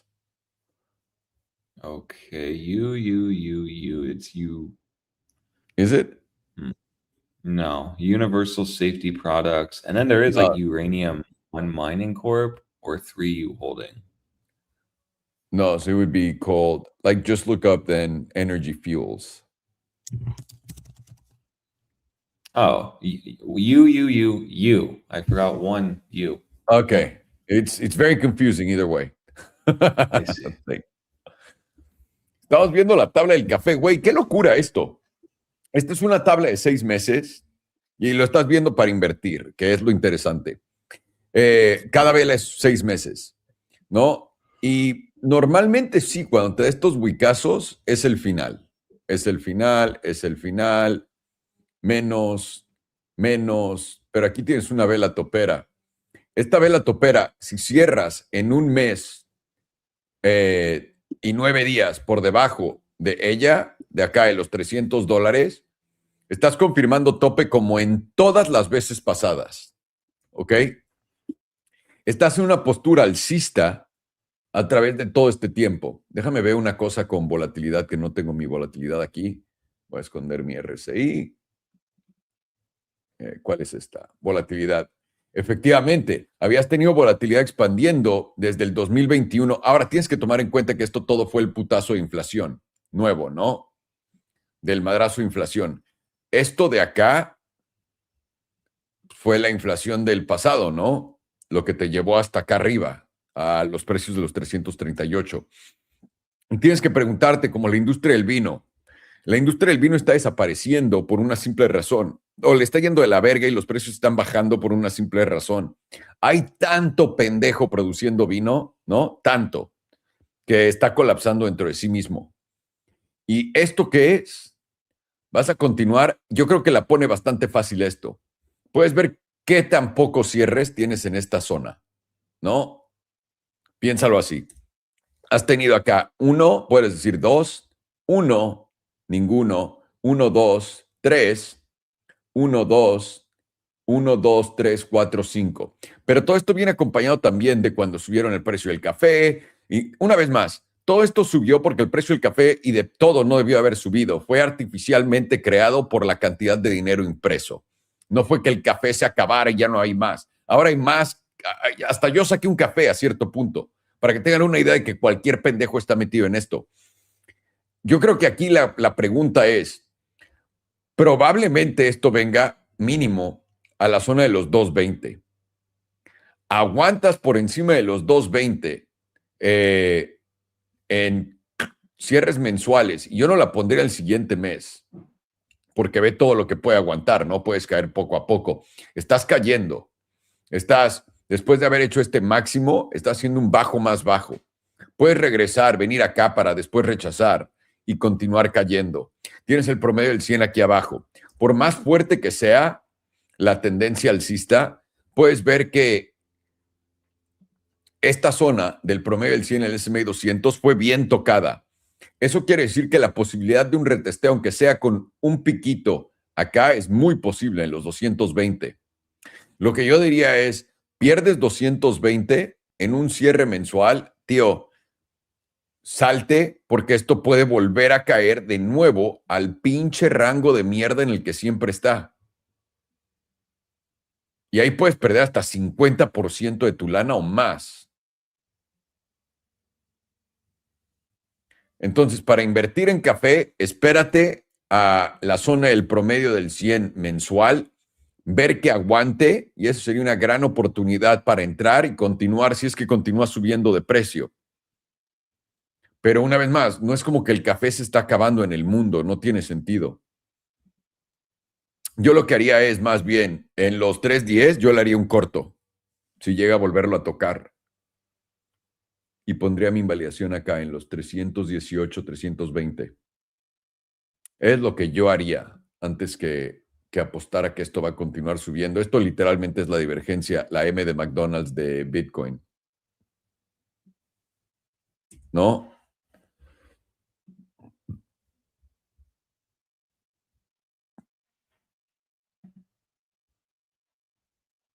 Y también tienes divergencias bajistas como en Bitcoin, en la semanal. Nel, güey, esto va para abajo.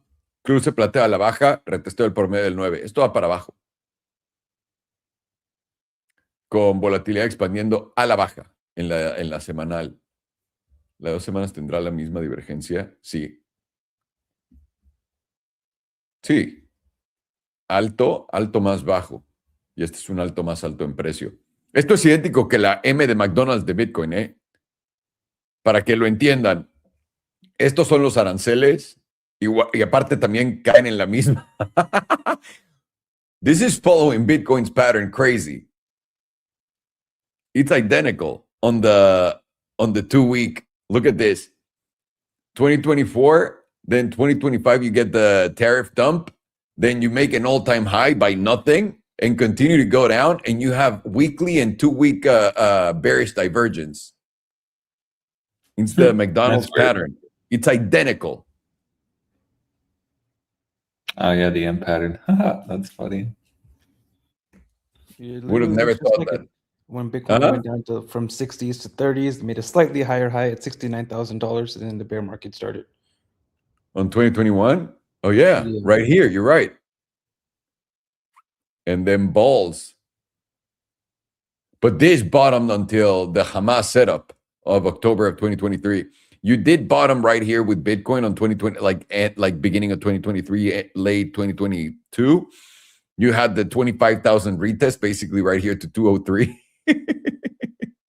And then it went back down, test that low, and then it went up like a motherfucker. How crazy is that? So apparently coffee and Bitcoin, boys, are related. I guess that's why all Bitcoiners drink a lot of coffee.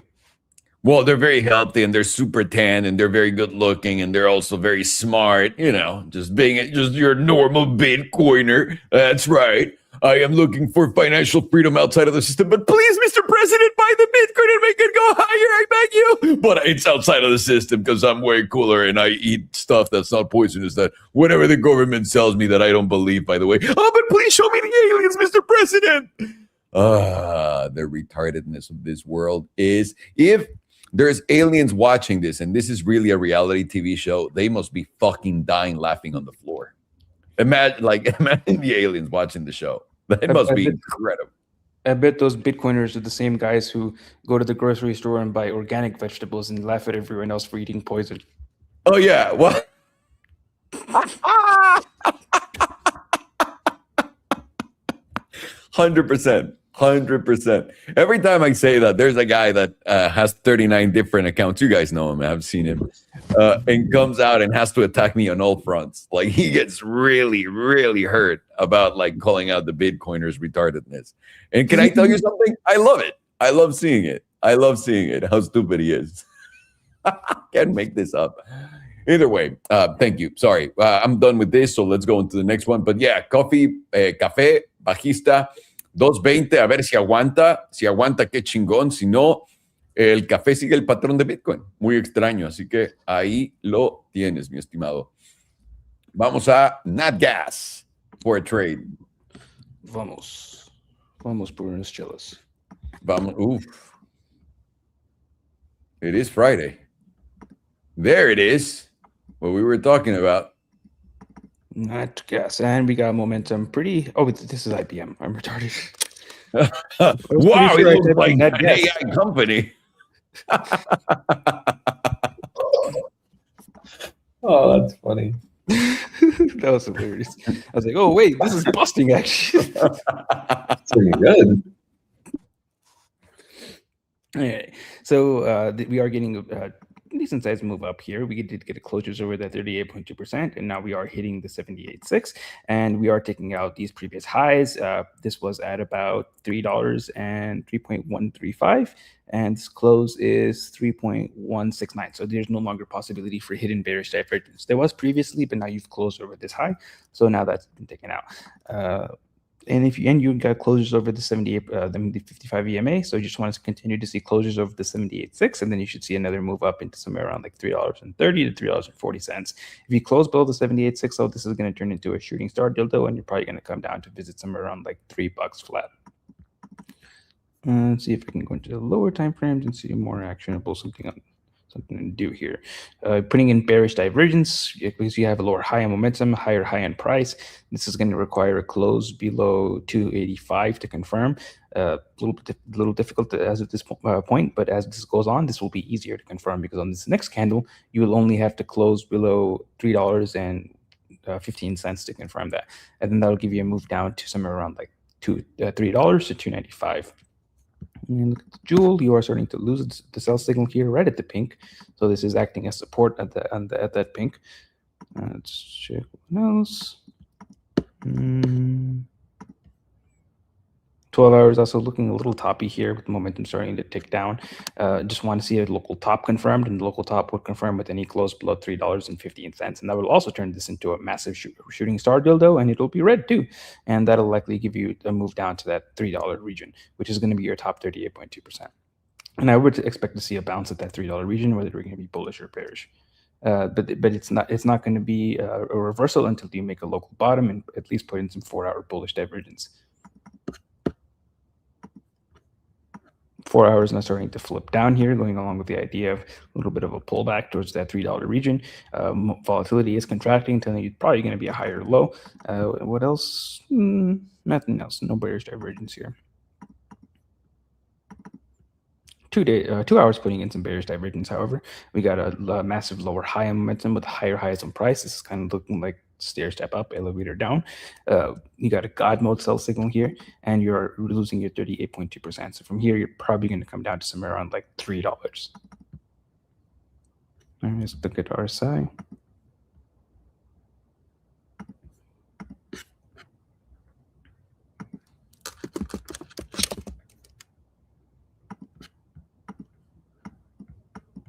Two-days got bullish divergence. This is going to be active as long as you're closing over $2.86, and you've hit the easy target off that bullish divergence. Next target is going to be about $4. But I do think that you're going to get the pullback first.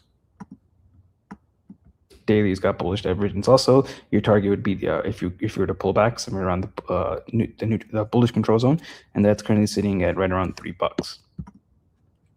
And your expansion target from here to the upside would be around just below 4 at 381. 12 hours getting a rejection from basically rejecting that 200 SMA.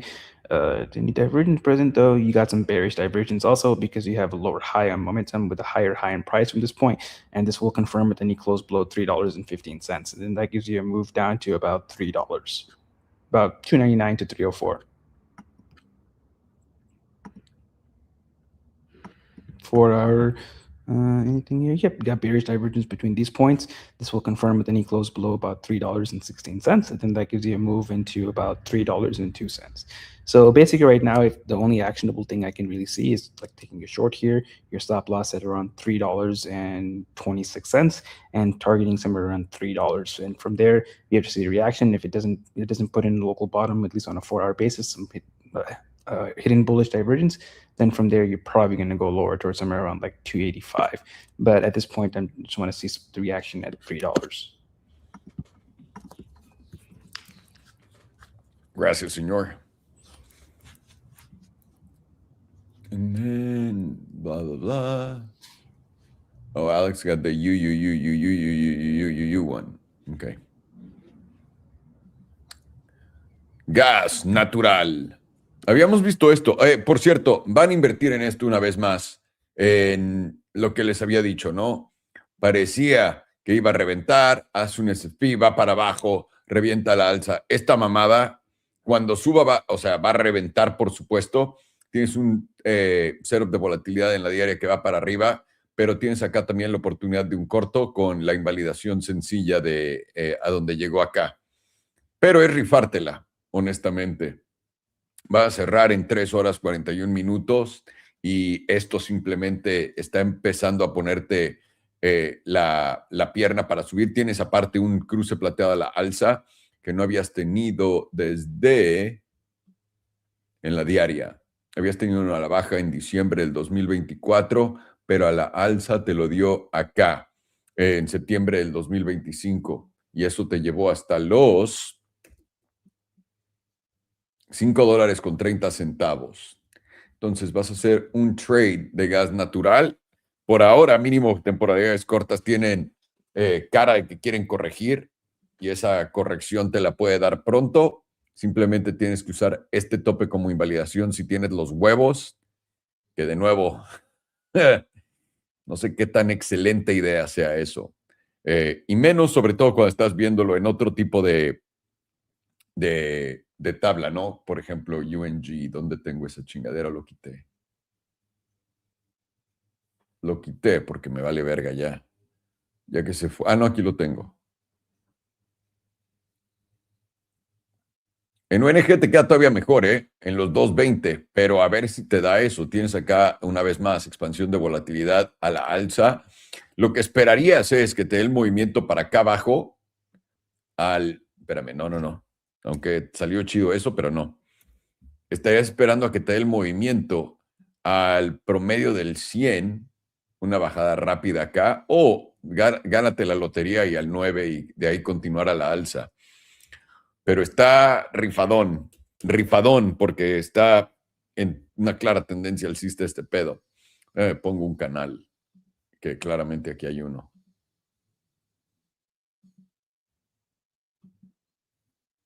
¿Ves? La media del canal es justo donde está el promedio del 100 y la parte baja serían los 11.22.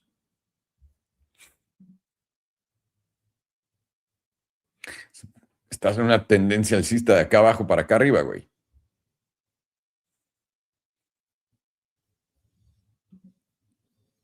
Pero el trade forzado sería el corto. ¿Va a ser el correcto? Yo no le pondría mucha fe. Cada quien, mi estimado, cada quien no. Ahí lo tienes. Ahora que toca.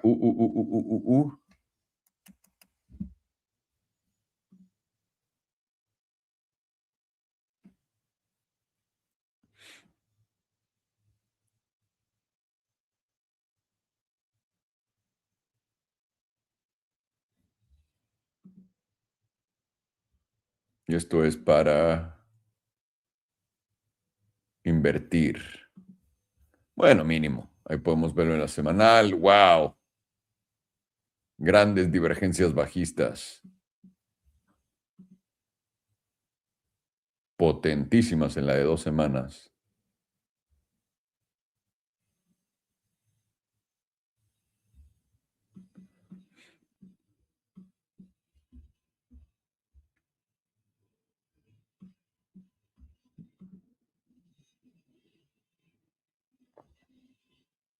Te imaginarías, ¿no? Que mínimo vienes para acá. Mínimo. A los $14 de los 18 donde estás. Pueden ver el por qué, ¿no?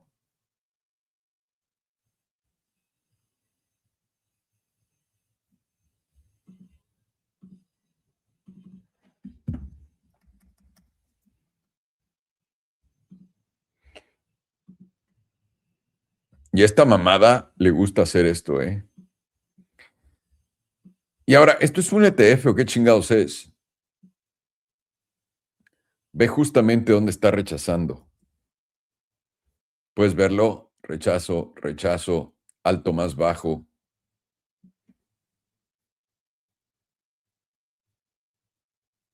Sí, nunca había visto un RSI que se viera así en una trimestral. Tan bajo. Pero ahora estás en la parte más alta de toda la tabla en toda la historia. No tiene sentido alguno.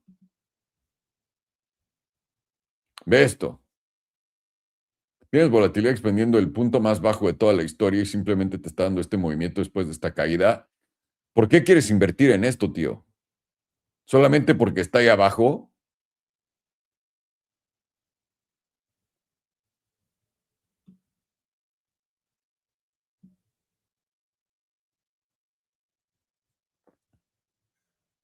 Nunca me había visto una tabla que se viera así. Lo que diría es, ¿quieres invertir y hacerlo sencillo? Ve en la semanal los 14.40. Ve la zona tan importante que es, tío. Caíste hasta acá. Rechazó, rechazó, rechazó. Subiste cabrón. Instantáneamente caíste y rechazó. Este rechazo de esta línea de 14.40 lleva desde el 2011 hasta literalmente el 2025, solamente 14 años. 14 años abajo de ella. Y esta es la primera vez que lo subes. Tiene más cara que vas a regresar a retestear para abajo. La primera zona que deberías de estar viendo es esta, en realidad. Yo no me metería aquí arriba en los 14, me metería acá, si es que los llega a tocar, en los 9. ¿Y dónde te vas a salir? Probablemente aquí abajo en los 5.70. Es un corte de pelo de 50%, cabrón. Pero es que nunca había visto una tabla así. Instantáneamente tienes divergencias bajistas.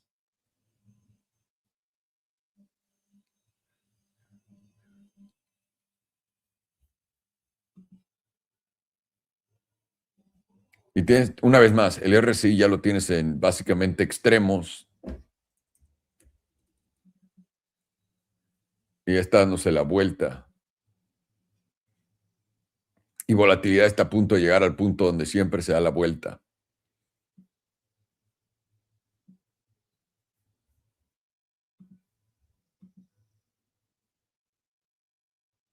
Sí, ve, estás en la parte alta de esto, has llegado al 100% antes.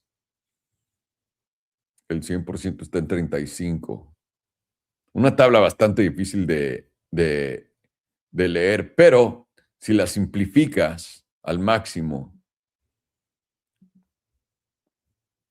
y le echas tantito cariño a este pedo, espérate mínimo a esto, te llevas los 12, te sales y vuelves a entrar aquí en los 9, y si te llevas...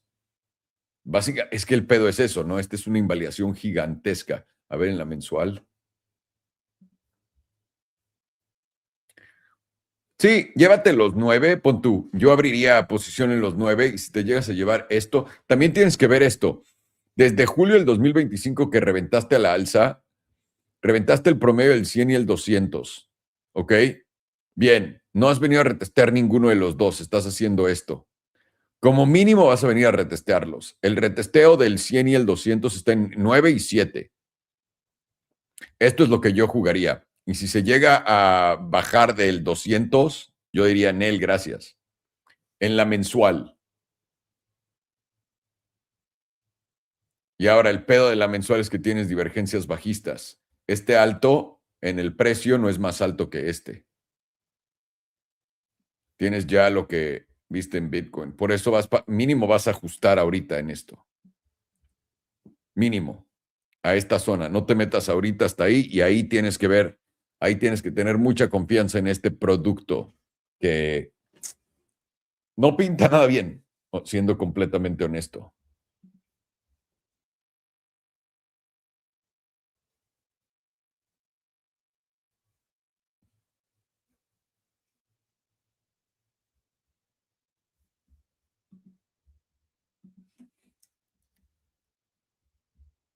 Mr. Farjano, can you do USAR? Alrighty.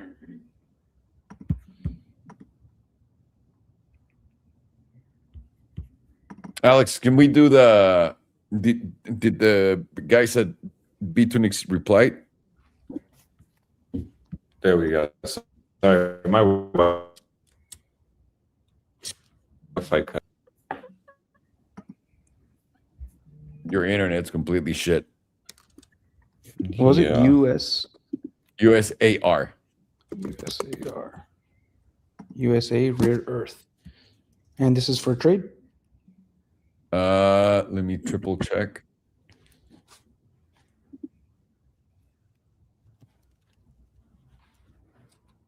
Yeah, for a trade. Let's go to, actually, let's do it on the HPDR first.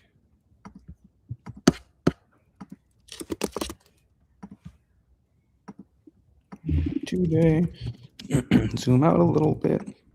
Today is starting to flip up, very close to entering into the bullish control zone. You are still making a lower high in both price and momentum, so there's no divergence present here. But once you start taking out this high here at $28.60, if you don't take out the momentum high, which is going to be a little difficult because of how high this is here, it's going to be forming bearish divergence at that point. But since you are going to be taking out that high, I do think that bearish divergence is going to lead into a hidden bullish divergence. And as of now, you are getting over the 38.2%, which is at around $27.11. And if you do close over that 38.2%, you are likely going to make your way somewhere between $30 and $34. At that point, you will be on a higher high on price, lower high on momentum, and that gives you your bearish divergence. But that bearish divergence will just likely lead into a higher low, which leads into another higher high. Let's go to the daily. Daily is currently also flipped up.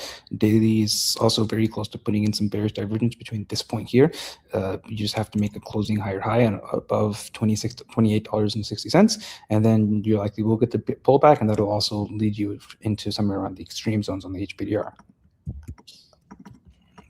Okay, 4 hour.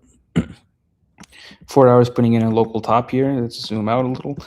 You got momentum flipped to the downside. This close is 28.01. This one is 28.05. So you got bearish divergence here. This will confirm with any close below 27.77. And then at that point, you probably see a move down to somewhere around $25.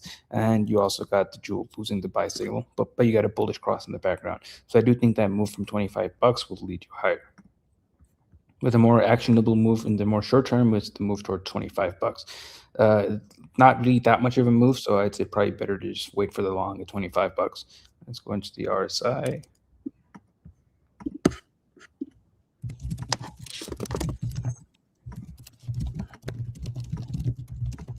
Today's got some bullish divergence. This will be active as long as you're closing over $21.28. If you do go towards the neutral zone, that brings you somewhere around $22 to $23, closer to $25. And at that point, you will put in hidden bullish divergence because you're going to be taking out this low momentum with price still making a higher low. So it goes along with the idea of a higher low into continuation up.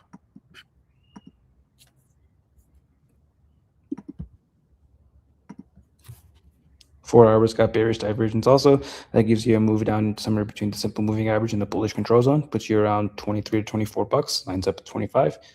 And at that point, you're probably going to take out that low, and that'll give you hidden bullish divergence. Let's check the RSI. I'm in momentum.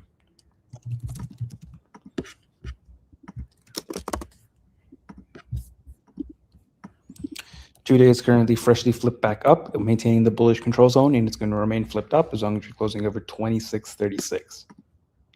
Daily is currently also flipped up, and it's going to remain flipped up as long as you're closing over 23.60. Let's say 69. Nice number. Gosh. 12 hours also flipped up as long as you're closing over 23.69. 8 hours also flipped up as long as you're closing over 23.69. 4 hours now freshly flipped down with the local top confirmed here, and you do have bearish divergence on the 4 hour, and this is going to be flipped down as long as you're closing below 27.73. So I do think right now you are going to see a move down in the more short term to somewhere around $23, and from there I think you'll play in your next higher low based off of the higher time frames, so like the daily and 2 day, and then that'll give you hidden bullish divergence in the low time frames, and that'll take you into somewhere around like 30-ish bucks, somewhere in that region. An explosion once I closed. Thank you for bringing it back. So I'm sorry, what was the final trade? I got completely my memory wiped with that. It was along around $23 to $25 with a stop loss at $23.98. $23.98. Perfect. Thank you.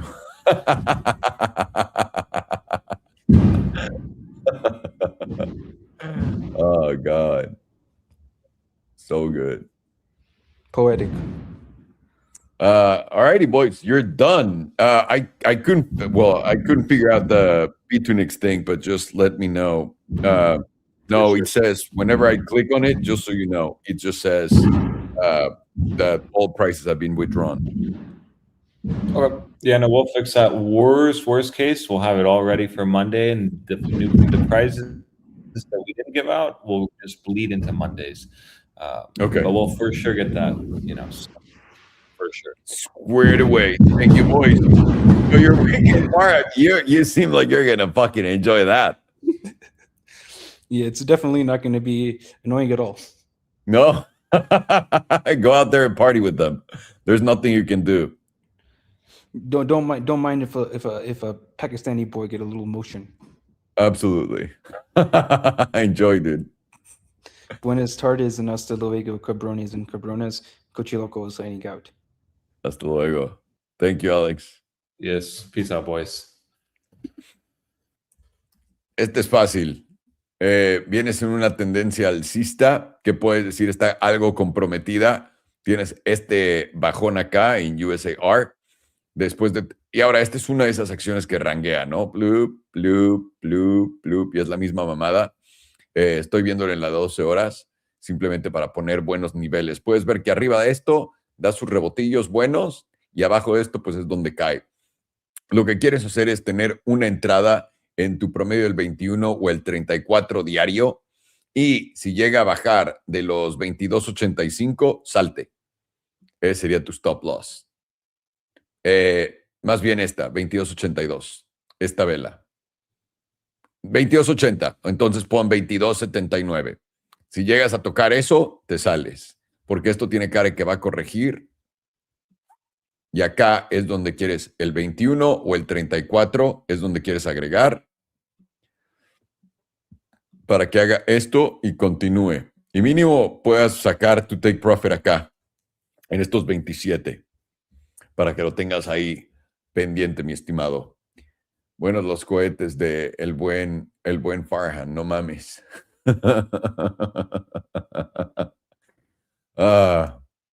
Vale, pues, ahí lo tienen, 4 horas de entretenimiento y de tablas.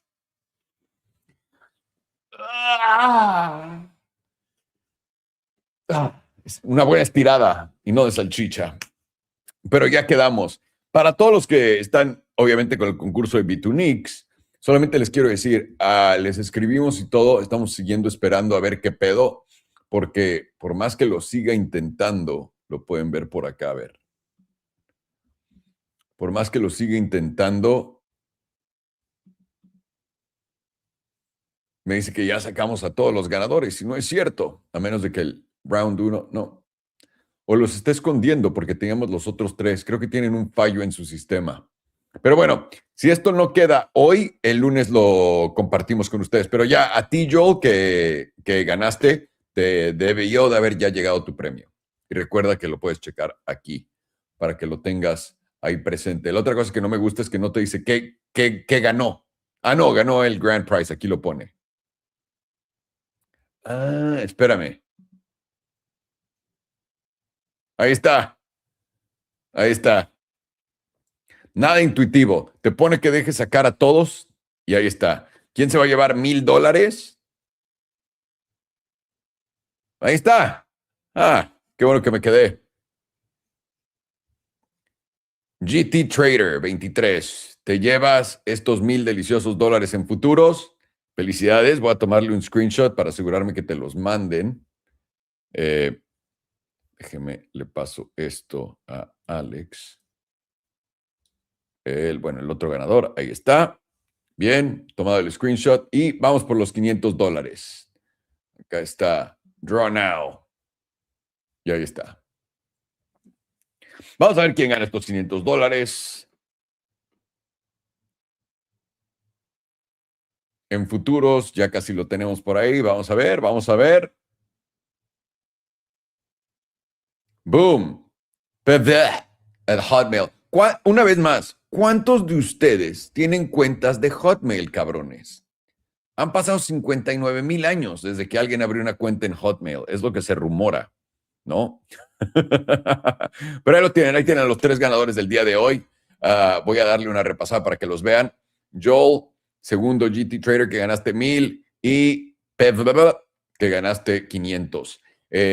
Sus premios deberían de llegar a donde está la campanita de acá.